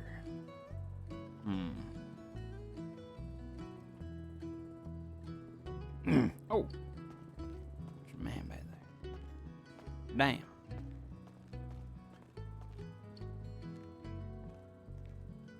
I hate that mask. It's so funny. Oh, I got an idea.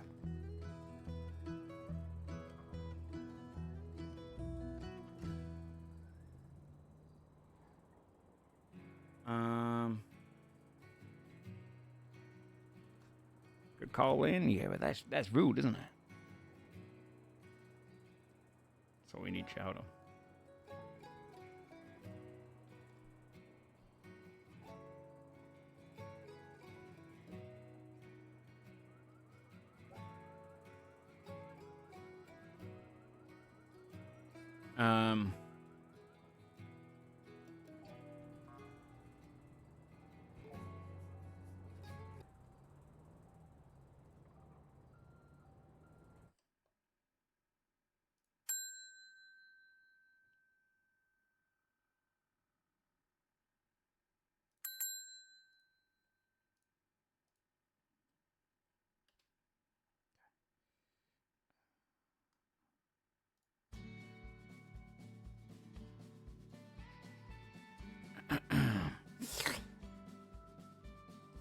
Okay. All right.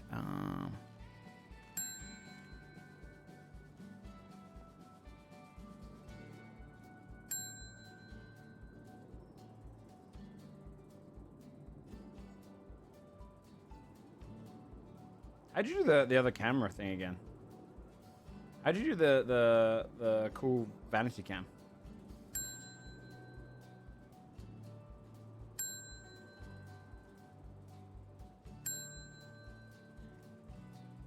It's N? Are you sure? N's my push to talk button. No, I don't think it's R. I think it's over on the right side of my keyboard. I remember that. Yeah, it's hashtag for me. Or pound sign.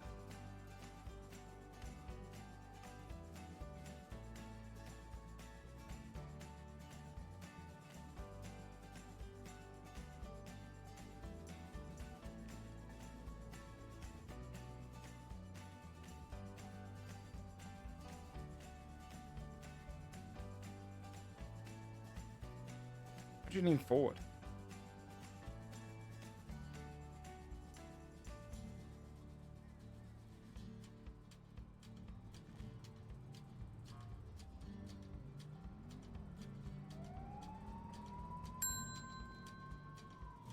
Looks too impatient.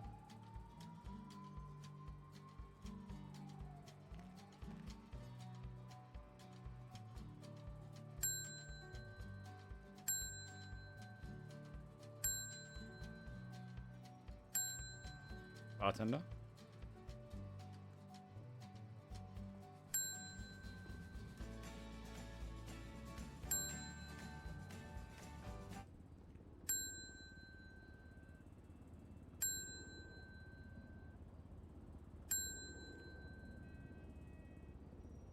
I'm gonna yell.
Can I help you, sir?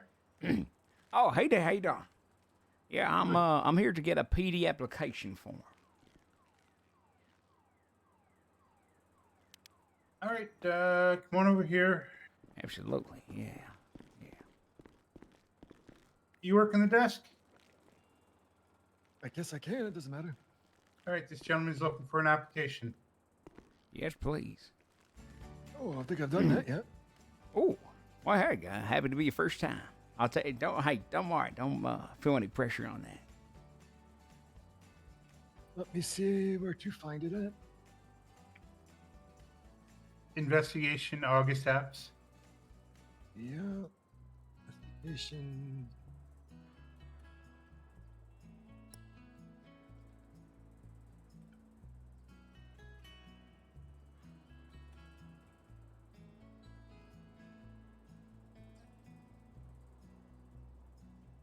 So, how's your day been, gentlemen?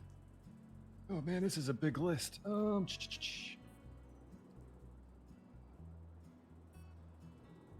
mind showing me your ID for me real quick, sir? Yeah. My day's been great, by the way. It's been quite. Oh, that's busy. okay. Hey, I didn't expect it from you. Don't worry. Yes, your state ID. Yeah, here you go.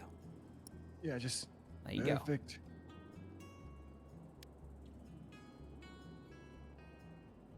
Had my hair up a little differently at the time.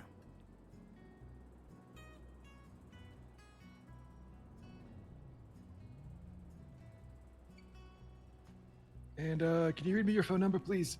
Absolutely. I'm gonna double check myself. Okay. Phone number is 555-3081. 555-3081? That's wrong. Yep. Oh God. Stand by.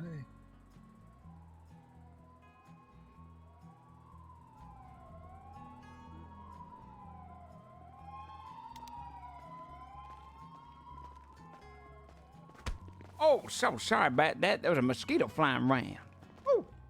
Oh, sorry about that. There was a mosquito flying around. My finger's going everywhere. Oh, I caught it before it could bite you. I definitely just pressed the wrong button. Appreciate you. What time zone are you? NA, AU, EU? A bit of both. A bit of EU, a bit of NA, but probably mostly EU. Kind of around this time zone. But I can also be here a bit later on as well. Alright. Looks like you don't have a criminal record. Absolutely not. Oh, is that Irish? Oh. Trooper Robbins, how can I help you? That's a shame. That's good tune. Hello. Oh, I believe you had the stolen vehicle, correct? Which one was it? The benefactor? Oh shit, hold on. I know one of them.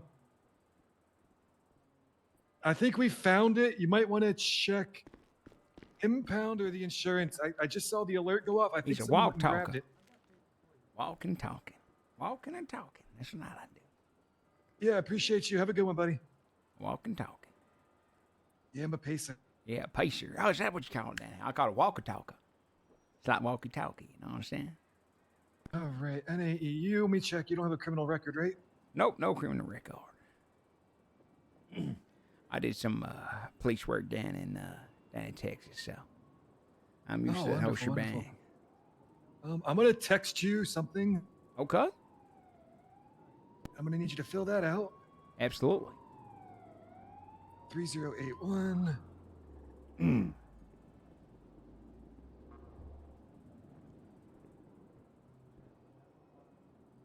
Oh, music stop. Did you get that? Let me double check. 555-3081. Yeah. Oh, yep. Got it. All right.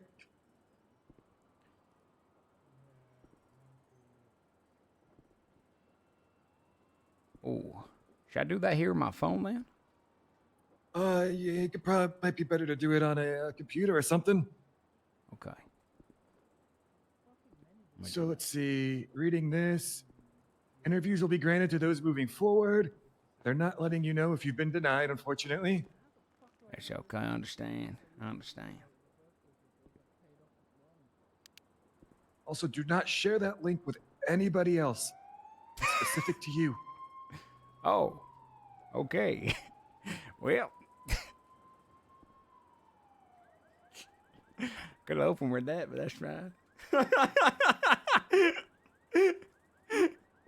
All right, and that's it. To fill that out, and if you move forward, you'll be hearing from us.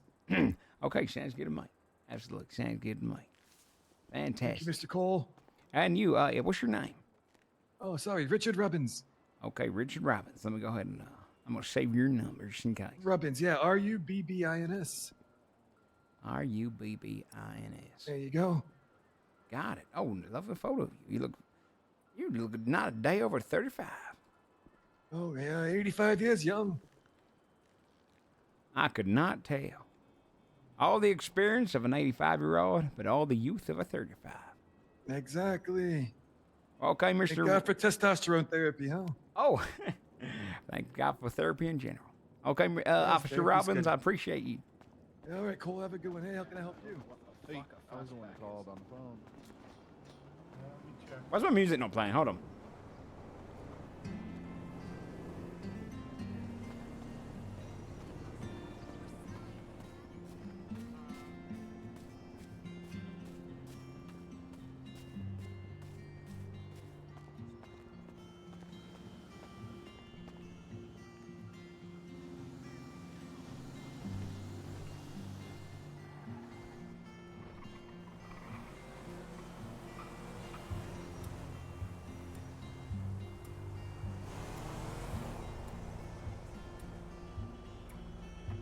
Wait, I should be able to cross now, right? I know.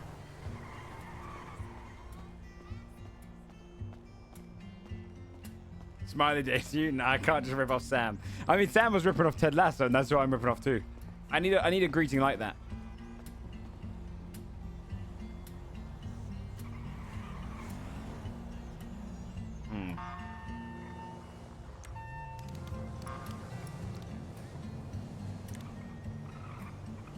Okay. So, this is the application I'm seeing. I don't know if I'm allowed to show you guys.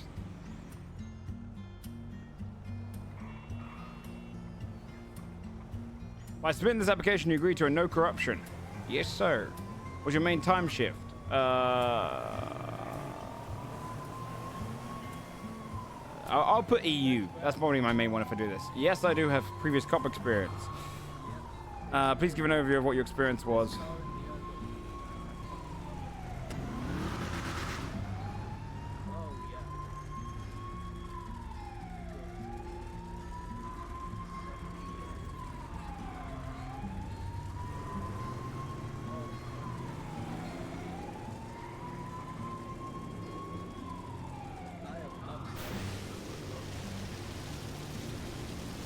I do howdy.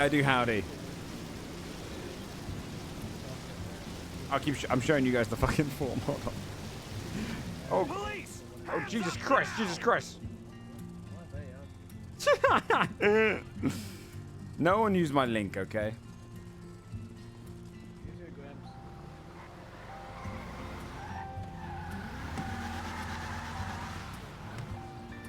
Okay.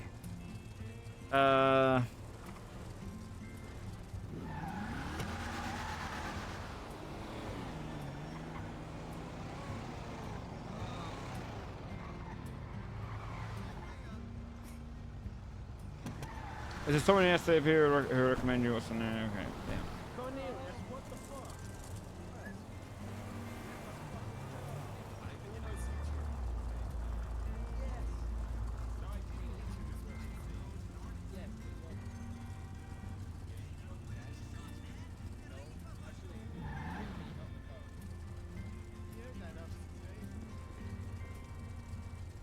And then character name Andrew Cohle. State ID 105695. 105695. I did get that right? 105695. Yep. Phone number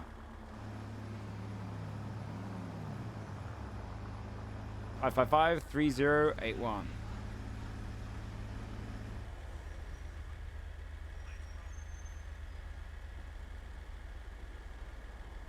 This is in character now. I get to type my previous experience. In my hometown of... What's a nice, like, false Texan town name?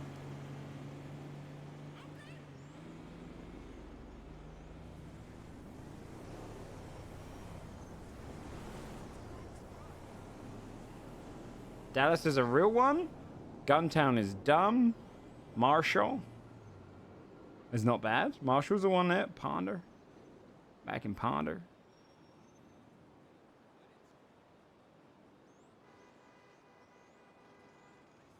Little oil fields.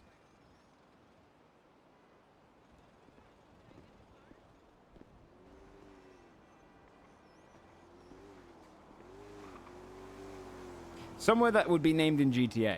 You know what I mean?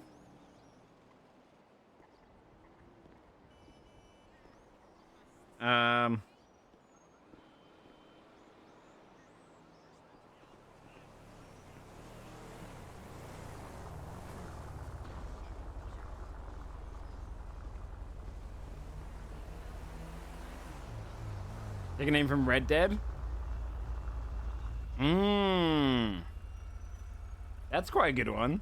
Take a name from Red Dead?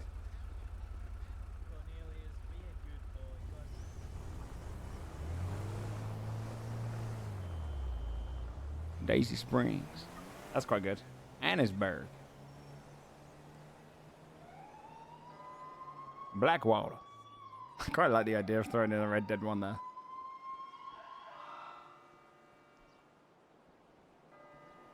Yeah, Armadillo is not a bad one. Get back home in Texas Armadillo. I quite like Armadillo. I like the idea of using a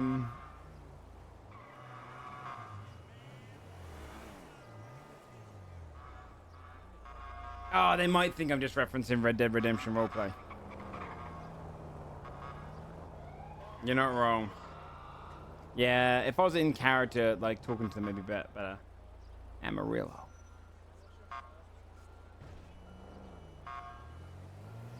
I could call it Marston, Texas. Paris, Texas. They probably already exist. Daisy Springs. Back home in Daisy Springs? Daisy Springs. Yeah, I could do Daisy Springs. What do you reckon? Daisy Springs or Marshall, chat? Crockett? Or Amarillo?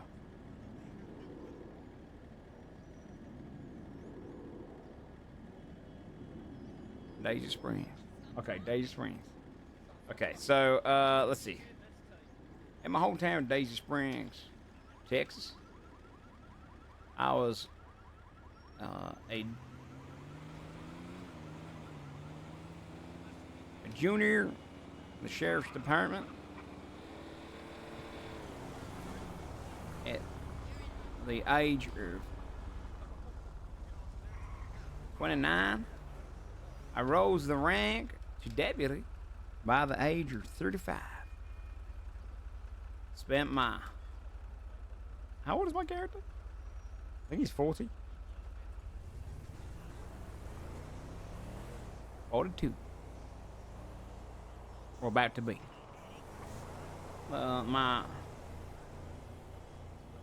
Let's say 33. Spent my formative years as a deputy down there. Things are simple back home.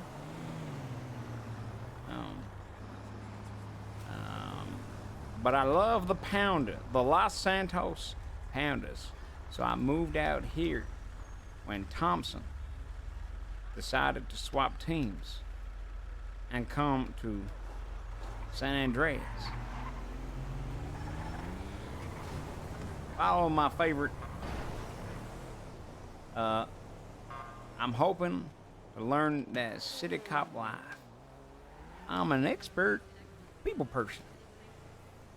I got a doctorate. No, actually, he doesn't have an official license. I studied psychology and psychiatry.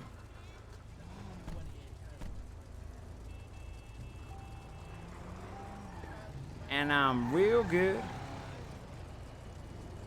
at making cookies. What made you want to be an officer?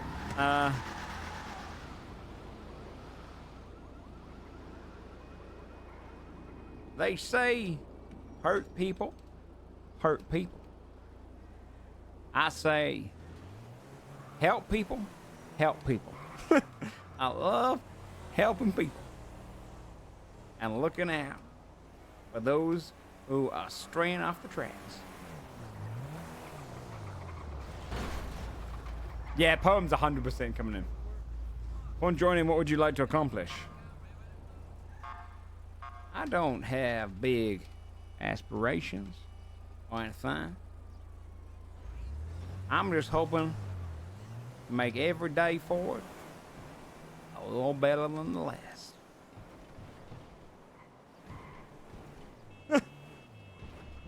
And done. Okay.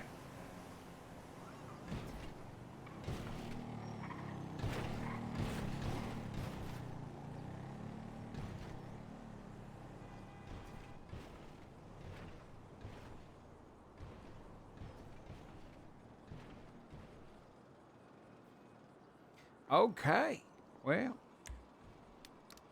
that's that. That's that.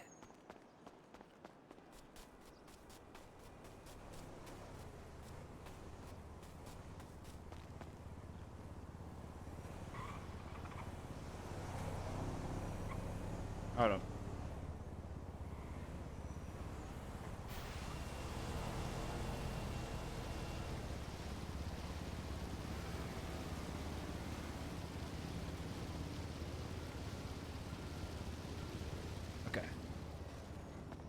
So now we just gotta wait to get reached out to.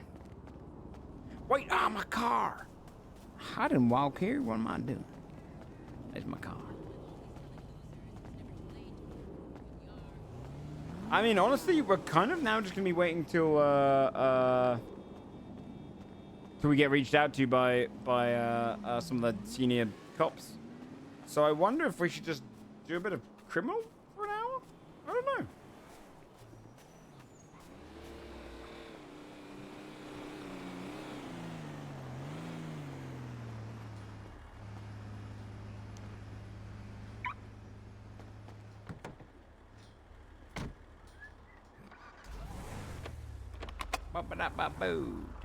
Boo.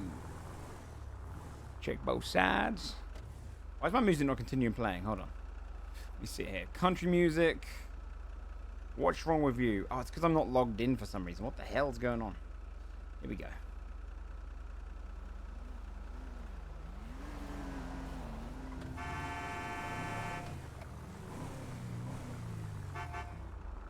Come on now.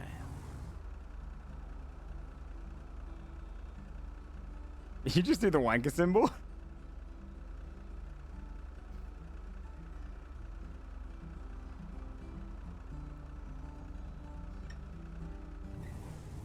Okay.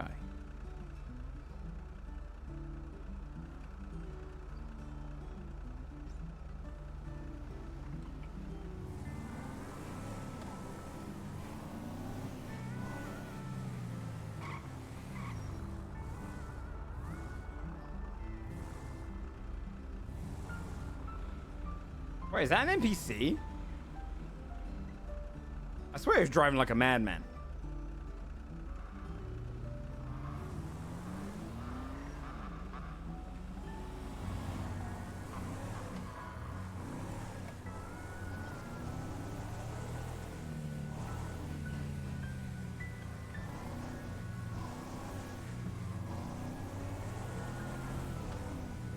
All right, what do we do? Oh, server restart coming up soon. What should we do for 15 minutes, chat? Oh, for the rest of the stream, I should say.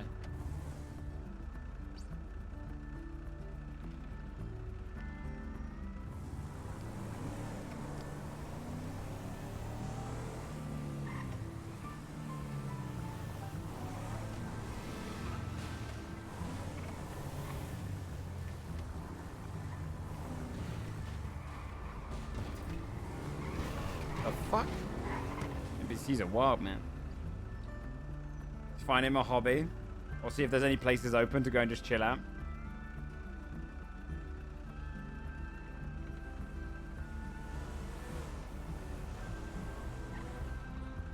New encounters? Are there new encounters somewhere? I probably prefer to do those on Oscar. This guy's gonna earn us state pay.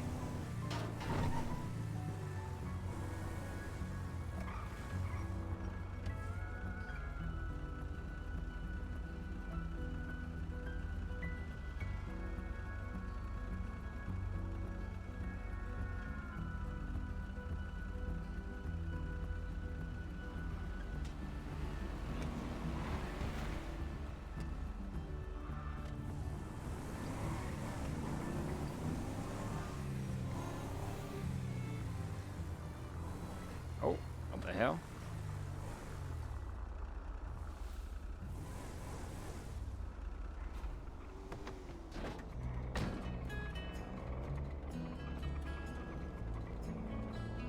Minutes.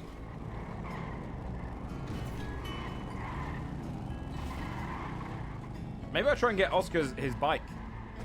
We'll try and go and buy the bike on Oscar. We'll swap over to him.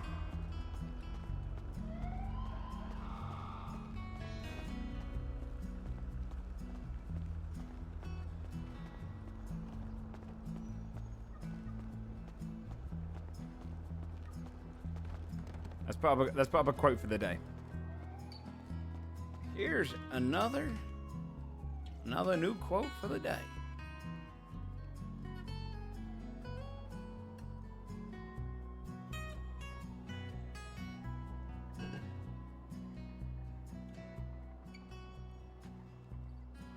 Don't be afraid to show a little emotion.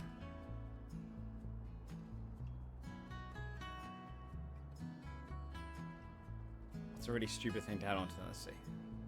Don't be afraid to show a little emotion. Tears. Rain is like tears. Wait, no, I got an idea. Crying is like rain. It helps clear the dark clouds away.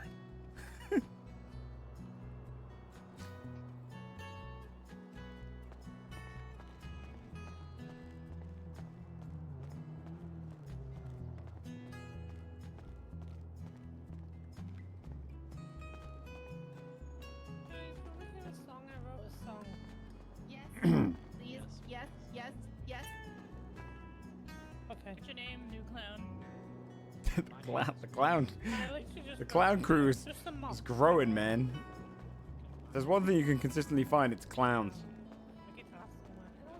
How much money you got? 75 bucks. I should put his gun away. Ah, no, he's an open carry. He comes from Texas.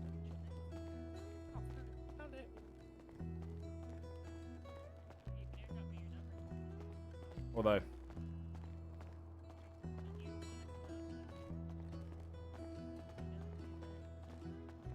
get a little bit more cash out.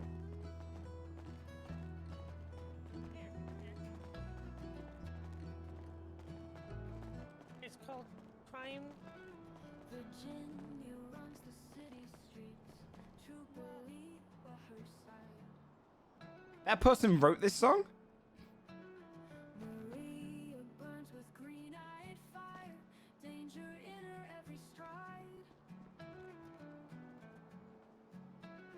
Revolver for sure if I can.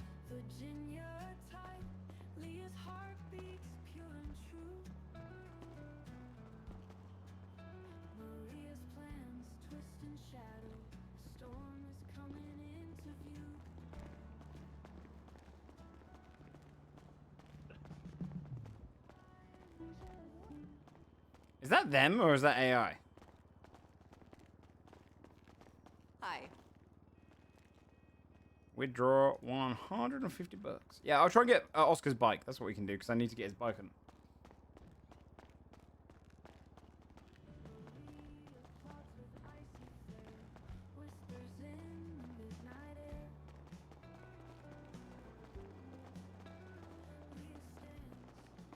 Oh, sorry about that. Oh, I'll go around. I'll go around. No. I got a faster walk than you. You take your life casual. I like that. Hey man, listen. No rush. Life is too short to be in a rush. I'm not sure if I follow that logic. Yeah. Yeah.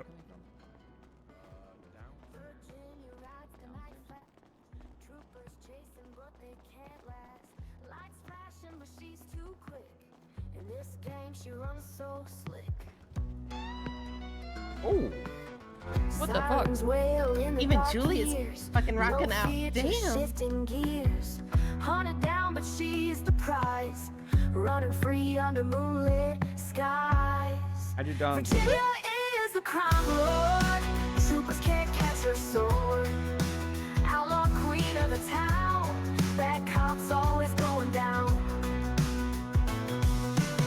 Wait, no, I know the purple one for this chat. Hold on. No idea what's happening, but I'm absolutely loving it. I'm digging it. Troopers fall like dominoes. Virginia, yeah, she always knows. Where is it? What's it called? I found this the other day. Dark night, she's never losing. Speed and smart's always choosing. Twisted justice in her hands. Troopers fall at her command. Virginia is the crime lord. Troopers can't catch her sword. Where is it? Outlaw queen of the town.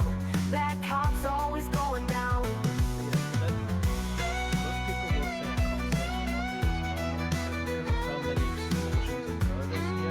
I don't know where the fiddle's coming from, but Jesus. My ass.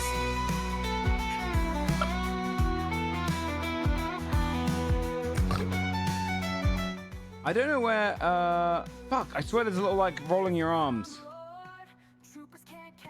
Where is it?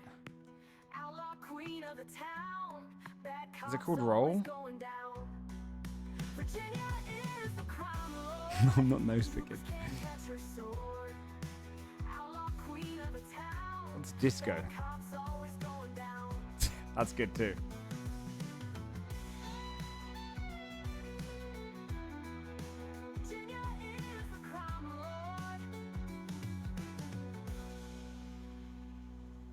Woo! Damn. Nice.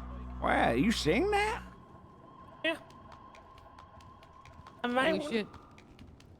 That, was I'm that? currently writing one about the Rangers. Is it a Fourth Amendment breaking one? So I run a record label. Give me a call sometime, all right? Alright, bet. Was that use use artificial intelligence for that? That's very clever. No, that was me. That was A nicely bit done. of- Because I'm old, I have to use a little bit of tuning. Hell yeah. Just for the record. Girl, you Is are that actually them or was that AI fire. chat? You should sign Fucking that hell. shit so fast. Who was that? That was a person who wanted to sign you. Oh, bet. I think she's Yeah, I'm gonna write one about Uwu. That's how I feel, I'm Sarah. gonna write one about Rangers Uwu? being absolute penises. Uwu? Wow, well, hold on now. The Rangers are just I'm trying to gonna- help you out. They're good people. No, I know. No, I'm kidding. Okay. I'm gonna write the Rangers and I'll probably do a gathering somewhere to give That's it how I to feel, them. Lemons. I have to be honest, I forgot your name. Damn. That's rough. What is your name? Who? Him? Damn. You have to remind Matthew. me. Don't leave me hanging here. Matthew Bell? Yes. I do have the other one. Do we have time? Yeah, go for it if you want to sing along. I'm down. Let's see. Matt, do you want to do some jobs? Yeah, if you want, we can bring you. This one hurts my throat. Jesus. No, it's AI. Wow. I'm not sure that's you, lady. Yeah. Oh. Blech.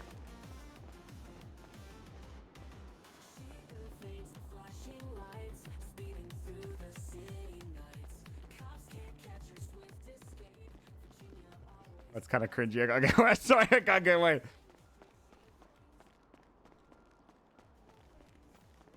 You must music sound like that? No, that's AI. I mean, like, I'll say I'm wrong if I'm proven wrong, but I'm pretty sure that's AI.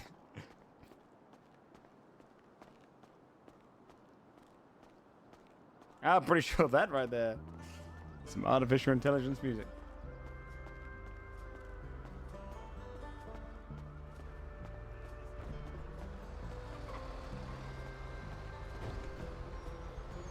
What's the giveaway? I mean, the voice itself, a little distorted on the ends, but you can hear that voice is one of the primary AI voices, if I remember correctly.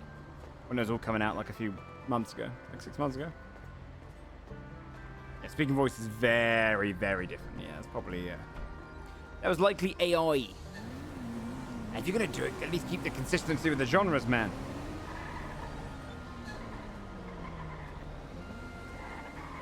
Yeah, exactly. Yeah, sorry.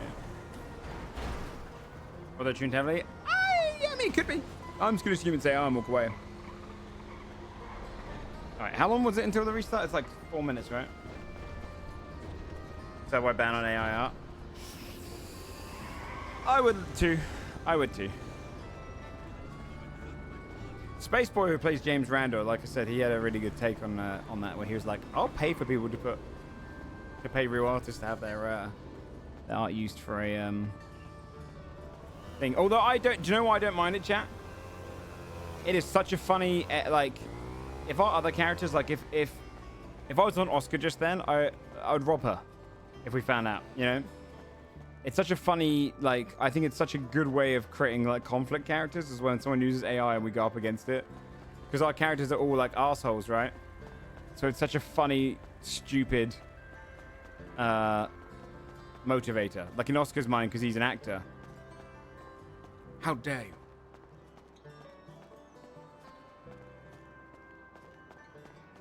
Well, Andy's a people person. Andy doesn't understand AI, but he's a people person.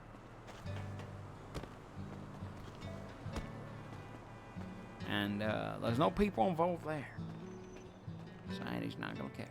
I think with Andy, we should just kind of wait till our application gets reviewed and stuff, right? I don't really need money on him. He's mostly just going to be my cop character that I just go around on. So maybe we swap over to Oscar now whilst we wait for our application to get approved. Which could take, you know, a week. Who knows? And then we'll go on Oscar. Try and get Oscar's bike. I think Oscar has enough money to buy the motorbike. Part of the truck. No, it's a rented one. It will disappear on the reset.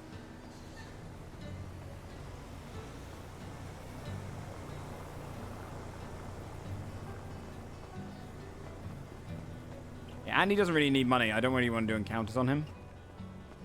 The only money he needs is to survive. He's gonna be the cop. Yeah, I want to get him a motorcycle big time, Oscar. One he owns himself. So let's swap over to it. When the server goes down in a minute, we'll swap over to him. I was considering playing Hunt today, but I don't know how many my buds around at this time to try it out. Bum, bum.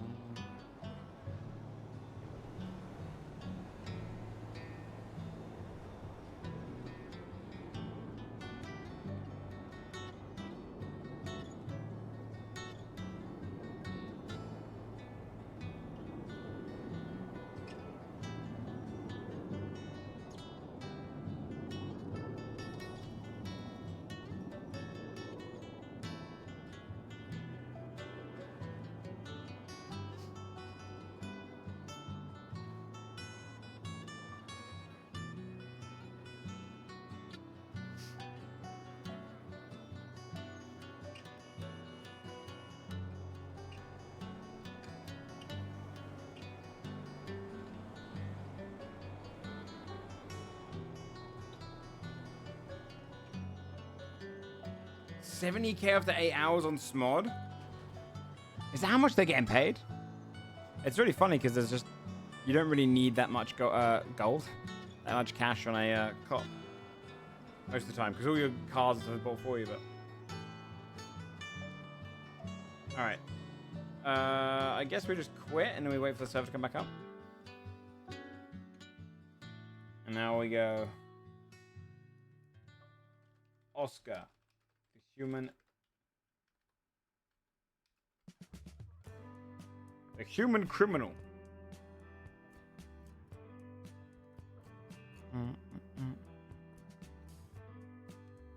Cinema.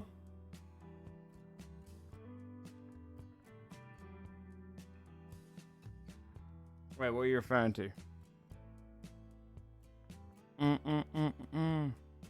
Okay.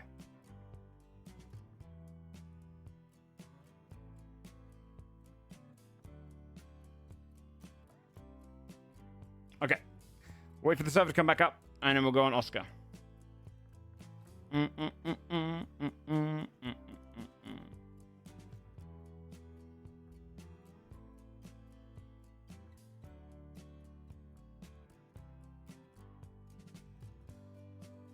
that tab.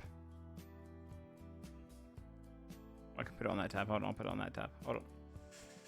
Boop, boop, boop, boop, boop, boop, boop, boop, boop, boop. Where's the other tab? Here it is.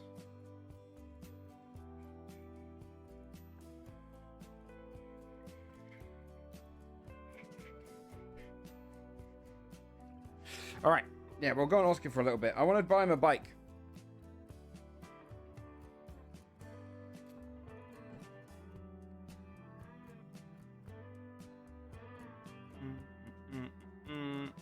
I want to buy him a bike. I think we've got about 8k on him, but I don't know. We've probably spent a bunch of money too, because we haven't really earned money. Well, actually, I did earn money. Because we killed, we beat the shit out of someone, me and Joe Jonte.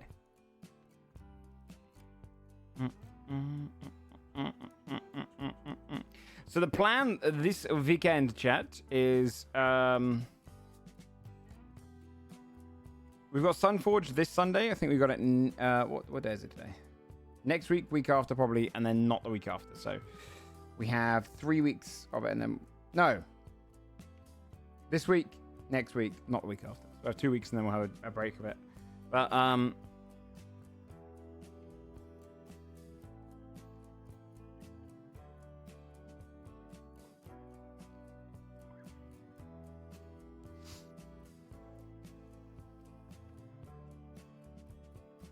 I won't be streaming tomorrow. We're streaming Sunday with that. What the hell is this INAPS thing in chat? Should we, whilst we wait for the servers to come back up, actually, let's watch those World of Warcraft things now. I haven't seen them yet. So what's this?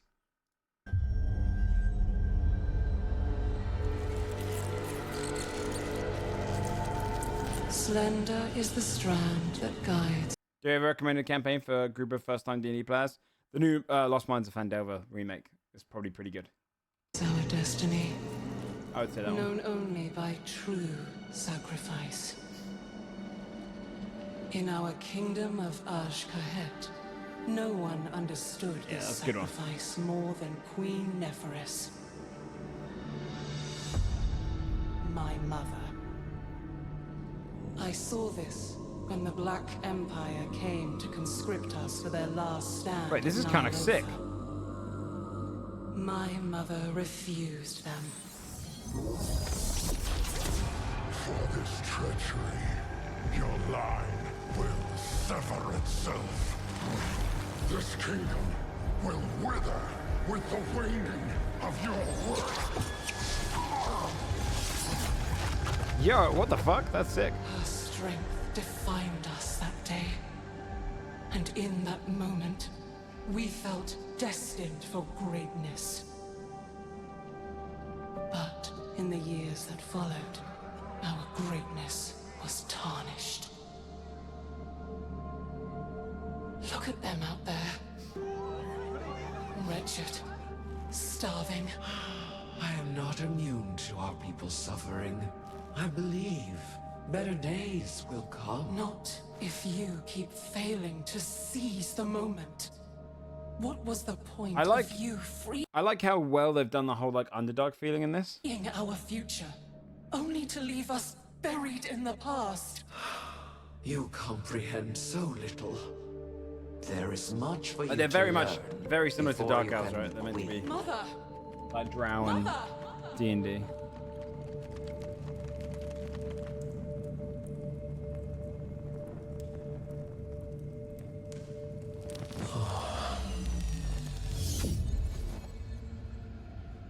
Ansarek? Are you seeing this? You have heard my voice in your dreams, Great Queen.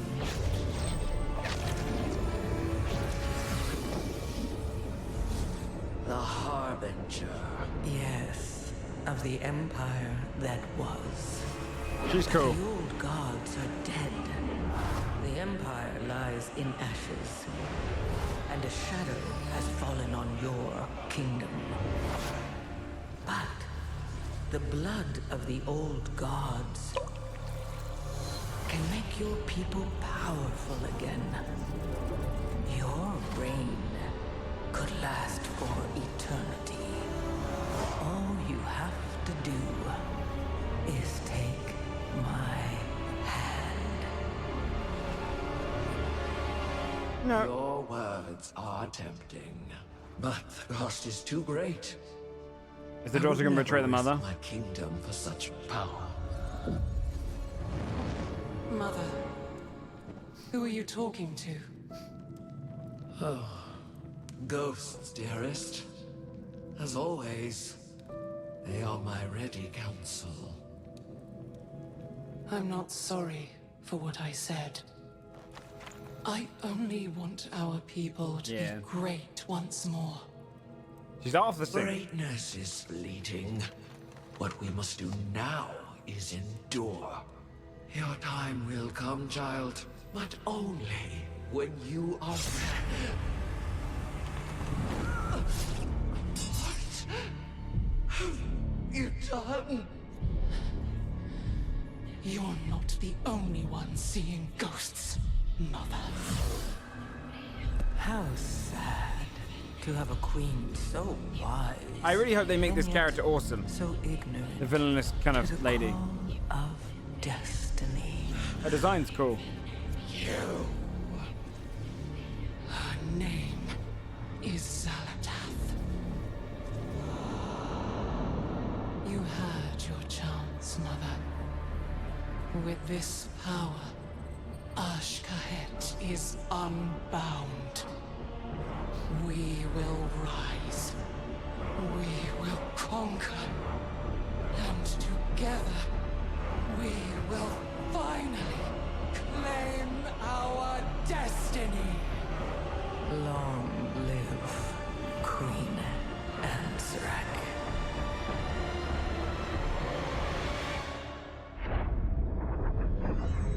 Naughty little spiders. What are you doing down there? So wait, that was one of the ones here, right? That was the one that came out here. I think I've already seen this one. Yeah, that's the official one that we saw. So I've got the story so far. We'll quickly look at these. And then another one here. Wait, hold on. Should we get on to, what do you reckon? GTA? Yeah, let's load up GTA at the same time. Hold on. Boop, boop, boop, boop. Is the server still down? Oh no.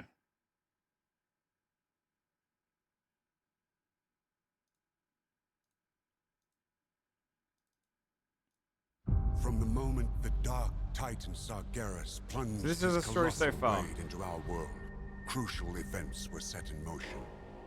Magni Bronzebeard heard the cries of Azeroth, giving up everything to answer her call. Server is still down. Since being wounded by the Mad Titan, Azeroth has been crying out in pain. As her dutiful speaker, he rallied the champions to her aid, and ultimately Azeroth, to she confront the bleeds! return of the old god, N'Zoth.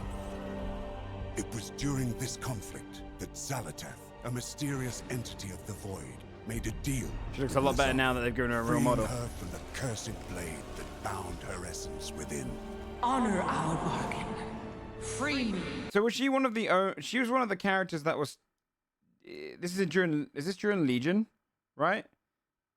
She one of the characters that you take on for. I'm guessing Warlock. For one of their. This is BFA. Oh. Is it BFA that you get all the weapons? To find my own fate. Is she one of the like the super rare weapons you get? After she Shadow vanished Priest, probably, into right? I don't know. darkness, N'Zoth was confronted by the mortal champions and destroyed, ending the old god's reign of terror. Shadow Priest weapons, yeah. But they were not the only malevolent force with its eyes set on Azeroth. For soon, the sky was sundered, the Shadowlands split open, and our heroes were pulled into the realm of death itself. Go, champion! It's okay to forget about this, to be It honest. was there that Anduin Rin endured the worst. Captured, tortured, and through dark domination magics, forced to commit terrible Are you gonna acts main? against his Major will. warrior, I don't know yet. I'm afraid that if I call on the light, it won't answer. Scarred and shaken by his experience, he vanished, his whereabouts unknown. After the threat of the Shadowlands had been quelled, the dragons of Azeroth returned to their ancestral homeland. I didn't like the story of Dragonflight. It was here that the Gameplay primal was dragon, fun. Iridikron, broke free of his prison, and in pursuit of vengeance upon the Titans who he felt had stolen It was our like cheesy world, Marvel. he secured an ancient, powerful artifact, the Dark Heart. When the Titans come to reclaim their prize, I will be waiting. As word of this new threat started to spread, people began experiencing strange visions. The Radiant Song. It's being heard all across Azeroth. The Council doesn't know what to make of it. It was then that Illyria Windrunner, a deadly huntress who had harnessed the powers of the Void as a weapon against the darkness, was summoned to investigate. We still don't know what this Dark Heart relic is capable of, but we do know it's in the hands of someone called the Harbinger. It was not long before Illyria discovered the Harbinger's true identity. Xalatath, the mysterious figure, was once again on the move.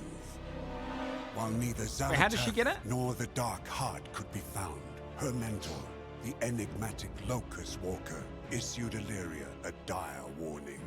The radiant visions you spoke of are the very same my people had before our world was consumed by the Void Lord Dimensius. Could Xalatath be seeking that same fate for Azeroth? You must find a way to stop her. They're doing their If you cannot, StarCraft voice changer. then Azeroth is in a already dungeon? doomed. Okay. So that's what she's got, this Dark Heart or some shit, and she's working with the Void. Okay. And the final one before we get onto GTA again.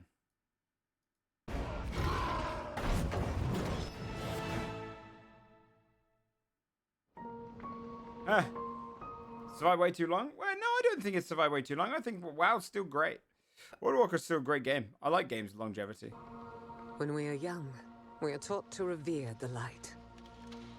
Totally But different when style. I turn to it, I see only fire. The fire of pain, of loss, the choices I made. Quel'Thalas, home. Until the Horde. This looks like the art style for the Critical Role show.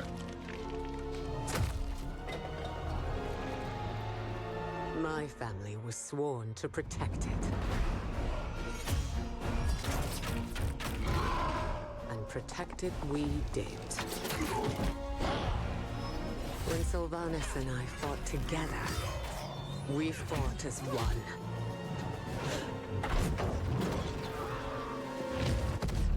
But the conflict here was growing, pulling my sister and I apart.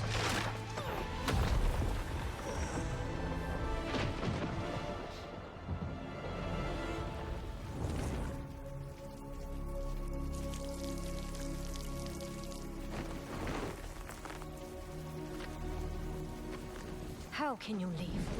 You will choose the Alliance over Quell the Loss. Our home. It's not just our kingdom at risk. If the Horde isn't beaten back, others will fall. I have to go. But you're abandoning your family. I am doing this for our family. I lost a sister that day.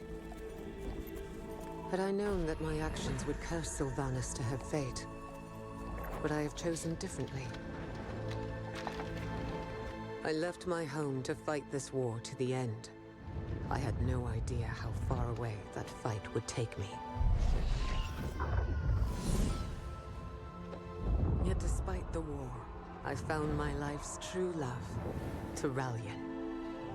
And together we fought side by side, until we became three. But beyond the boundaries of our He's world, fucking like he's a our Warhammer enemies character. grew powerful. He's massive. You can make your stand here. Why risk marching into the unknown? Our only choice is to take the fight to them before it's too late. Should we not succeed? He's built like a I will space keep marine, him yeah. safe. Just come back. We'll return before you know it, Eritor. Had I known that I would not see my son again until he was a man himself, would I have still left? I had given everything for this fight. The only thing left to give was myself. It's actually pretty sick cinematic. There was no other way. In order to defeat the darkness, I had to embrace it. So embrace it, I did.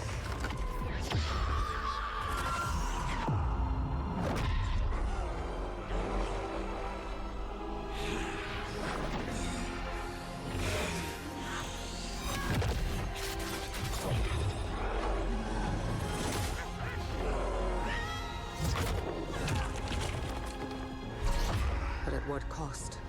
Tyrallion, who had known me, loved me, fought beside me, now saw me differently. What have you done? The shadow, it saved us. No. I would rather have died than see you fall to evil. Tyrallion didn't understand, but I could not fault him. If I had known that embracing the shadow would push him away, would I have sought another path?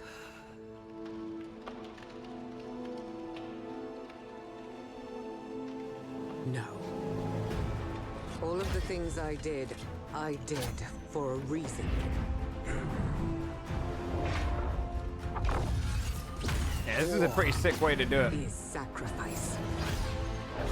And I have sacrificed everything to protect those I love. To keep them safe. And if it takes sacrificing myself, This is to World of protect Warcraft's like our world, free expansion, I will one of their not cutscenes. hesitate. I am a soldier of Azeroth.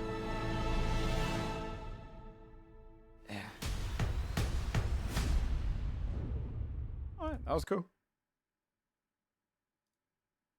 That was cool. I liked that. Alright. Now time to play Monkey.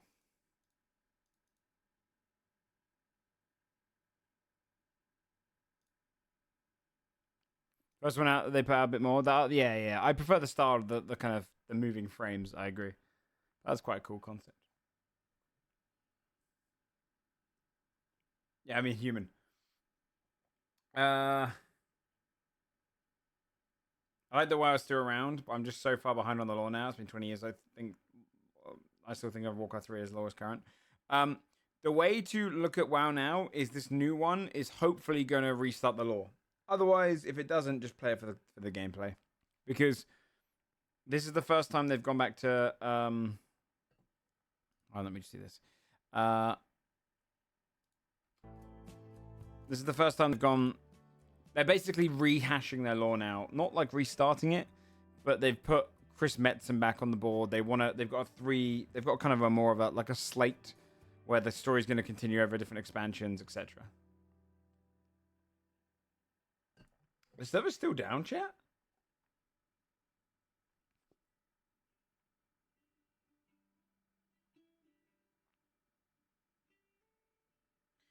Has there ever been a Horde cinematic where we follow like an invasion winning? No, I don't think so. Yeah, they're definitely. I think they're paying like a unique team. They used to have a team that did all the stories for their different games. I think it was something along those lines, and now they've got a unique team working on WoW. So, from this next one onwards, the next 3, they've kind of gone. Or the second war or the first war? Wait, which one?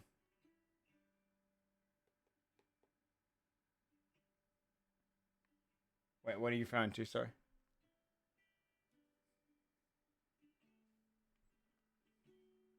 No, the new expansion is called War Within.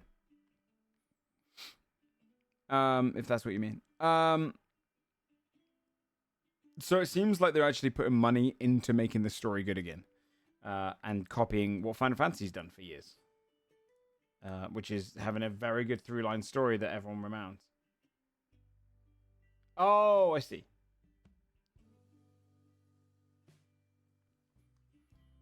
I see. Is the server still down? Let me see. Is anyone else streaming it right now?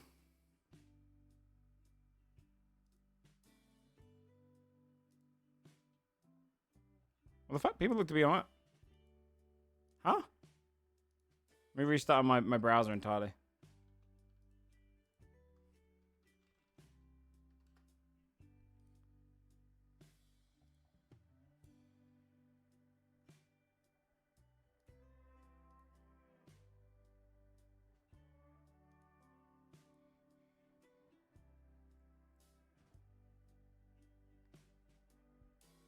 Yeah, it's... No. What the fuck? It says the server's still restarting for me. I swear I saw people on the live list on the server. Huh? Are they just showing old clips, do you think? Let me... No, there's people online on the server. Why is it telling me it's still restarting? Oh, fuck. Has it got like an awkward thing?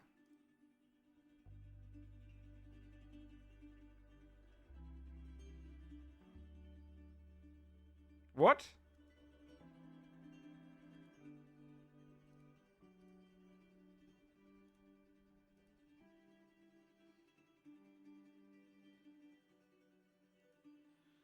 Oh, God, dude, chat. How do I search this? Some people can't join either. Let me see here.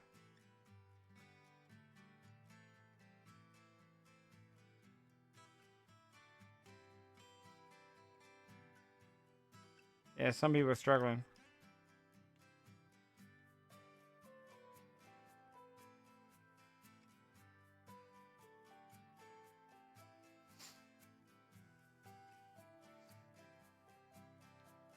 Wait. Let me see here a second. Is this just a daily restart? Oh, hold on. Freelancing profession? Is that crim profession?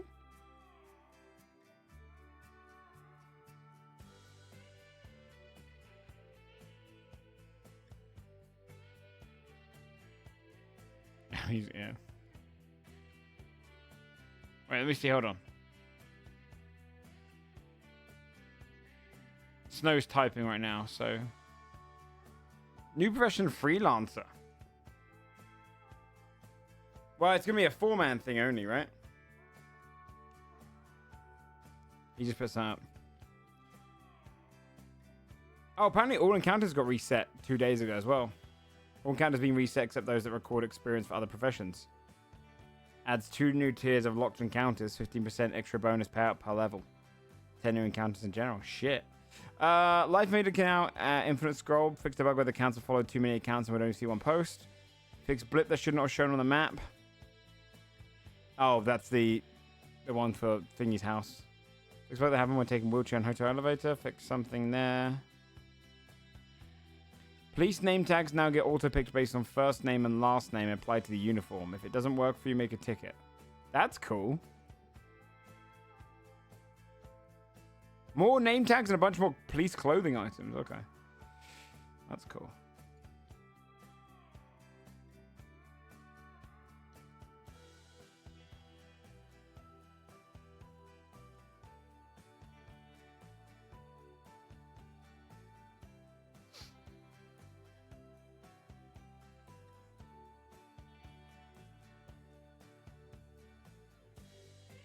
Oh, I have to check out how the thing works then.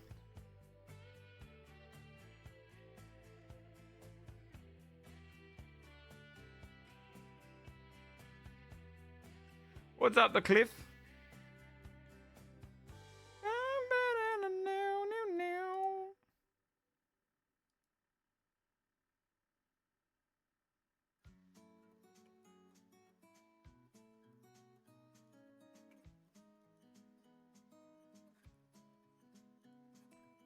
Try again on the website.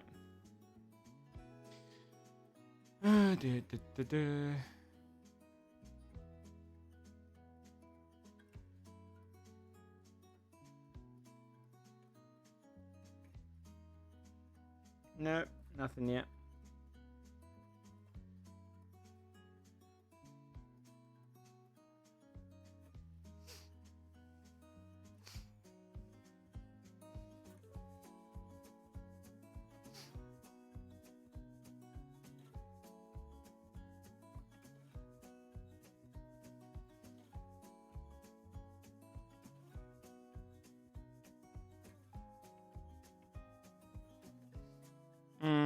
Okay.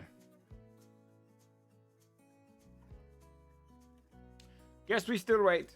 But I want to see what that freelance is about. So, if it's still in groups of 4, though, we have too many people in our gang. We often get just caught kind of, you know, having to separate and stuff. But it'd be fun to try it.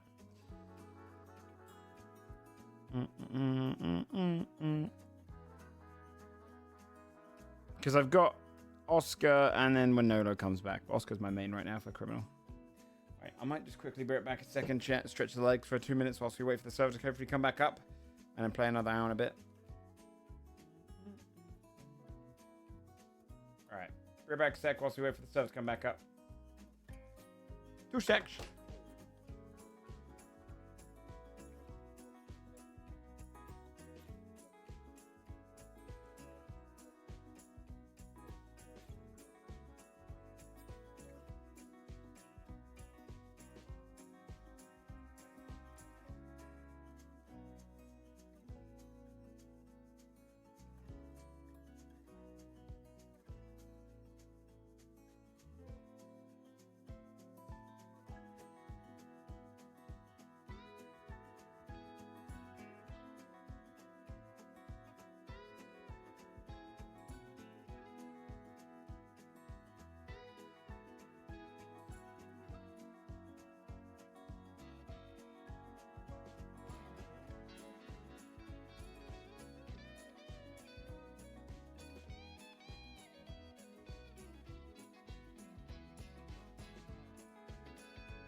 back up now. Surely it's back up now. Surely. Surely it's back up now. Surely it's up and running. Let's see. I want to see this freelancer thing. God damn it. Is it broken? Is this something I've got to do? I feel like it's got something I've got to do. It feels broken.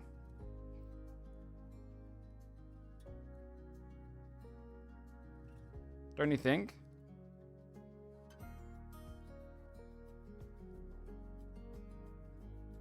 Let's see.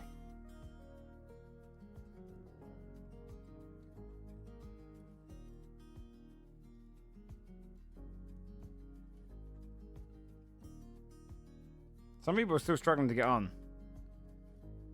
Yeah. God, some people have some really cringy fucking AI art avatars.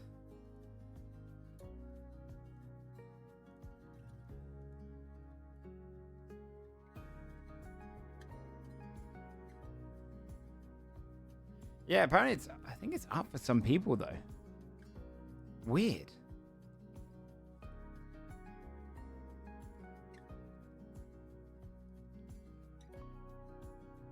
Yeah, I see some people's things are showing them they're on.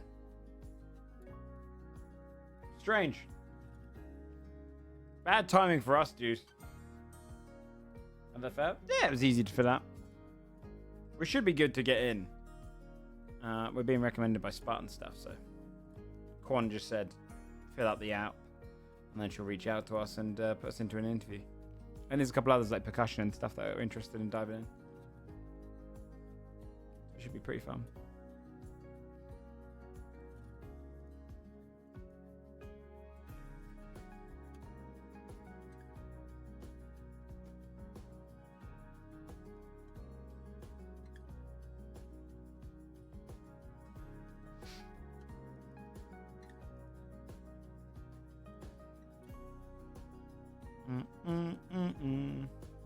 Okay. I think some of you were just... Guess we're just still waiting.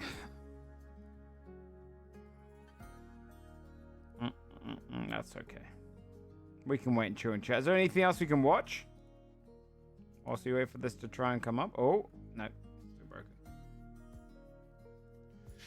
Bum, bum, bum, bum, bum, bum, bum, bum, bum, bum, bum, bum, bum. I don't want to play like an hour and a bit. If that. We'll see. We'll see. I want to get some food and stuff. I don't want to end as late. If we do the Baldur's Gate 3 playthrough though, chat, it's really tough because they're revitalizing so you can do all these evil playthroughs, right? Like the evil playthroughs now is like it's gonna be its best next patch. But I haven't done the character stories. Normally.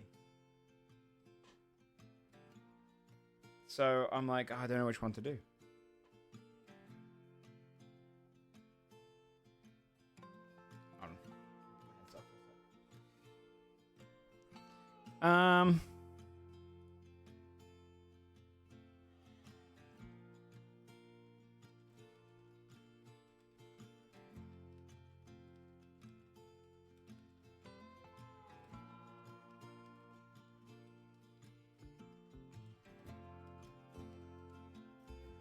You can do dirges to do all the character stuff. Yeah, that's what I was planning, but I think the dirge ending is different if you go full evil. So I wouldn't be able to get experience that unless I go full evil, and I think that would screw up a lot of the character stories, right?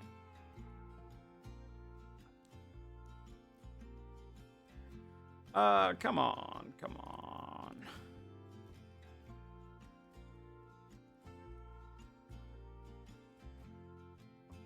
I see.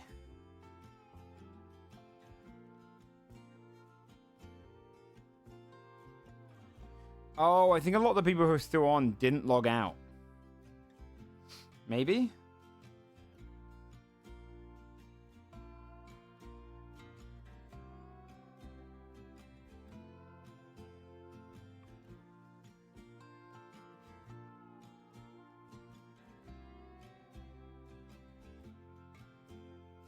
Yeah, a lot of people are still on the outside. Everyone's talking about it, so. There's 2 branches you can take with Dirge. One is full evil. Yeah, but that's what I'm saying. The new patch is the full evil ending is now in. I could do the evil roots for the enemy. For the other guys. I could do a full bad guy playthrough. I just feel like bad guy playthroughs are always better for your second playthrough of those characters, but I don't know.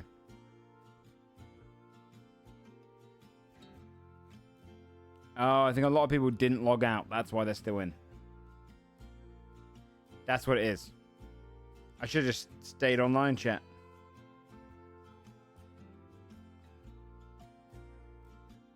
The server is down.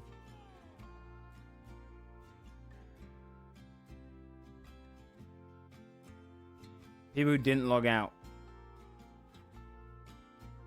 are the ones who are on. Rough. Yeah, I think bad playthroughs work when you've done a full good playthrough new experience with the characters, because it's almost your what if non-canon playthrough, right?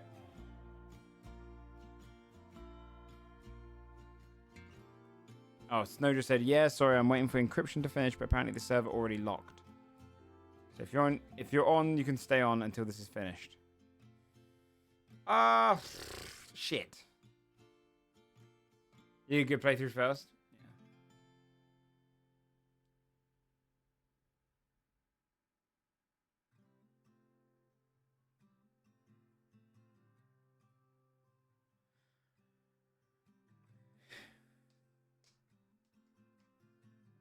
Yeah, and that's what I think the next patch is enhancing the evil playthrough. But I just feel bad doing that for the first playthrough of the characters.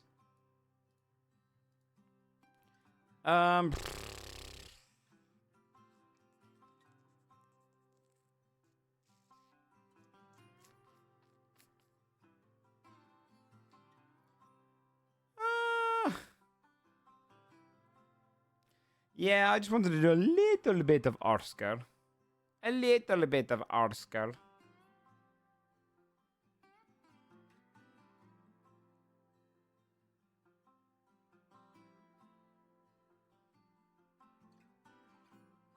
It's looking like we're I mean, I'll give it another 10. Because I'd play for another hour and a bit. Gateway of Chief was fun.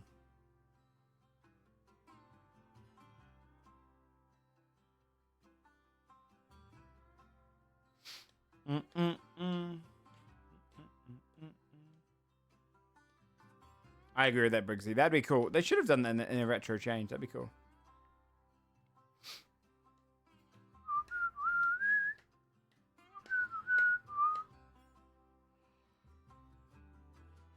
Oh dear.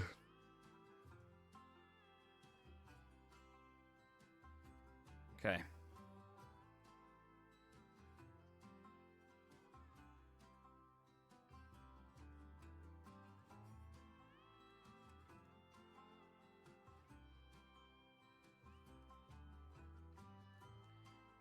Hold on, I've got a video we can look at. Hold on, look at this. This is that channel we've seen before, food inside of food. I'll put this on like a side screen because people know we're watching this instead. Waiting for the server to come up.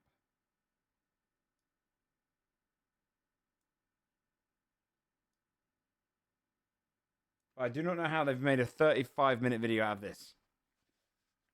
Which is wanted to find out all the differences UK versus US bottled US water. And the UK. Due to the massive amount of bottled water brands and sizes, we've narrowed it down to the most common sizes in the UK. 500 millilitres, 750 millilitres, 1 litre, 1.5 litres, 2 litres, 5 litres. Typically you'll see these in a very wide bottle with a handle attached to the lid, although this one is more of a fridge pack. The most popular still water bottle sizes in the US are down here, the 8 fluid ounce. These usually come in packs of 12 or 24. The 12 fluid ounce also usually comes in packs.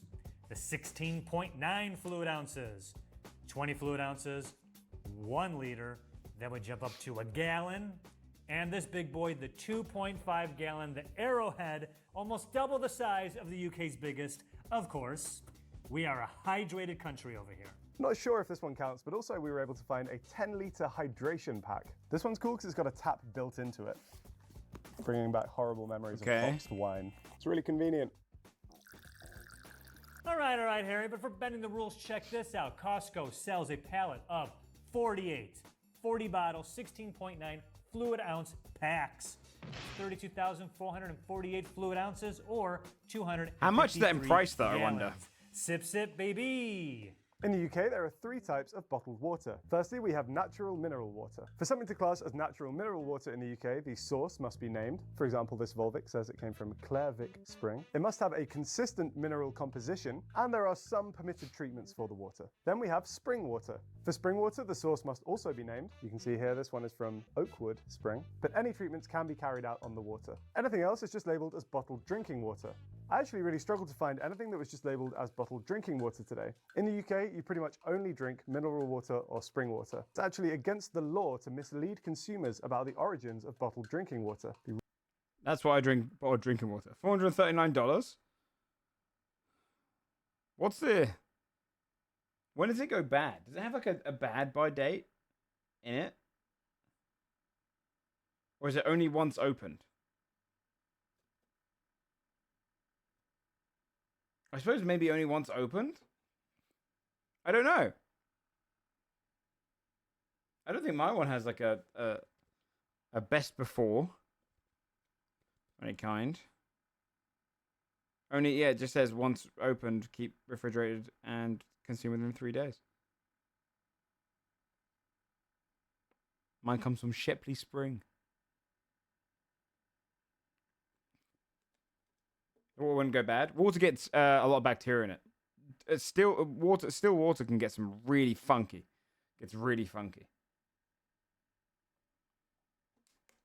If you were to have water poured out into a glass and left it there for a year, it would go funky. Yeah. So I'm guessing that doesn't happen if you don't take off the cap. Which makes sense. Makes sense. Yeah. Because water does get funky.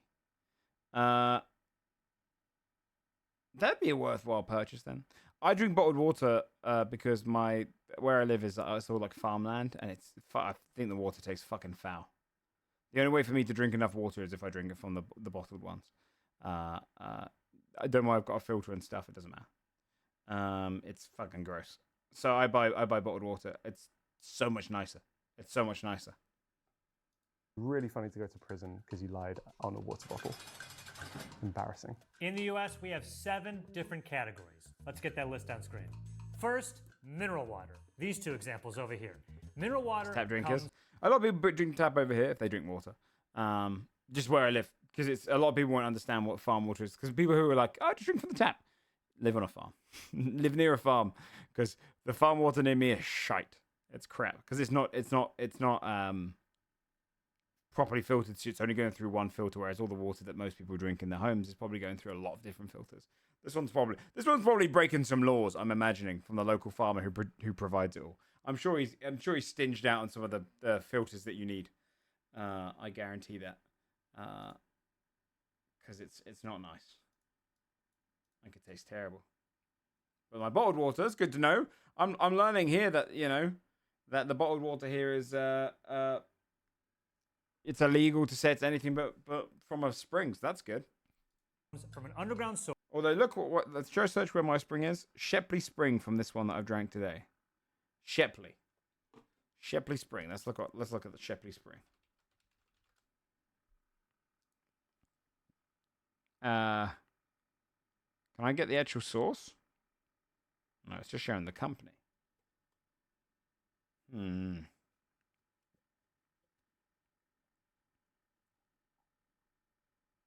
Where are you? Surely I can find it. Is this it here?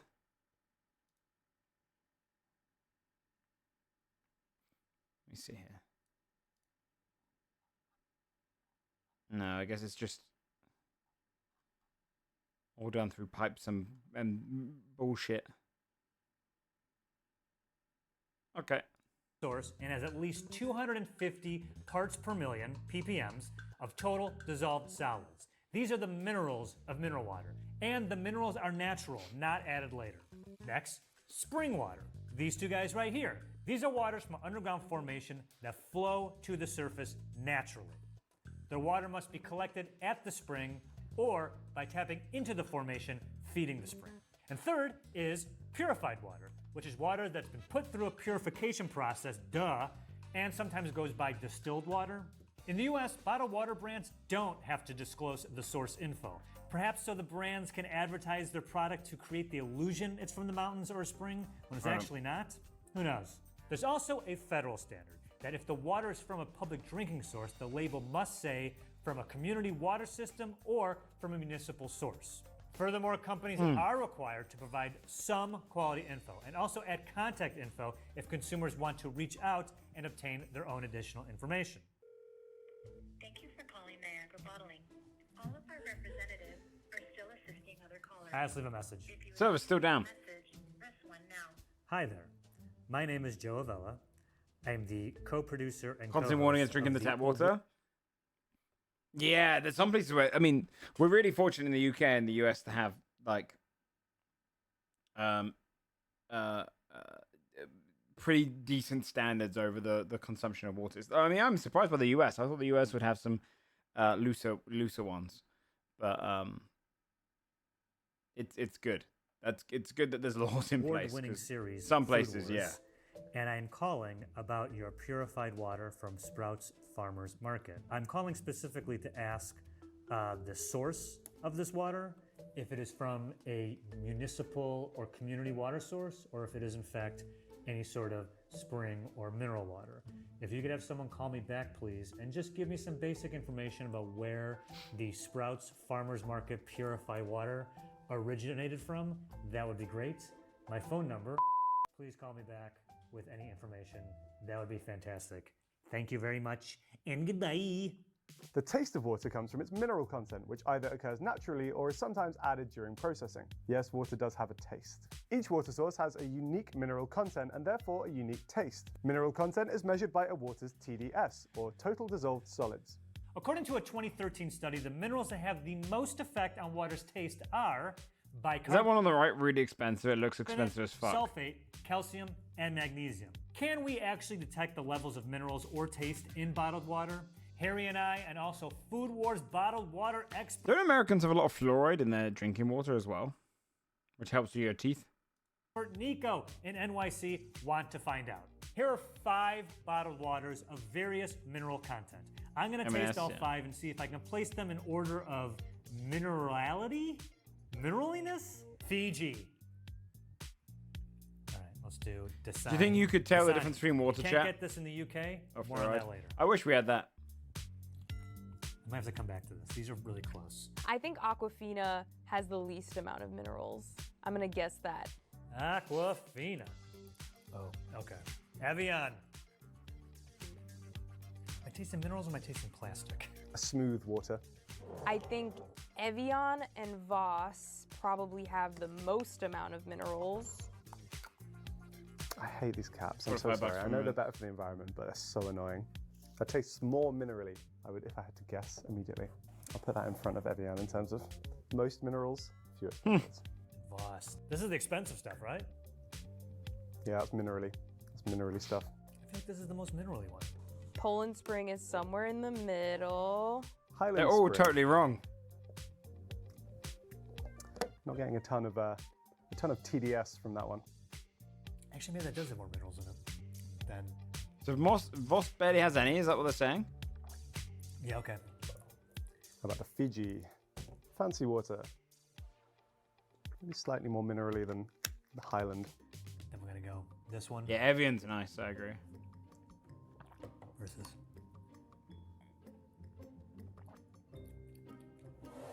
What's happening here? What's going on? I think Fiji might be. This is most people tasting wine. Yours does have the distinction of. I don't know. How's this video 35 minutes long? Oh, they're doing pH things? What's this? A month per person. According to Amazon, the best-selling pack of still water bottles. Wait, what's this thing? 140 million gallons, or roughly 11 gallons a year per person. Bottled water makes up 18% of the non-alcoholic beverage market in the UK. That same year, the US consumed 15.9 billion gallons. Now, we do have a lot more people here, so it works out to roughly 46.5 gallons per person. Bottled water accounted for 25% of beverage consumption in the 46. How many liters in a gallon? 3.7. People are only drinking on average 120 liters a year. I drink that in 2 months.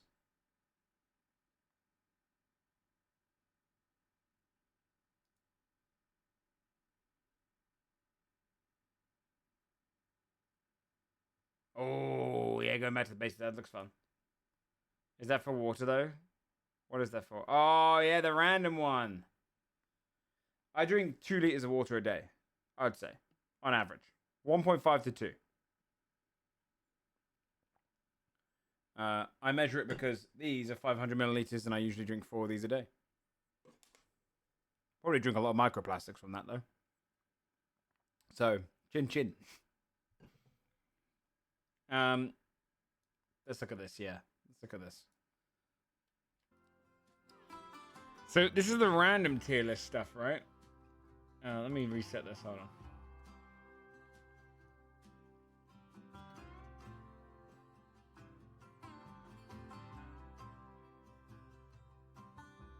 Yeah.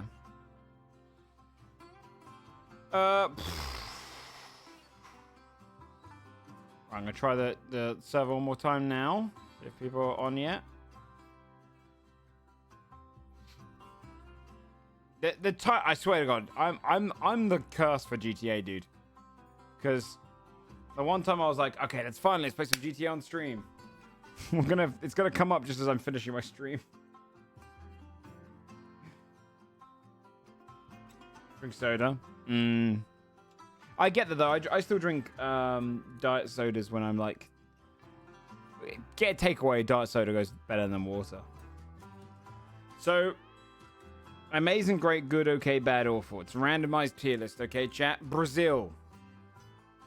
Where are we putting Brazil? I think Brazil is pretty great. A little dangerous in some portions for tourists, though, right? But it's I would say good. I'll give Brazil a country good. It looks lovely though. Oh, it could go great. I don't have anything. It's got the Amazon. You know what? I'll give them great. I think great's good. What's this? Is this just meant to be like a Tokyo strip? What is it? What is this? Add row below. What am I looking at here? The gray tier. I don't really know. This particular sign? It's fine. Is this... Which type of bear is that? Is that Grizz? Habu Kicho? What the fuck is that? Entertainment District. Oh. Oh, that sounds fun. That seems like a kind of place I would like to go as a tourist and then never again, you know? That seems fun. Grizzly bears? Ah, they're pretty awesome. Yeah, they go above Brazil for me. I love a grizzly bear. Won't go near one, but they're awesome.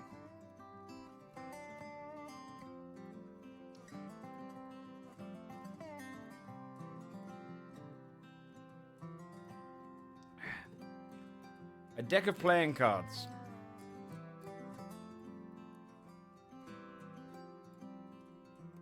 Bears are the scariest animal ever? No, that's humans. I think a deck of cards beats a grizzly bear. Maybe even amazing. The amount of things that... You know what? The amount of entertainment you can have with a pack of cards. Yeah, I think a deck of cards is amazing. Why not? Why not, you know? You bring this anywhere on a plane, on a long journey, even just sitting there on the toilet, you could play with cards and wipe your bum with one too. You know? Yeah, exactly. Yeah, it's true. The entertainment value of a pack of cards is hard to beat. What country is this? I can't tell by the flag. Trying to base the shape on something. Oh, that's Florida, the state.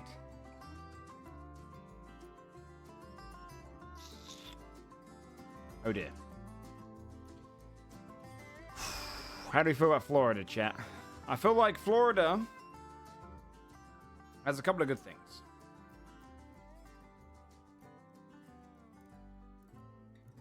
And that's Disney. And its theme parks. I won't say it's awful because of the theme parks. But if those theme parks were to move, I would trim the fat. America, just cut it off and let it drift. You know, the politics bring it close to awful, but it does have Disney World. And Disney World's quite fun. The theme parks really do help sell Florida. Starbucks. I prefer Costa Coffee in the UK. I think Starbucks is okay. It's a good, like... It's got okay... I mean, the coffee is okay. The food is okay. Nothing jumps out at me like Costa Coffee has these blueberry muffins that blow my mind. With okay coffee. Whereas Starbucks just has okay everything. We can lose Disney World, we have Disneyland. I feel like Disney World's better than Disneyland.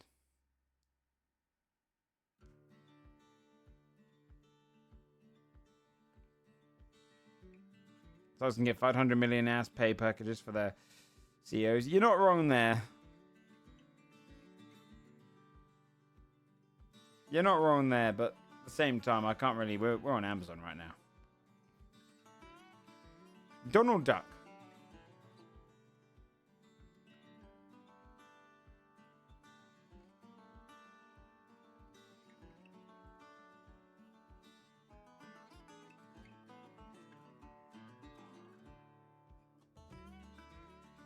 He's pretty great. I think Donald Duck's better than Brazil. He's not quite as good as Grizzly Bears, but he's better than Brazil. Oh, is that? On, let's enhance, shall we? Is that a storm at sea, or is it just a storm and lightning in general? Lightning's pretty great. I like lightning quite a bit. Lightning's great. I like it's comforting. It's all I like. How is this light show from the sky still so exciting to watch? In fact, I'm gonna put it there. Super cool. Yeah, we don't really get it. The Tyrannosaurus Rex, or specifically the non-feathered Tyrannosaurus Rex. Try the server again. See if it comes up.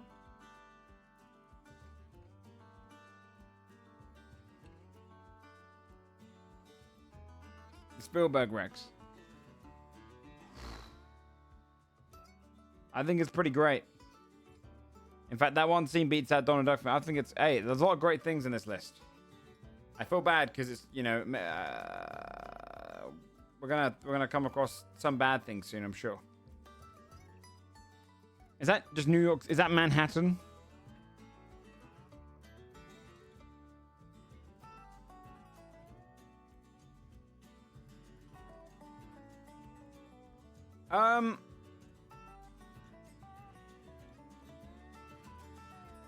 I think it's pretty great. I wouldn't want to live there, but it's such a good resource for movies. You know, in fact, I think it's pretty up there in terms of places to go. It's better than The Storm as well. It's a great movie set. Butterflies. They're pretty good. They're good. They might be borderline great, but I feel like I'm misusing great. No, they're pretty great. I like a butterfly more than I like Donald Duck. And more than that. Do I like a bear more? Probably like a bear more.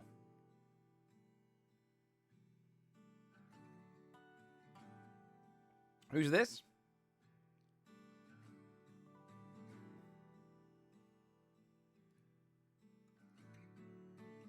Olivia Rodrigo? Where's she been? Let's see. I probably recognize her by her act.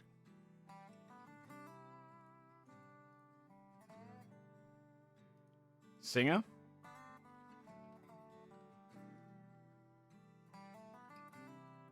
Yeah, that's her. Wait, that is her.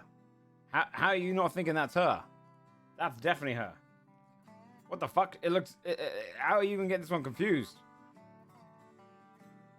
It's like undeniably her. What did she sing? You're obsessed with this song? Okay, I'm going to give this song 5 seconds, and if it doesn't hook me, then I'm afraid not.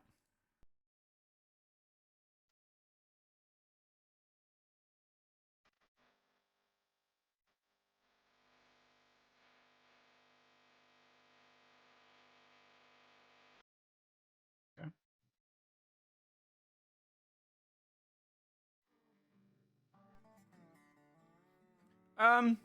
Yeah, she's good. Best Buy. I've not ever gone to Best Buy. What would you guys judge Best Buy as?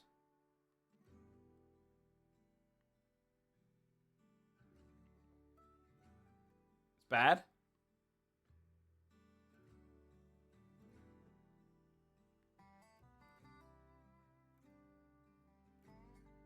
Overpriced? We'll put it in bad then.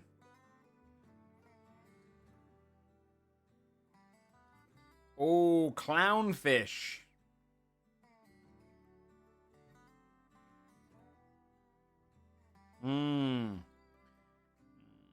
I think they're good.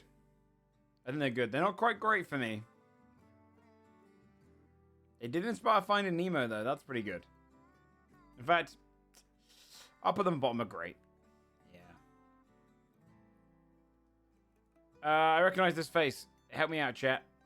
Is this,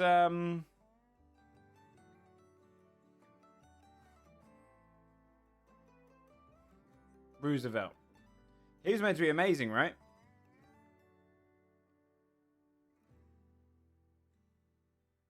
Yeah, the guy from Night at the Museum. No? Wait, Zero said no, though.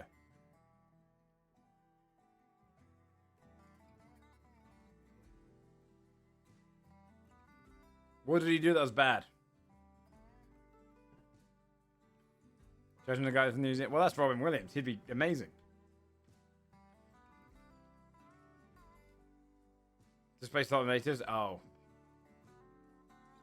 I saw a great little comment today, which was Kamala Harris said she's probably the first president to grow her own chili peppers. And someone was like, I don't know if they said George. They said, who did they say? Hold on, let me find this. It's so fucking funny.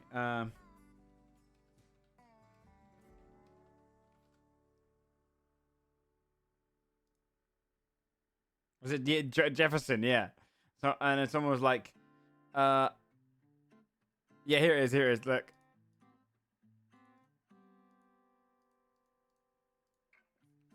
She said she was probably the first one. He goes, this cameo video, Kamala Harris wrongly claimed to be the first vice president to ever grow chili peppers. Thomas Jefferson was growing them in 1767.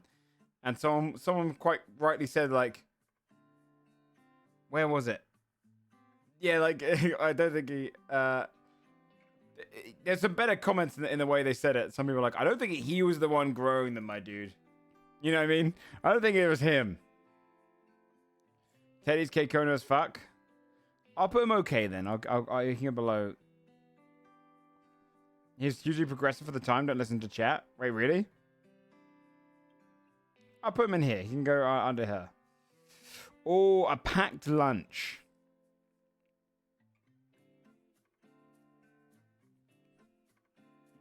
Is that what that's going for? Is it like a... If it's packed lunches in general. A good packed lunch is really good. Or are we judging this packed lunch? If we're judging this packed lunch, let's judge it by this one. Not the concept. Grape's good.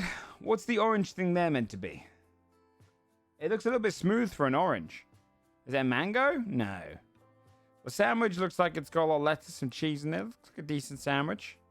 I like the little pouch for the drink. You know, it's a tangerine. Looks a little smooth. It might be lighting. Where's the chocolate? Where's the chips? Yeah, it's okay. That's okay. It's not as good as Starbucks to me. Abraham Lincoln.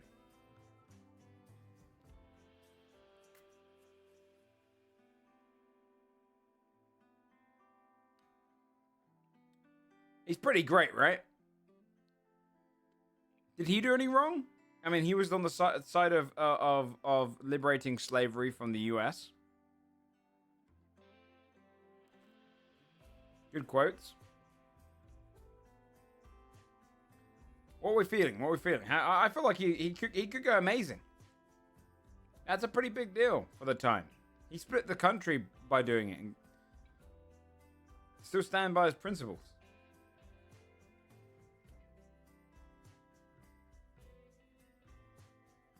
He was forced to liberate them. He didn't want to, but had to win an election. Is that true, or is that true?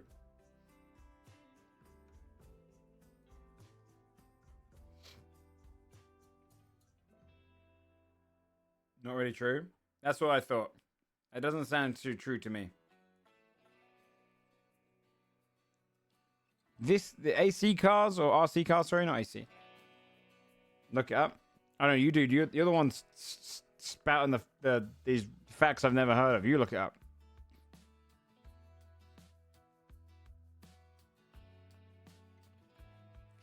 They're pretty good. Do you know what? I'm going to be honest. They're good. They're not great. They're not great. They're fun. Yeah, batteries burn out fast. There's a lot of charging, a lot of misuse. PewDiePie.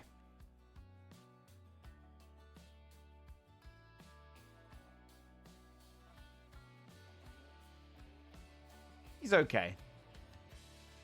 He's had his controversies which are pretty gross. You know? Would I rather watch a PewDiePie video or drink a Starbucks? Probably, I mean, you know. He did game a word. Which is not really game a word. No. I think that undersells it. He didn't game a word. He said a racist slur. Which is pretty fucking bad. Like, I don't know. I've never really been around that with my friends, but so, but I think outside of that, he's okay.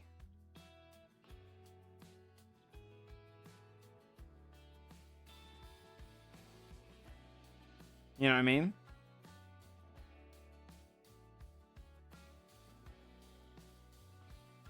I'll give him okay for everything else. Like, I think you can have some penance for it. But I don't also get to decide that. Ferris wheels. You know what? I'm going to be honest. They're bad. They're bad. They're not quite as bad. I don't really know about Best Buy, but they're not quite as bad as Florida, but they're bad. And I'll tell you why. The Ferris wheel has 50% of the time as shit. Right? And here's why they would be better. If you could go all the way up to the midpoint and then just drop down, great. No, the eye is the perfect example of this. You get up to the top of the eye and you're like, wow. And then you're on the closing bit. That second half of it is boring as shit. They look cool, but they kind of suck ass.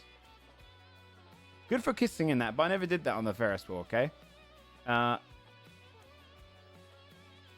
Simpsons.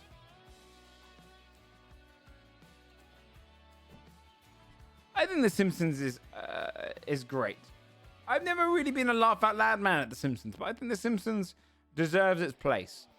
I don't like it more than Manhattan in movies, Storms and Bears, but I think it's pretty great. I think I respect its hustle.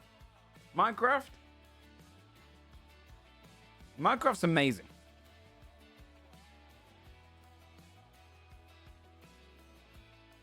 Okay.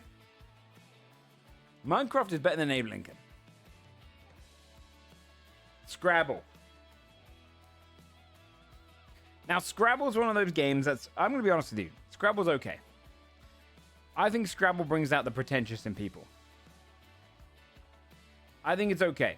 I think there's much better board games out there, and there's some fucking tryhards with Scrabble. Yeah. It's sweaty, and the people that want to play Scrabble are usually little word nerds, and they're annoying. Cats, or this cat, I mean, amazing. Better than cards? Are they better than Minecraft?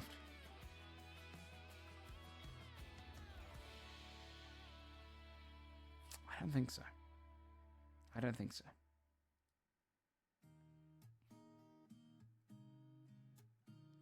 No, the game itself. It would show the creator if it was the creator. Torches or flashlights. Let me check if the game's working, by the way. Let's see.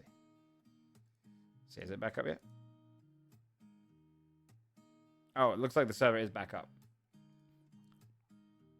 We'll go faster. We'll go faster then. Okay, because we might do an hour on the server, if that. Flashlights are pretty good. They're pretty good. I think they're pretty good. I'll put them above Teddy Roosevelt. How about that? They're pretty good. They're useful. Why flashlights called torches? I don't know, because torches are just used for lighting. Balloons.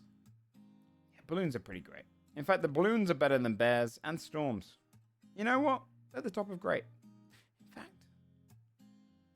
I think a balloon is amazing.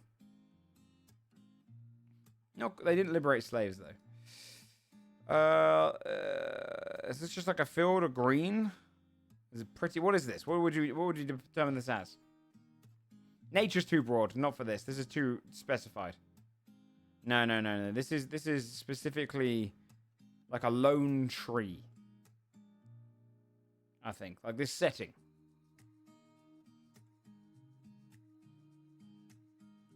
This is great. I don't want to talk about that one too long because it's boring. They're okay. It's okay. It's actually equal amount of people. At least you're doing something physical there. Cucumbers. The potential of the cucumber is greater than the cucumber.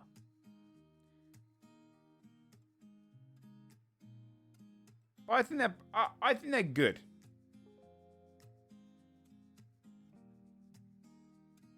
Oh, you think that's a zucchini? Yeah, I think you're right based on the edge.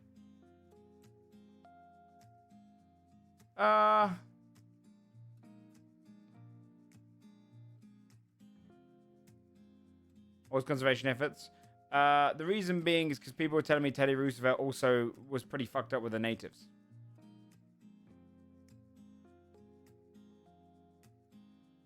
Which is the good section. If it's zucchini, I'll put it okay. These, like, pop-up pools.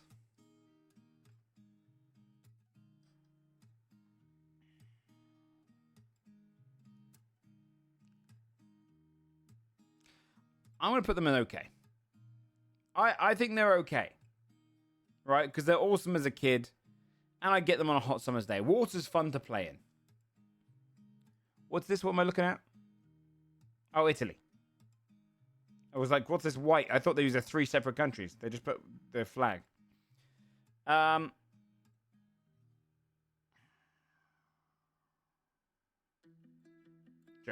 hold on. Don't Joe me. I corrected myself within 2 seconds. You don't get to Joe me unless I'm lost on it. Native Americans, huh? Look, I don't know about Teddy Roosevelt. Don't ask me, ask the chat. If you want to convince me that Teddy Roosevelt didn't have any dodgy stuff, then tell me. No, I know it's Italy. I already said this. I confirmed this. I think Italy's amazing. Oh. No, it's top of great. The food was very good, but Rome and Venice were... Venice was shit. Venice was shit. Southern Italy's awesome. But they also did fight on the side of the Axis, so... These tiny, tiny, tiny slides. They're kind of shit. They're kind of shit. Make it bigger.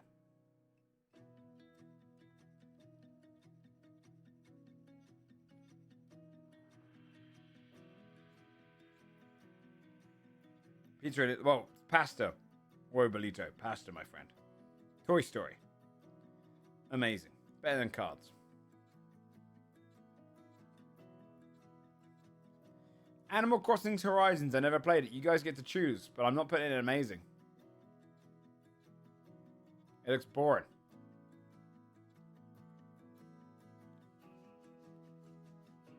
I'll put it bottom of great. Old TVs. Bad.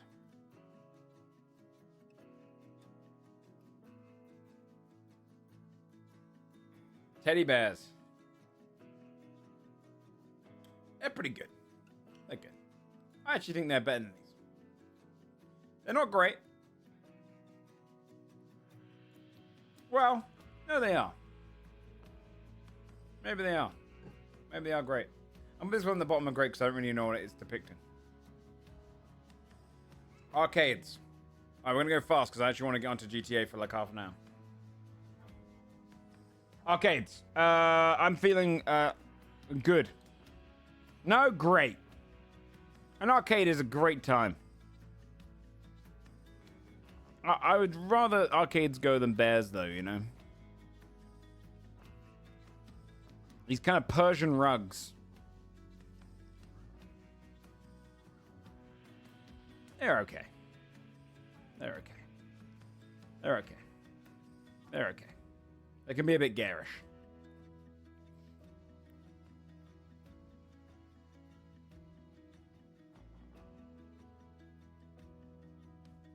Where's this? Arizona?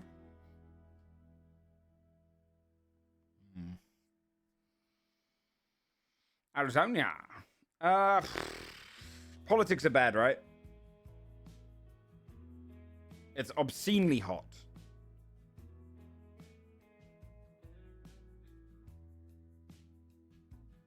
Better than Florida? Florida has the parks, though. Are there politics better than Florida? Or is it on par?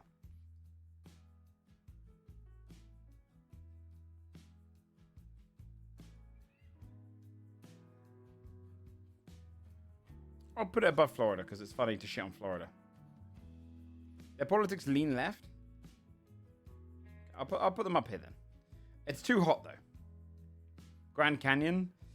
Yeah, but I don't think anything's worth that heat for me. Stranger Things.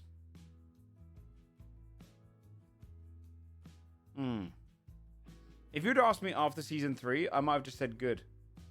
I might say great now. I'm going to go back to great. I think season 4 was amazing. I think season 4 was awesome.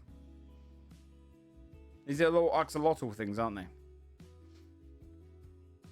I think they're good. They're pretty great. They're like butterflies to me, right? I don't come across them. They're not amazing. Here's why. I think for something to be amazing, it needs to be... I need to interact with it. And they're overhyped. They're cute. But I don't get to see them. Justin Biebs. He's okay. He's done some shit. He's fine. He's fine. You know, I think this kid got relentlessly bullied online. And was like pushed into fame as a child. I can't blame him for being entirely a shitlord. Is this Iggy Azalea?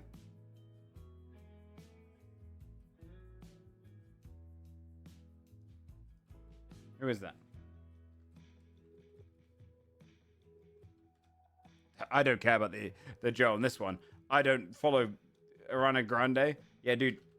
Correcting me on this one just shows me you spend way too much time in fucking Vogue magazine, my dude. I don't... Why would I care about this?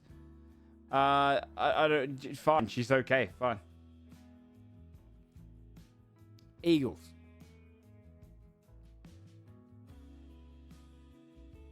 Is a huge name? Yeah, dude. I don't follow... I don't watch modern TV and shit. I don't listen to the modern music. I don't care.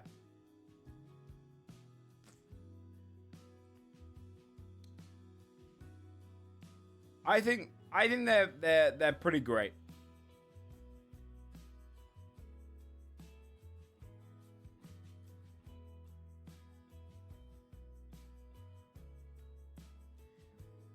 A baseball.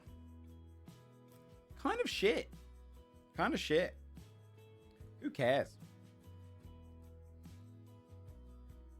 Bugs Bunny. Wrong? I think baseball's just kind of like a boring sport. It's like cricket. Yeah, Bugs is pretty great. Yeah, Bugs deserves the amazing spot, I think. I'll give them a okay. They can go above whoever the fuck that is. Arane Grande? Bees.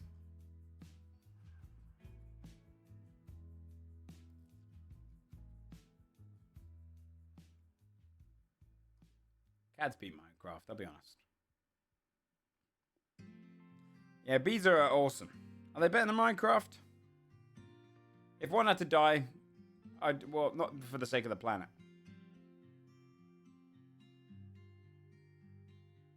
Minecraft has both bees and cats.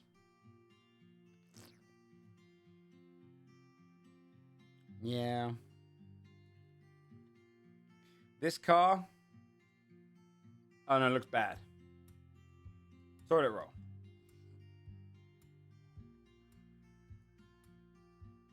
Oh no, that's kitchen roll.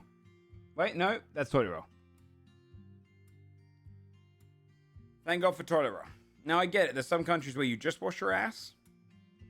But in the world, the best world, it's both. And it saved my life more times than I count.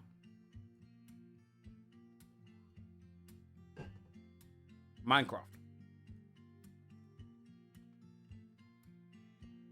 I go faster. Sorry, I said Minecraft. McDonald's. McDonald's is good. It's comfort food. It's always the same. It's so bad for you. Right? I think the prices have gone up on McDonald's, though. It does feel overpriced. If it was back in the day prices, I think it would be amazing. Because it was hard to beat McDonald's back in the day for your go-to, I'm going to eat some trash food. But it has dropped down to good. It's still decent, and it still hits that thing. SpongeBob SquarePants. This is going to piss people off. Never got it. Never got into it. Skipped it anytime it was on TV. Never liked it. Never thought it was funny. Didn't get into it. People that quote it now, today, cringe. Will Smith. Sorry, I just couldn't get into it.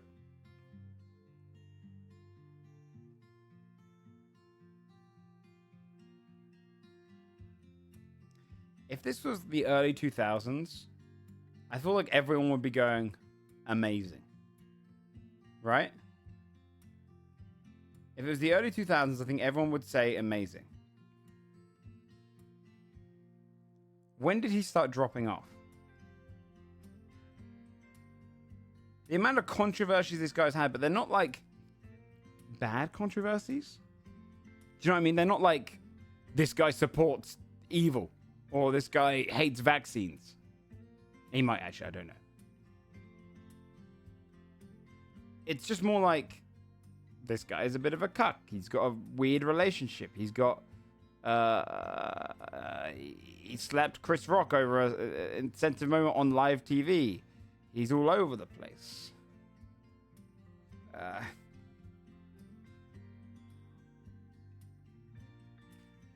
think he's probably okay. You know, I think he's okay. YouTube. I'll be honest. YouTube's at the top. YouTube's at the top. It's such a good source of entertainment consistently. I use it many times a day, and I enjoy it. No one told me to pay for premium. Yeah, but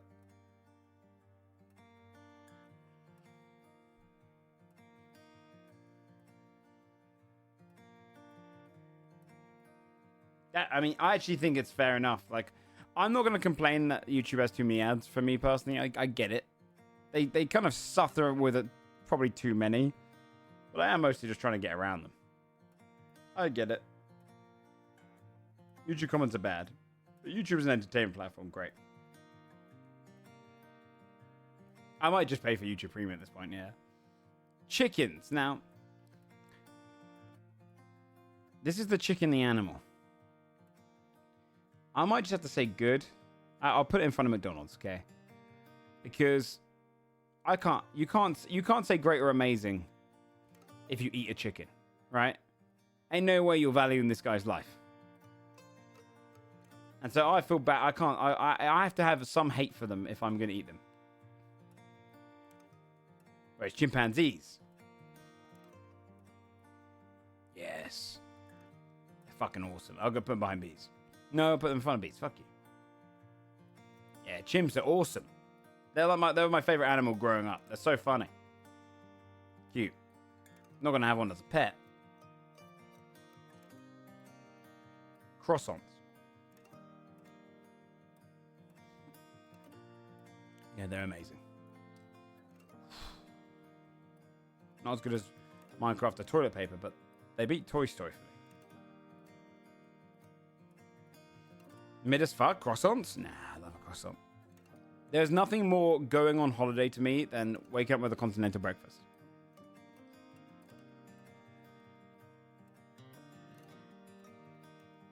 Red paper wrapped in a wad.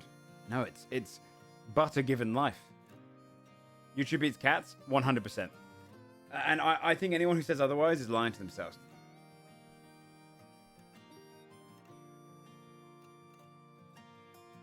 Who's this guy?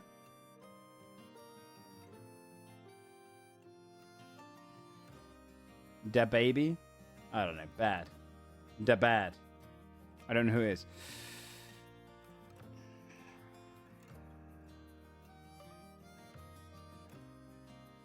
She's fine.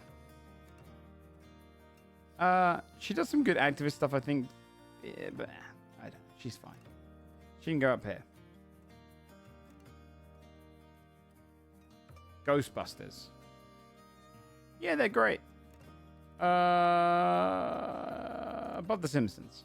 Same kind of ones as The Simpsons for me.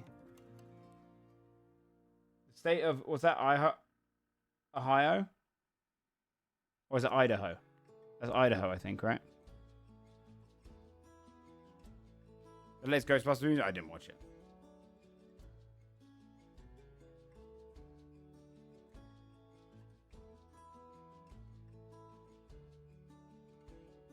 It's probably fine.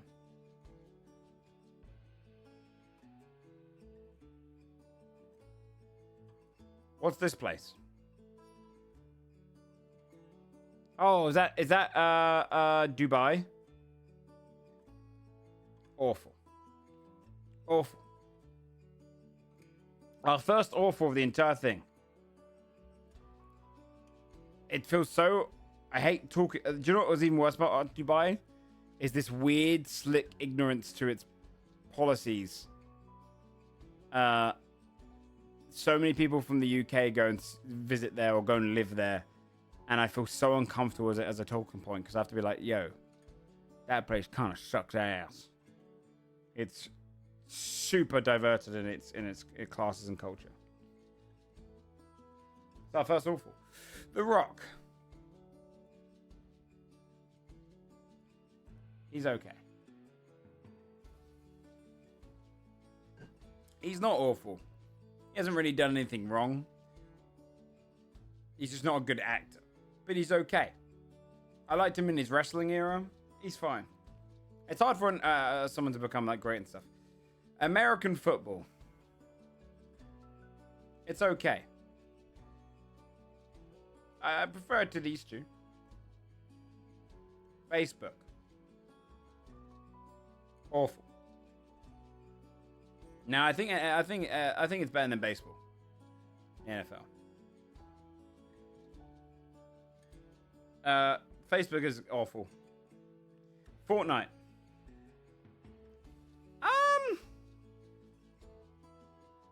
I think it's good.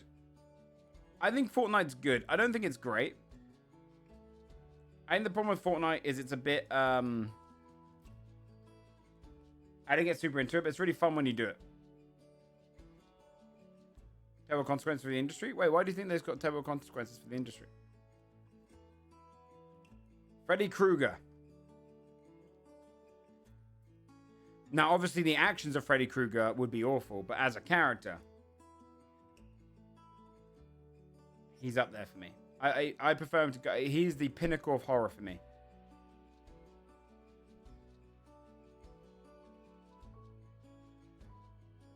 They terrified me as a kid. He gave me insomnia as a kid.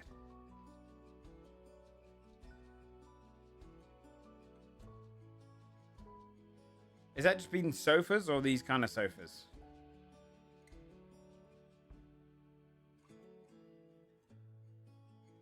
Yeah, great. Is that Thomas Jefferson or George Washington? I get their faces mixed around. Let me see. It's George Washington, right? How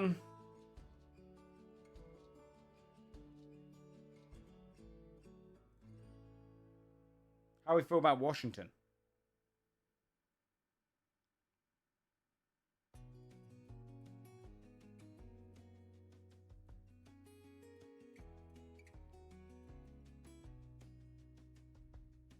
I mean, like, he liberated himself from us. He's probably quite good. Him and Teddy can sit next to each other. Slave owner is true. Which puts him here. But in terms of his... Yeah. It's tough, right? Because it's of the time. Not that it makes it better, but... yeah, no, you're right. We'll put him at the top of okay.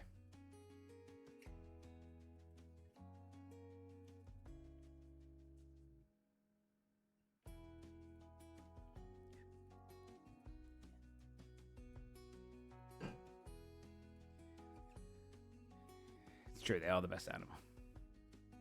They're the best animal. You can do angry face if you want. Cats are cooler. It's not true. The cats aren't as loving as dogs.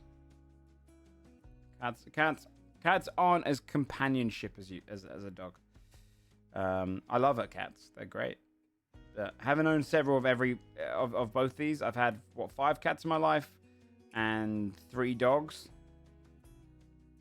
Dogs are like, there's a reason they're called man's best friend. They are definitely for me. They are definitely the pinnacle of friendship in an animal. You can't beat a dog. Cats are great, but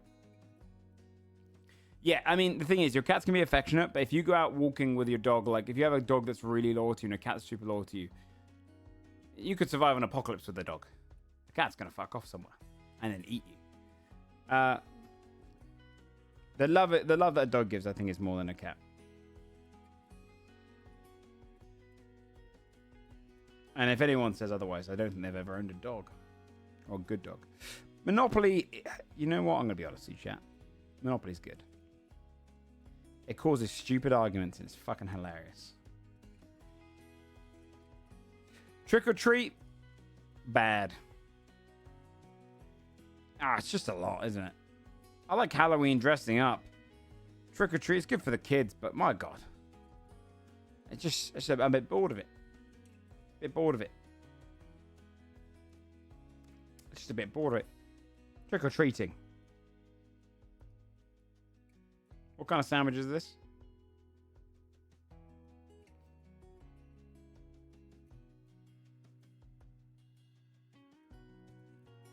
It looks okay.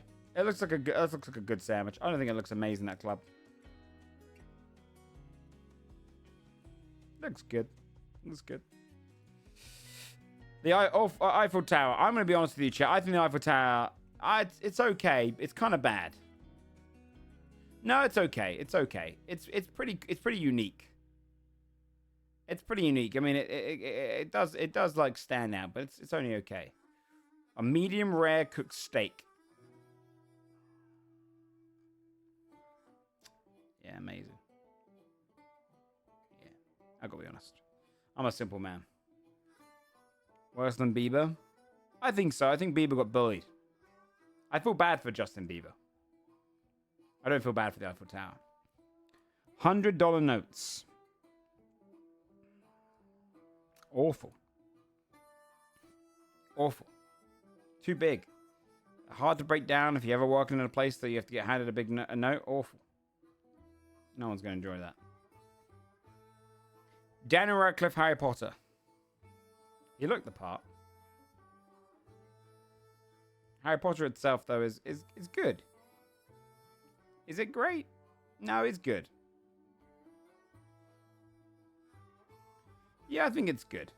I think it's good. That's Harry Potter in particular, because it shows Harry Potter. Any kid with glasses could look the part? That's not true. No, he looked like Harry Potter. This kid was picked for his looks way more than his acting was way over his acting.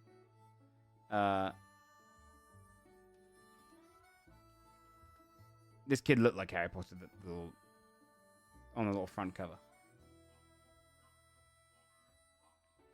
Ronan using it ruined it for me. I mean, she's a shitlord. If she was there, she'd be awful. But Harry Potter itself is pretty good. Christmas. As I've got older, Christmas has been less... I just find it a little bit annoying. But it's okay. It can beat the slave owner. He can come down here, actually. Iron Man. Tony Stark, Iron Man.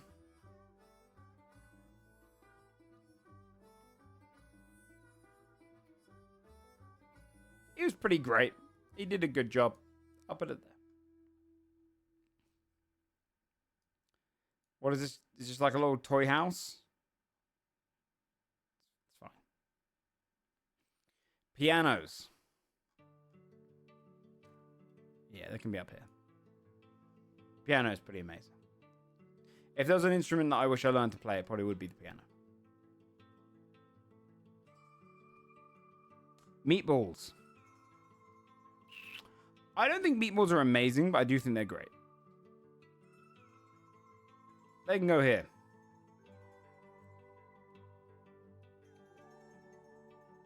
The Jonas Brothers.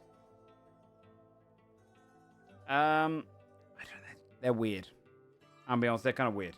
I'll put Trick and Treating okay. It's got some good portions to it, but they're kind of weird. Elephants. Yeah, elephants are amazing. Elephants better than Minecraft? I don't know.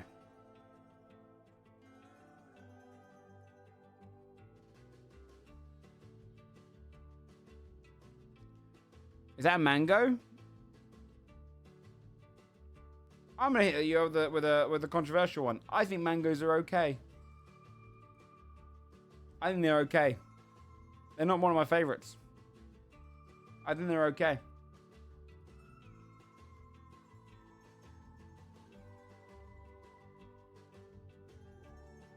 Okay.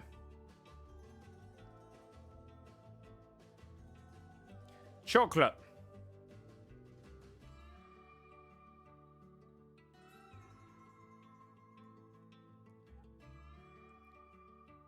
Chocolate's one of my favorite things in the world, I have to admit. I would give up chocolate for dogs, though. Would I give up chocolate for cats? I don't know. Above steak, yeah, any day of the week. Anyway, steak to me is something you should eat, like, occasionally. Chocolate I could eat every day. And I'd die. I'd die happy. Chocolate and dogs don't mix? Yeah, it's true. But if they could, that would be the perfect being. This was okay. Is that meant to be a standard hamburger, or is there a specific place this is from? What's with the split at the top? Chocolate croissant or normal? Ooh, both do different things for me. If I could have one of each, I'd be happy. Pain au chocolat. If that's representing a standard burger, amazing. Better than a steak. Arby's? Let me check.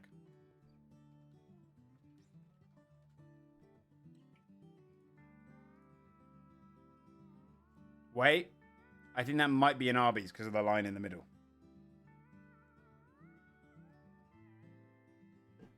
If it's just a burger, we'll put it there. We'll just say it's burger. Hot dogs or burgers? Burgers 100%. I think if you say hot dog to that, you're a psychopath.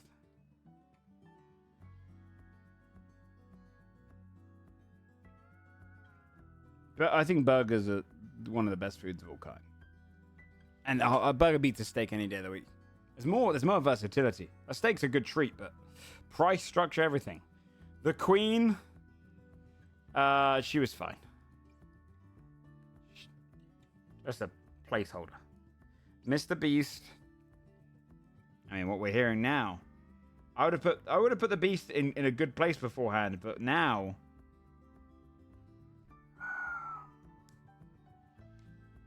What's your chocolate scale? Milk, white, dark. And milk is so far ahead. Never liked the guy? I think Mr. Beast was great into his recent controversies. I think he was awesome for inspiring people to do philanthropy on a scale that we've never seen before. Or hitting a market that we've never seen before. But obviously with his recent stuff with a lot of people saying how he...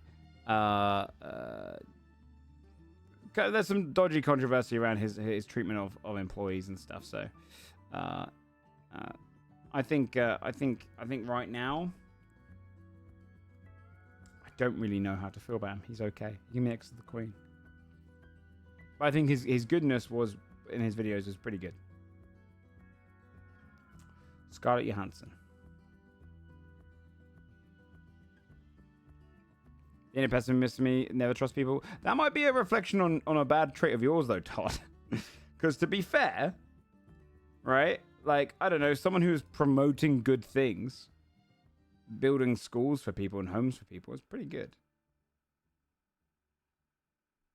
You know? Like, I think that's good. It probably outweighs any badness he's had as a bad company owner, for sure. Scarlett Johansson, you know what? I'll put her in great. I like her a lot. I don't know if she's done anything controversial, but I like her about as much as I like Brazil. Shell, awful. Prices go up all the time. Shrek. Yeah, Shrek can be here next to Bugs Bunny. In fact, I prefer Shrek to Bugs Bunny. What an impact. What a dreamer. Captain America. I'll be honest, he's okay. I'll put him at the bottom of good. He won my favor in the later movies. I was never a big fan of him. Salads. Bad. And here's why. I love vegetables. I find fucking just base-ass salads boring as shit. Will I die slightly earlier because I would prefer... Well, maybe not. Everyone always soaks their salads with cream anyway. Caesar specifically, yeah. No, I think salad is shit. I prefer it if it's cold veg in something. Otherwise, warm that veg up. Warm that veg up.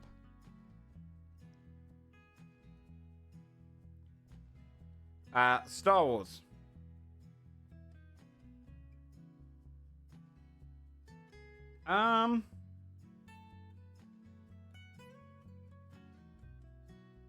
It's dropped off a little bit for me. I'm going to put top of great. As if I think of Star Wars as a whole concept now, I'm like, yeah, it was great. It was great. Nike, fine. Among Us. Ruined by its memes. When it came out, it was great. Up at the bottom of good. It was a good game. It was a good time. It was a good COVID time. Walmart. How do you feel about Walmart, everyone?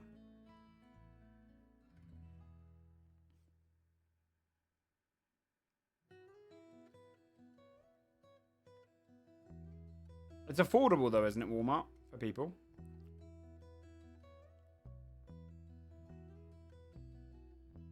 Big exploiter.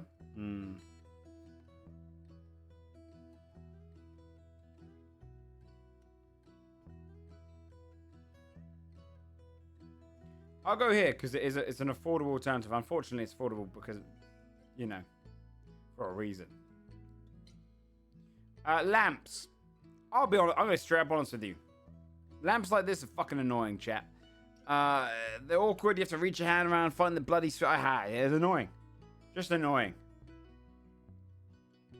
And then finally, friends, and we'll do a little bit of GTA. Do a little bit, not much GTA, because we've done this now for the last hour. Friends, chat, what do you think?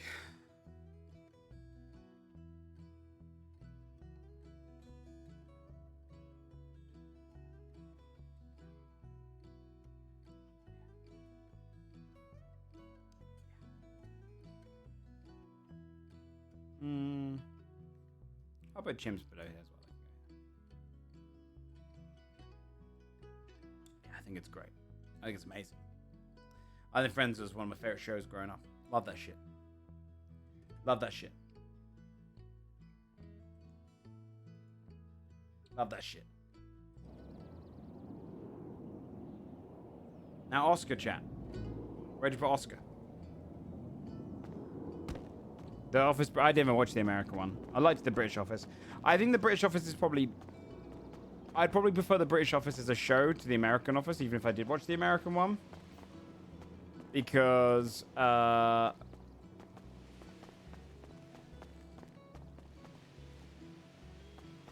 think the thing about the.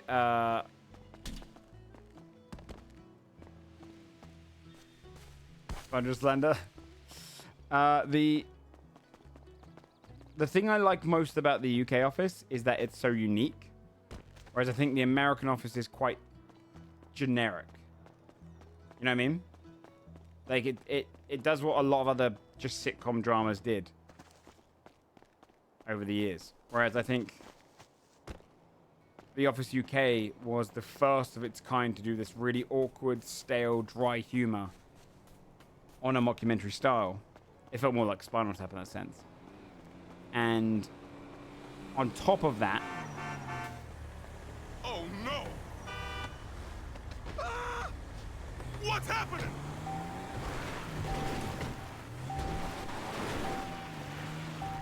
Fuck me! Is all British humor? No. That's where it started. Ricky Gervais was unbelievably influential on the awkward British humor side of things. I mean, we had stuff like Monty Python prior to that, you know, which is a lot more slapstick, a lot more kind of clever writing. Whereas Ricky Gervais really brought in the awkward humor.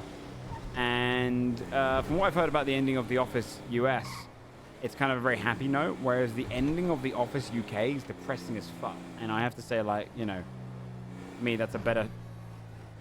Overall better show in terms of like unique, even if the American Office is longer and has more humor.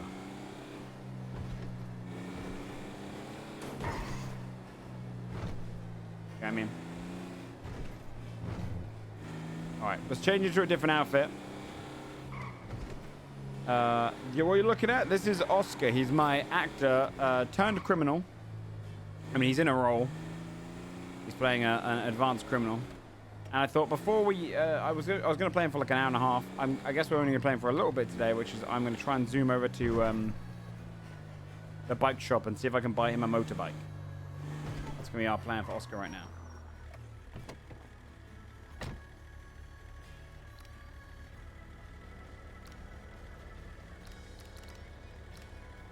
Freelancing, eh? What do you do for freelancing then? Encounters, unlocks more encounters, helps find... Oh, it's for encounters. I see.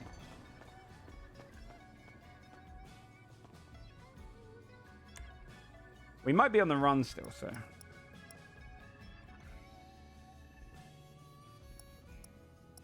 We'll play it casual, play it cool.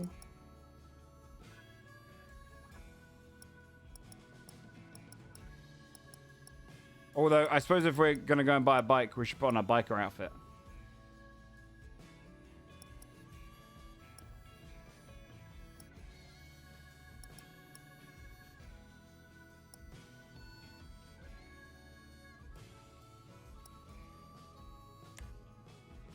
This pet for you? Snow got it for me. Yeah, there it is. Wait. The boots, the shoes. Shouldn't be white shoes if we're going biking.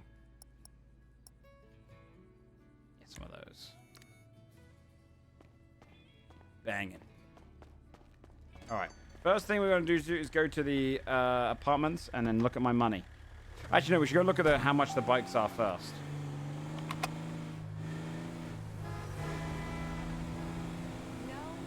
Where do you buy a bike from in the server? I know one place. I don't know if I can afford it yet. I might not be able to afford it.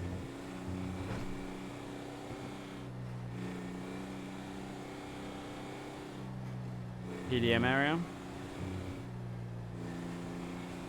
Here in Oxford.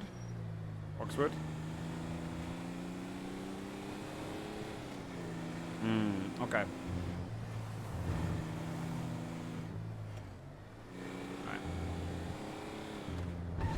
I'll turn your old camera off. Immersion. Anything on bikes? No, not bicycles. Motorbike.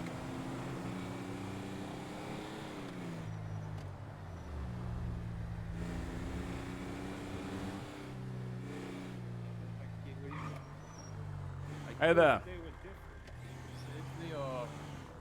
Hey, where do I buy a motorbike from? Behind us, down the street. Monkey accessible ones, I don't know. Hey, maybe it's like the your hard. sister's monkey accessible, asshole. Okay, well I was inside of her. That's right. That's right. Sorry. Hey, sorry. Fuck you. Hey, fuck you.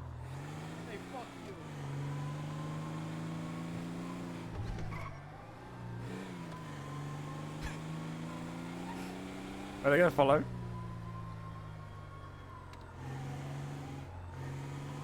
They're following. They're following for sure.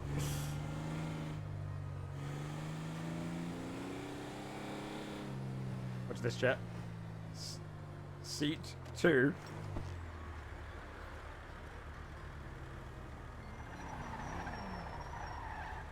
The guy on the bike. You want something? Hey, buddy, listen. What the hell? Jeez, no. Listen, I'm a master poacher, all right? You better watch yourself. Oh, yeah? Yeah, you better watch yourself. Hey, I'm selling booster seats, pal, if you're so inclined. Oh, yeah, maybe I'll ride your mother in one, sir. Oh, It's always shit. about the mother. Hey, fuck you. Hey, fuck you. Hey.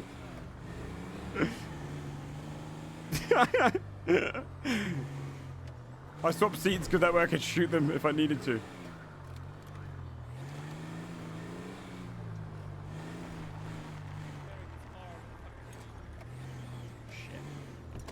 Oh, fuck, yeah, you're right. Shit. What the fuck is that? No, behind the car. It's a fucking monkey. Oh, my. Oh, you're gonna draw guns on me? Can we get out of here, please? Yeah, draw a gun at me. Point your gun at me, sir.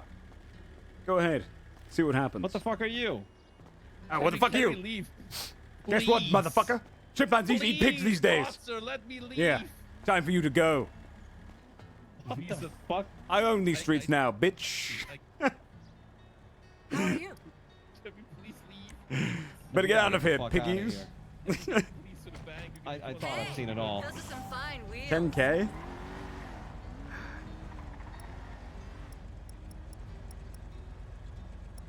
I think the cheapest I can get is 10K on the dot. Is that the cheapest bike? Hey, those are some fine wheels. Wait, 3.6K? I can get that one. Hey, those are some fine That one's wheels. cooler though. 3.6K, so we can definitely get a bike. Those are some fine wheels. I want the 10K one, chat. I don't care. I'd like the 10K one. But we have 2.2K at the moment, so we have to go back to the apartments. We'll see how much we've got in there. I think we've only got about 6K there.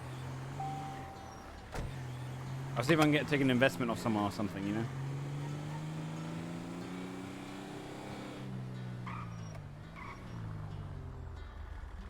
Okay, absolutely fine. All right. Surely it's not a monkey, mate. You guys? Hey there, what's going on? Oh, hey, it's that guy again. Hey, how's it going? Is that totally normal human being? Hey, man. Hey, how's it going? Hey. Hi. I don't need any work they need doing for like $1,000 or something. I need to, trying to afford a 10K bike. I'm a little undercut changed. Oh shit. How much A you lot of need? cash. I probably need about 2K, I would say. Shit. I mean, there's a lady right here who wants photos taken. She's paying like $700. Ooh, that's not bad. Yeah, not too bad at all. I'll check how much money I got back at the old apartmento. See you later. Hell yeah. Later, man. Be safe. Time to call Todd? Good idea. Good idea. Is he awake? Do I have Todd's number?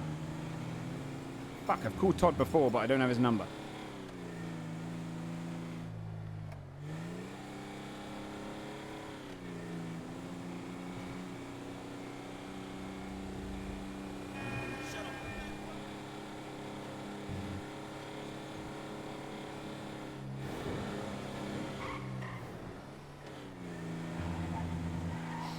Alright, let's see how much money we got total. I think the 10K one looked the best. I could buy the other one. I mean, it might be smarter to buy the other one because I don't really earn money on him.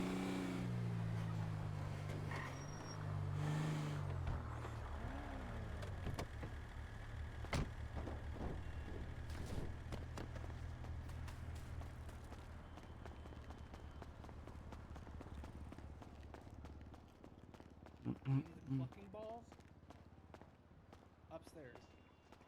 Okay. All right. Some bottle. What room's he in?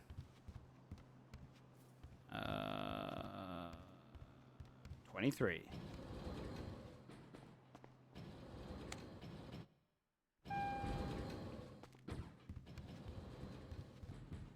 Here we go. Come on, at least like 7K. Come on, 7K, 7K. Okay, 7K. Okay, so we got a really, this is really stupid. Oh wait, actually, we should check downstairs quickly. Leave the money here for a moment. I should also put away a lot of my masks. Put away a lot of these masks. We'll keep on to, let's keep on to the pineapple one and the hyena for now. I'm going to put my rifle... No, I'll keep the rifle on me. Parachute can go away for now.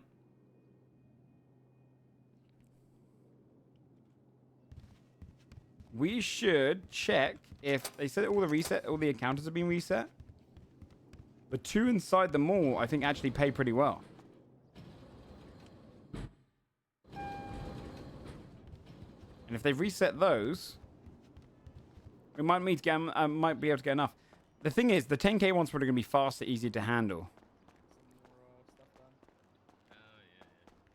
than the other one. But I'm probably going to be left with like $100. Did you do the... And then food and drink and stuff is going to be awful to get hold of. Yeah, I didn't know that. You didn't have to be insulting about it. Oh, hey! Yeah, look, 793 cash there. Show me what you got.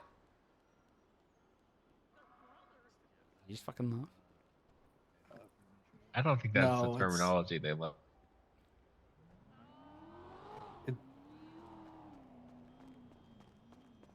Oh my god.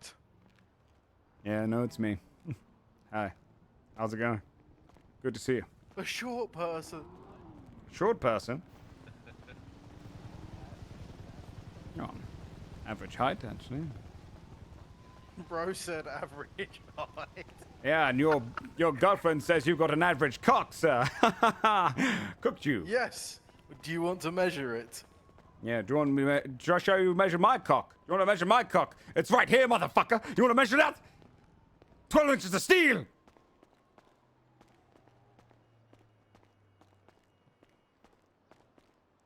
Wait, where am I going? I went to the wrong place.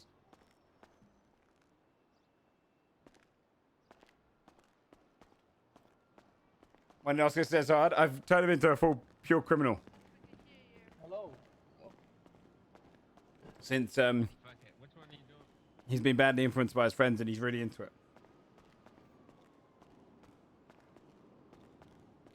He's the hardest man he's ever seen.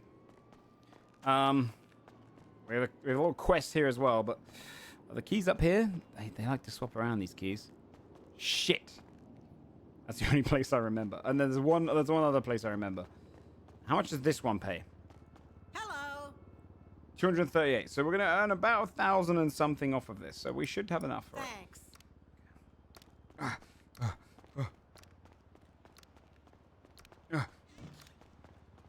Go.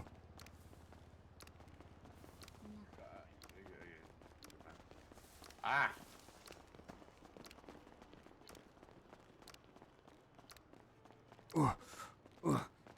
Out of my way. Hey. Later.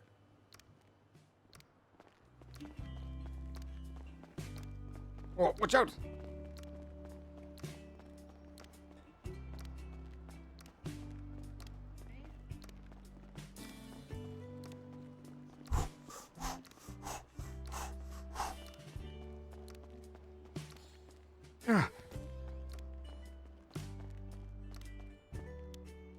And there's 200 there. Okay, time to find these damn keys. I know one other spot. We got an investment coming our way. Like, Yeah, we got a big holy shit. That is a monkey. Oh, fuck Jay's you, got some man. drift. Fuck you, man. I was gonna compliment. That's the right. jacket, but okay. I don't think he.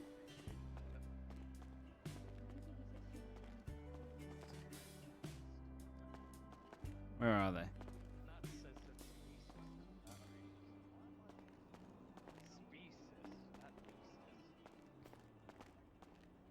swear the keys are around here somewhere. Yeah, I know. They don't even say he's the right creature. Fuck. I don't know where the other locations for these damn keys are. Gotta buy my bike. If any gets you. Thank you. You're kind of guaranteed interactions on him, which is really fun. Oh, it could be down here, I feel like. I feel like down here is not a bad shout.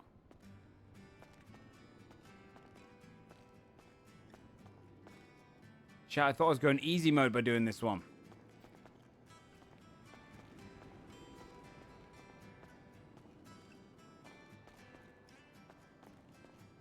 Harry, Emperor of them all?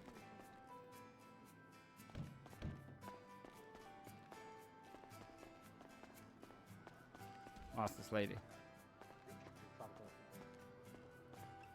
Excuse me. Yes? Do you have any idea where this person might have dropped their keys? I've checked 2 locations I thought would be the place, but to no avail. Well, last time I remember him losing them, they were in the digital den. Are they not there anymore? I checked that. Is that downstairs? That one downstairs? Yeah, the place where you can buy walkies and cameras. Oh. I remember them being on the floor in there, but maybe he lost them somewhere else this time. He always drops them places, this fellow. Good thing about his rich father, though. Should tie them to his wrist or something. Nope. Do I make a warrant? I don't know if they put a warrant out for me, but I should have one. Good luck. I've got away with 10 different... Thank you. I've been involved in 10 shootings or chases and got away with all of them. It's pretty crazy. Hello? Right, let's see. Digital den.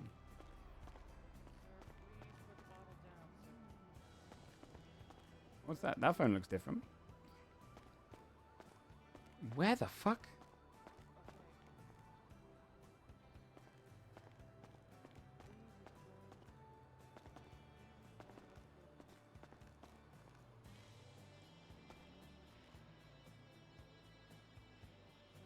I know, it's crazy how much I get away with shit on Oscar.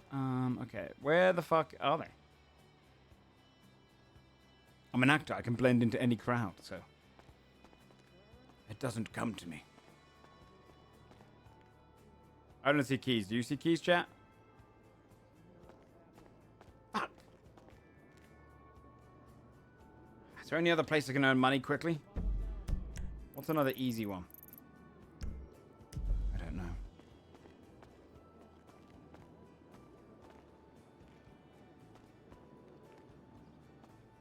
Also low on water, by the way, so I need to actually spend money on buying some snacks. Shit. It's not in here. Also, why am I getting the occasional frame drops? Excuse me, sir. Do you have any idea where this man's dropped his keys? Yeah, I found some keys upstairs in the salon, in the back room, bro. The salon. Okay. You found those recently, did you? On the floor, like recently. Like right in the back room and shit. Okay. Thank you. One floor up. Right, Thank excuse me, you. Coming through. Sorry, coming through. I didn't know them all All even. good. I didn't even know them all. That's Any luck with keys? Not yet. Not yet. How's Oh, that? shit. How's that going? I was told to go in here. Yeah, I believe. That well-dressed gentleman. Well, maybe. Right in here. Let's see. Maybe. Let me know if you find them. I will. Russian lady. I will.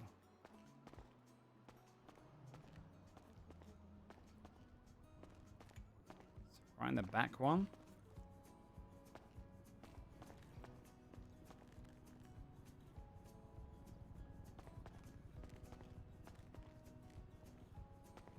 Urban Jesus? Yeah, probably. I've got too many tabs. I think my computer's... Where the hell are they, chat? Yeah, we need Purplehead. You're not wrong yet. Are you looking for keys by chance? That's right, yes. Guy you got too? up in his... Yeah, this guy's been scheming to get me to find his keys for the last 2 days. He's just been standing there. It's kind of... He pays well for them, but he keeps losing them in worse and Yeah, worse I mean, like, places. I know. People, I I swear. couldn't to find God. anything in Back here. here? Alright. Let's see. Let's see. At the bank, maybe? All I need is this keys, Jen, and I can buy the bike.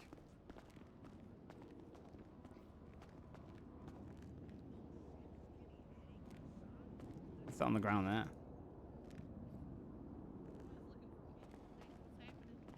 We are, yes. You found them? Oh, no, looking still. Oh, okay.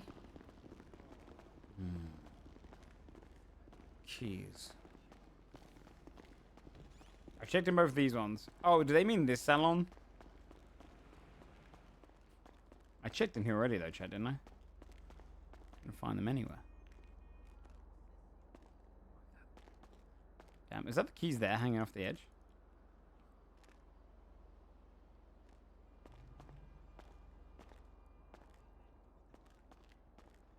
I might just have to buy the shitty bike.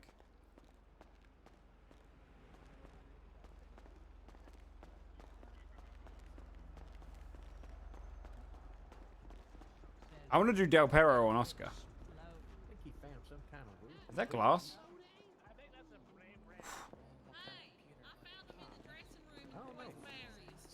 Oh, the dressing room? Where? Yeah, they were on the floor in the dressing room. Ah. Also, hello, hi, bestie. Hi, how's it going? Let's go. No. This way. Did you This find way. keys? That's what she's saying. She's found the keys. Oh, thank God. Maybe if we touch them all at the same time, we'll all get credit. It was like right here. Ah, yes. Oh, excellent. Thank you so much. Well, thank you. You're so welcome. I can now buy my bike. Oh, perfect. Oh, wow. Fantastic. Thank you very much, ma'am. You don't remember me? You kidnapped I remember me the other you. day. I remember you. I'm just trying to remember your name. Denson. How's it going? No. Close? You were very drunk. Yes, I was very drunk. I had some moonshine. You did have some moonshine. You stole our crystal meth. No. It was put in my pocket. Ah, I see. Yes. So a little bit different, you know. Tiny, yeah, you're absolutely right. Anyway, it's Marie Pfister, in case you were wondering. Oh, Marie Pfister, yes, I remember you now. Hey. Thanks. All right, well, we have enough money for the bike, chat. Whatever the keys are for. Should probably also buy exactly. food and drink. He might have a nice car. We just take that. He doesn't deserve it. Where? Oh, I can tell you where the watch is. Oh God. It's between a wall and a generator. Yeah, it's in the between back a of wall the and a car. generator. See, I looked there a million times yesterday. I gotta go there. All right, we're close. Yeah, sorry See, guys, Benny, we're it's your closed, best we're friend. no longer serving. Shit. We've got to go What? find a What boss. What the fuck? I'm joking. Did we just get ripped off? I don't know. Ask you Is it the something. golden compass? Are you a chimpanzee? No, I'm an actor. You can't ask people You're that. what? I'm an actor. Shit, Dolly was waiting at the block and I forgot about her. That was rude. I'm so sorry. I'm literally just grabbing food and I'm on my way. I Now I know. just want to go read A Wrinkle in Time. No. I mean, Between you basically, and me, I Seth, wouldn't have Seth head pop. So. I appreciate that. I genuinely do. Alright, yeah. Give me 2 Yes. seconds, I'll be there, right? But you know, some people like this She was one. at the block. They just. I'm sorry if I've offended you. That's okay. Stop kneeling You down. want some moonshine? It's a No, it's learning okay. moment. It's okay. Okay. It's okay. You want some crystal meth? Yeah. Yo, what? I've heard if you go over to that You're a fucking pizza fool. place. I already have crystal meths. It's good. Don't worry. Okay. Yeah. Okay. Oh wow. I'm You're late cool. to the party. I like Last you. part of that sentence. We go where? Yeah, I'm just throwing these in here. You guys. Interactions. You Yeah. gotta have connects to get there. Yeah. Uh-uh. Everything all right over here? I mean, you don't know, I'm and if you, on unless your you know where it is. side right now. I'm just making the food and I'm stacking it up at the moment. Looks like everyone's having a good time. Yes, sir. Daisy, Yo. I'm just throwing the food in the bottom there, in the bottom I tray. love this outfit though, bro. I'm not gonna lie. Grab You what look you need and throw it in there. Appreciate you, man. I'm about to buy my new motorbike. Just earned enough money. Oh shit! What bike you getting? How many? Like a Harley Davidson lowrider looking thing. Oh shit! Yeah, look good, man. $10,000. All my money. Cash money. Hey, worth it though. That's what I was thinking. Respect. This is value saved. I You want to ordered, blue.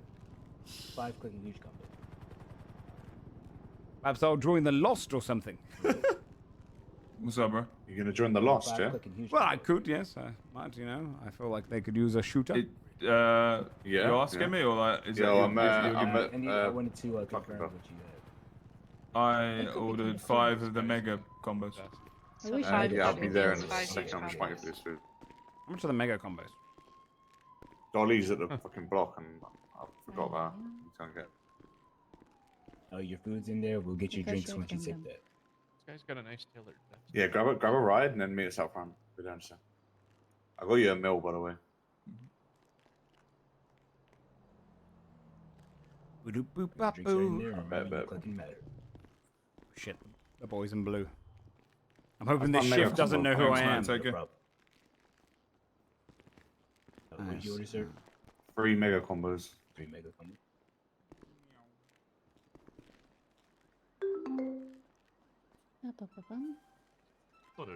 I got the other 2 going in there now.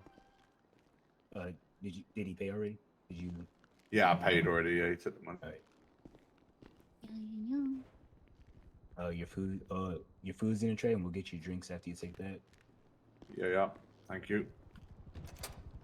Although I need to double check that my thing's a 2-seater. There's The a cheaper one helicopter might be a outside. 2-seater actually, Alright, your chat. drink is in a tray. Remember, you clicking matter. I appreciate it. Sir? Could I get a clucking huge combo? Is that right? Yeah. 85, is that right? Let's go. 85. There you go. Oh god, I You realized I'm grabbed that everything, hungry.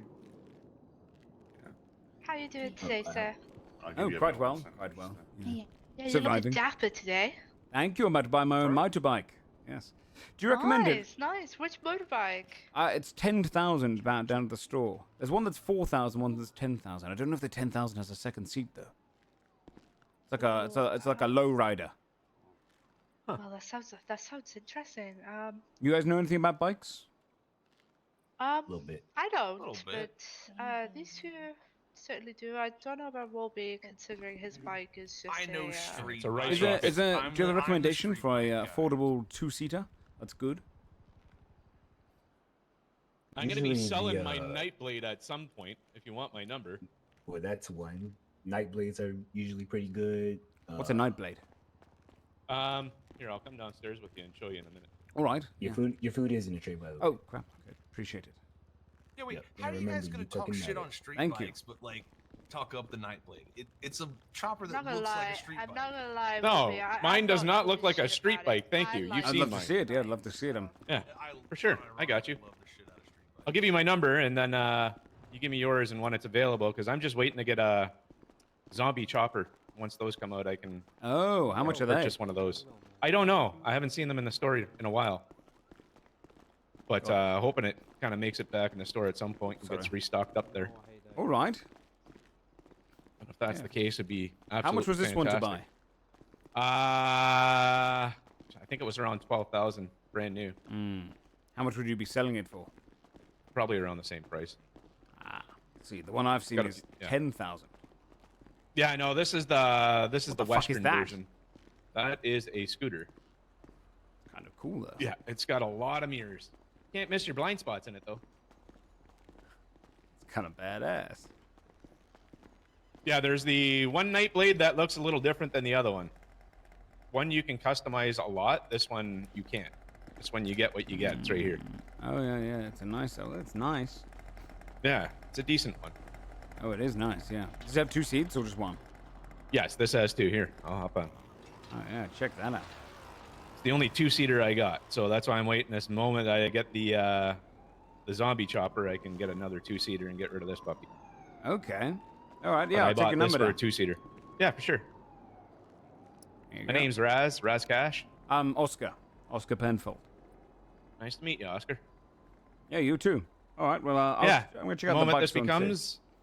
Yeah, I'm hoping by next week that I get to see at least that vehicle, and then I can actually grab my hands on it. And Okay. then this will be up. All right. Well, yeah. Just hit me up. That sounds good. Absolutely. All right. You take cheers. care. I don't know if I'll take him up on that. That's kind of what I want, but 12K? I wish I could check out the other car that I'm going to grab. Fuck. Do I want to bring all my money out with me now? It seems like super fucking risky, dude.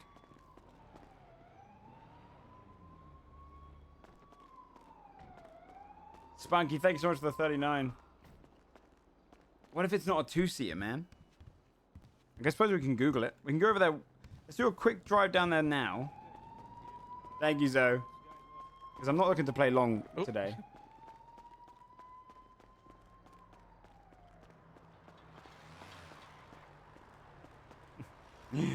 Should have looked up your bikes, motherfucker. Don't mind if I do. Ha ha! How the hell did Chief go fast on this? Did he do the trick? Like he leaned forward or something?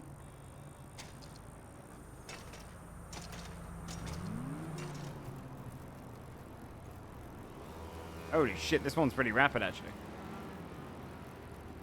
I'm on a highway. Dum, dum, dum, dum, dum.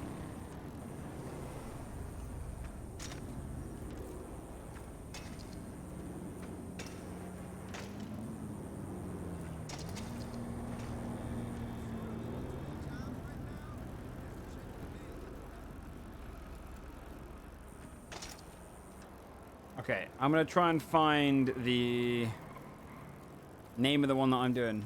There's a chance the one that he's got is the one that I'm looking at. He says 12K. The one I'm looking at is 10K. I think Google will tell me if it's 2-seater. Probably, right?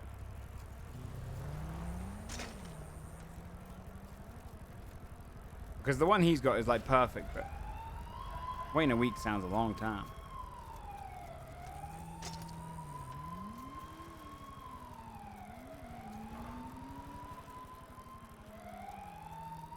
Dude, do you remember the whole drama on a little bit on Onyx where I had a bicycle? Someone stole it, and then they claimed that the reason that they can't see it is because I shouldn't have a bike yet. They're not available on the set. It was so fucking funny. Those are some fine wheels. Let's go look at these. Doesn't fit. Yes. That's the one I was looking at. Is that a second seat? Can you... I can't tell. I feel like it is, right? The Demon.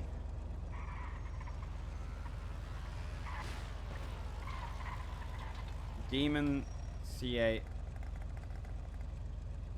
GTA 5.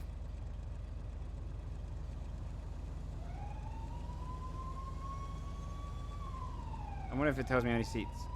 Capacity 2. Okay. You're really onto something there. It's better than this one. This one's not as good, right? Hey, those are some fine wheels. I mean, it's even got flames and shit. Yeah, I think I gotta go with this one, man. I think we gotta go get it. It's too good. I mean, it's just too good as a, yeah. Like, the other one that he's selling is really cool. But I think, if he's selling for 12K, that one's 10K. I don't want to wait. Oh, look, I think that's literally the bike I'm about to buy.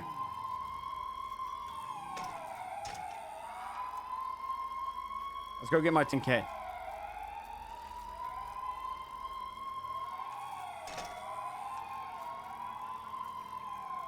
And then we're going to be down to like 0 money, but I suppose we can always do an encounter or two. Or rob someone.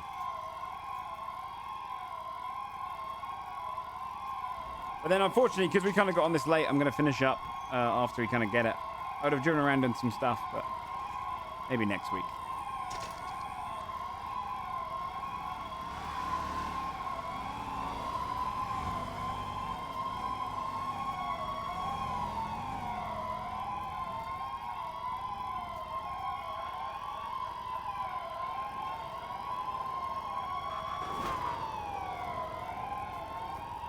I was trying to make them turn. Okay.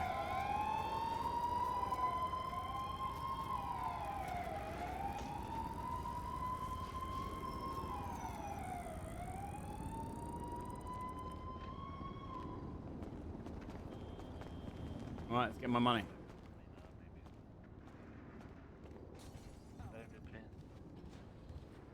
Howdy. Oh, what the? Hi.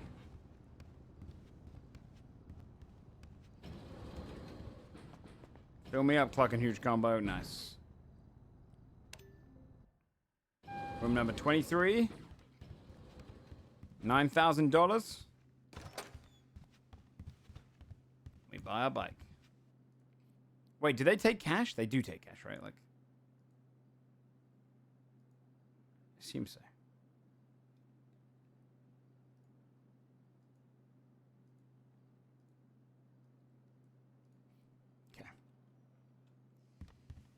All money. Or do you have to go and put it in the bank? Maybe you have to put it in the bank.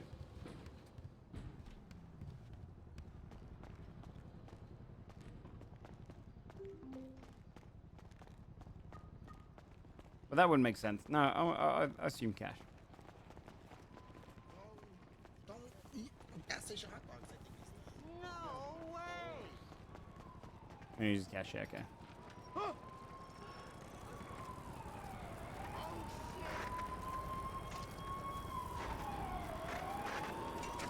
Oh, careful.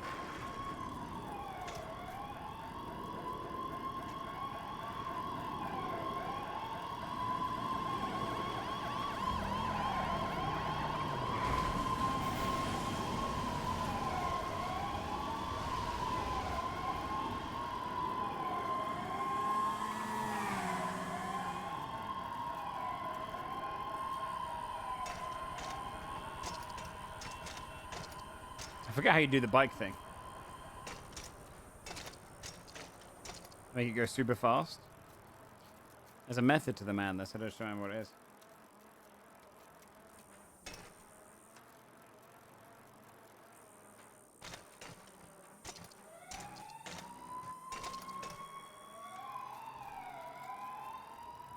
Yeah, chases are cool.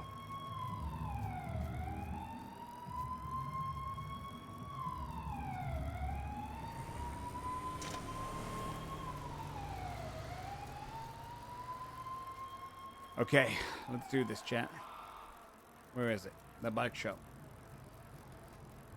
Here we go.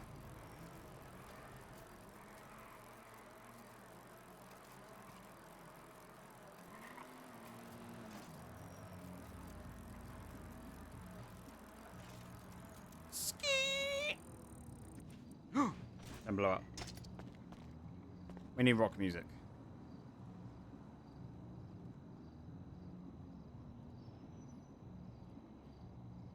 genre.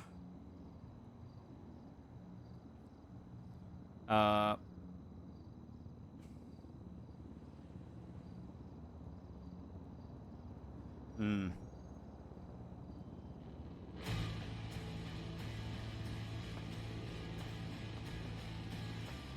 Hello. Hey, those are some fine wheels. What color? That one? I suppose this one's 20. Wait, actually, I don't think I can afford that one, can I? I think I have to get the one with the most miles. Or this one. How much money do I bring? 184.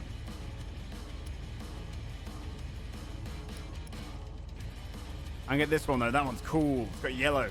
Thank you.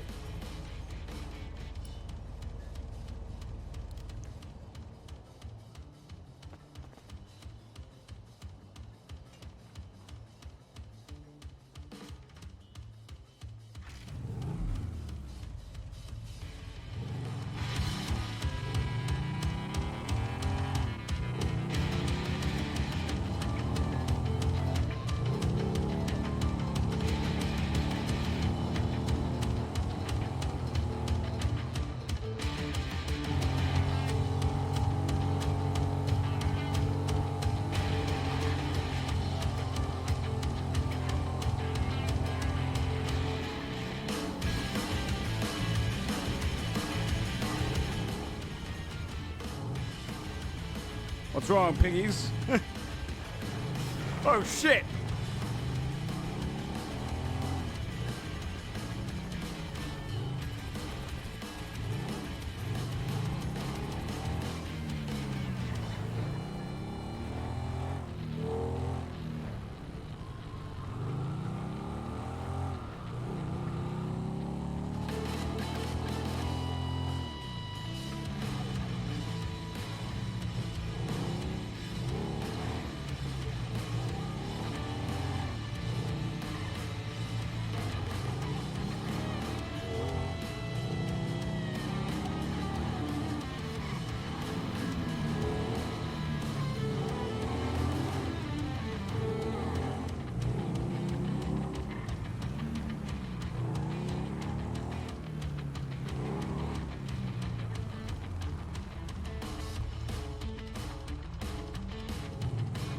Hey, nice hog.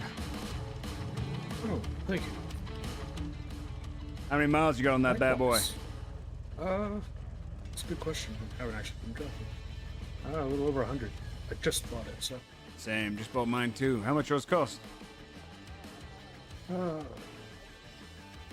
would say about $5,000. Yeah.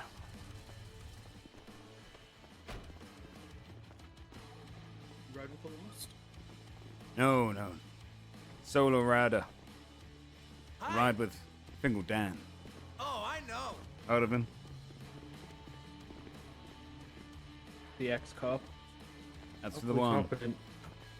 Yeah, awfully confident with their logo on your bike. You're goddamn right. No, fair enough. I have that logo on the bike. That's fucking amazing. What the fuck is that? Oh, your new stepfather, according to your mother, motherfucker.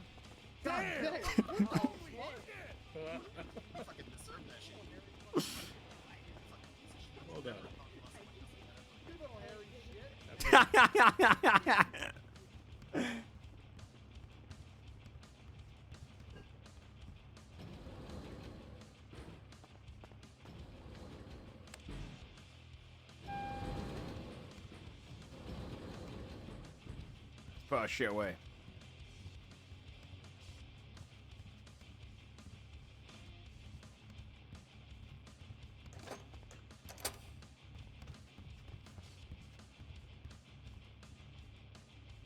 Okay, Western, invoice, and we Gucci. Okay, chat. I gotta get some food. I gotta do some stuff off screens. So I'll host someone. We'll play roleplay next week, though. Okay, I promise. I'll probably play some Oscar next week during the my daytime, and also hopefully the cop. Let me find someone to host. Oh no, my Twitch is not signed in right now, so. Is anyone playing on here that I know? Let me see my friends. Oh, Spot's on. Right, Spot. I'll be on again. Sunday is Sunforged. More Sunforged. Saturday, no stream, but I think the guys are going to get on GTA at some point, so I'll probably hop on with them in the evening. But other than that, I'll see you on Sunday for Sunforged. Monday through till next week, like we'll do all different games. I think World of Warcraft starts at the end of next week, so we'll join it for that. But till then, we'll probably do lots of roleplay and stuff. Okay.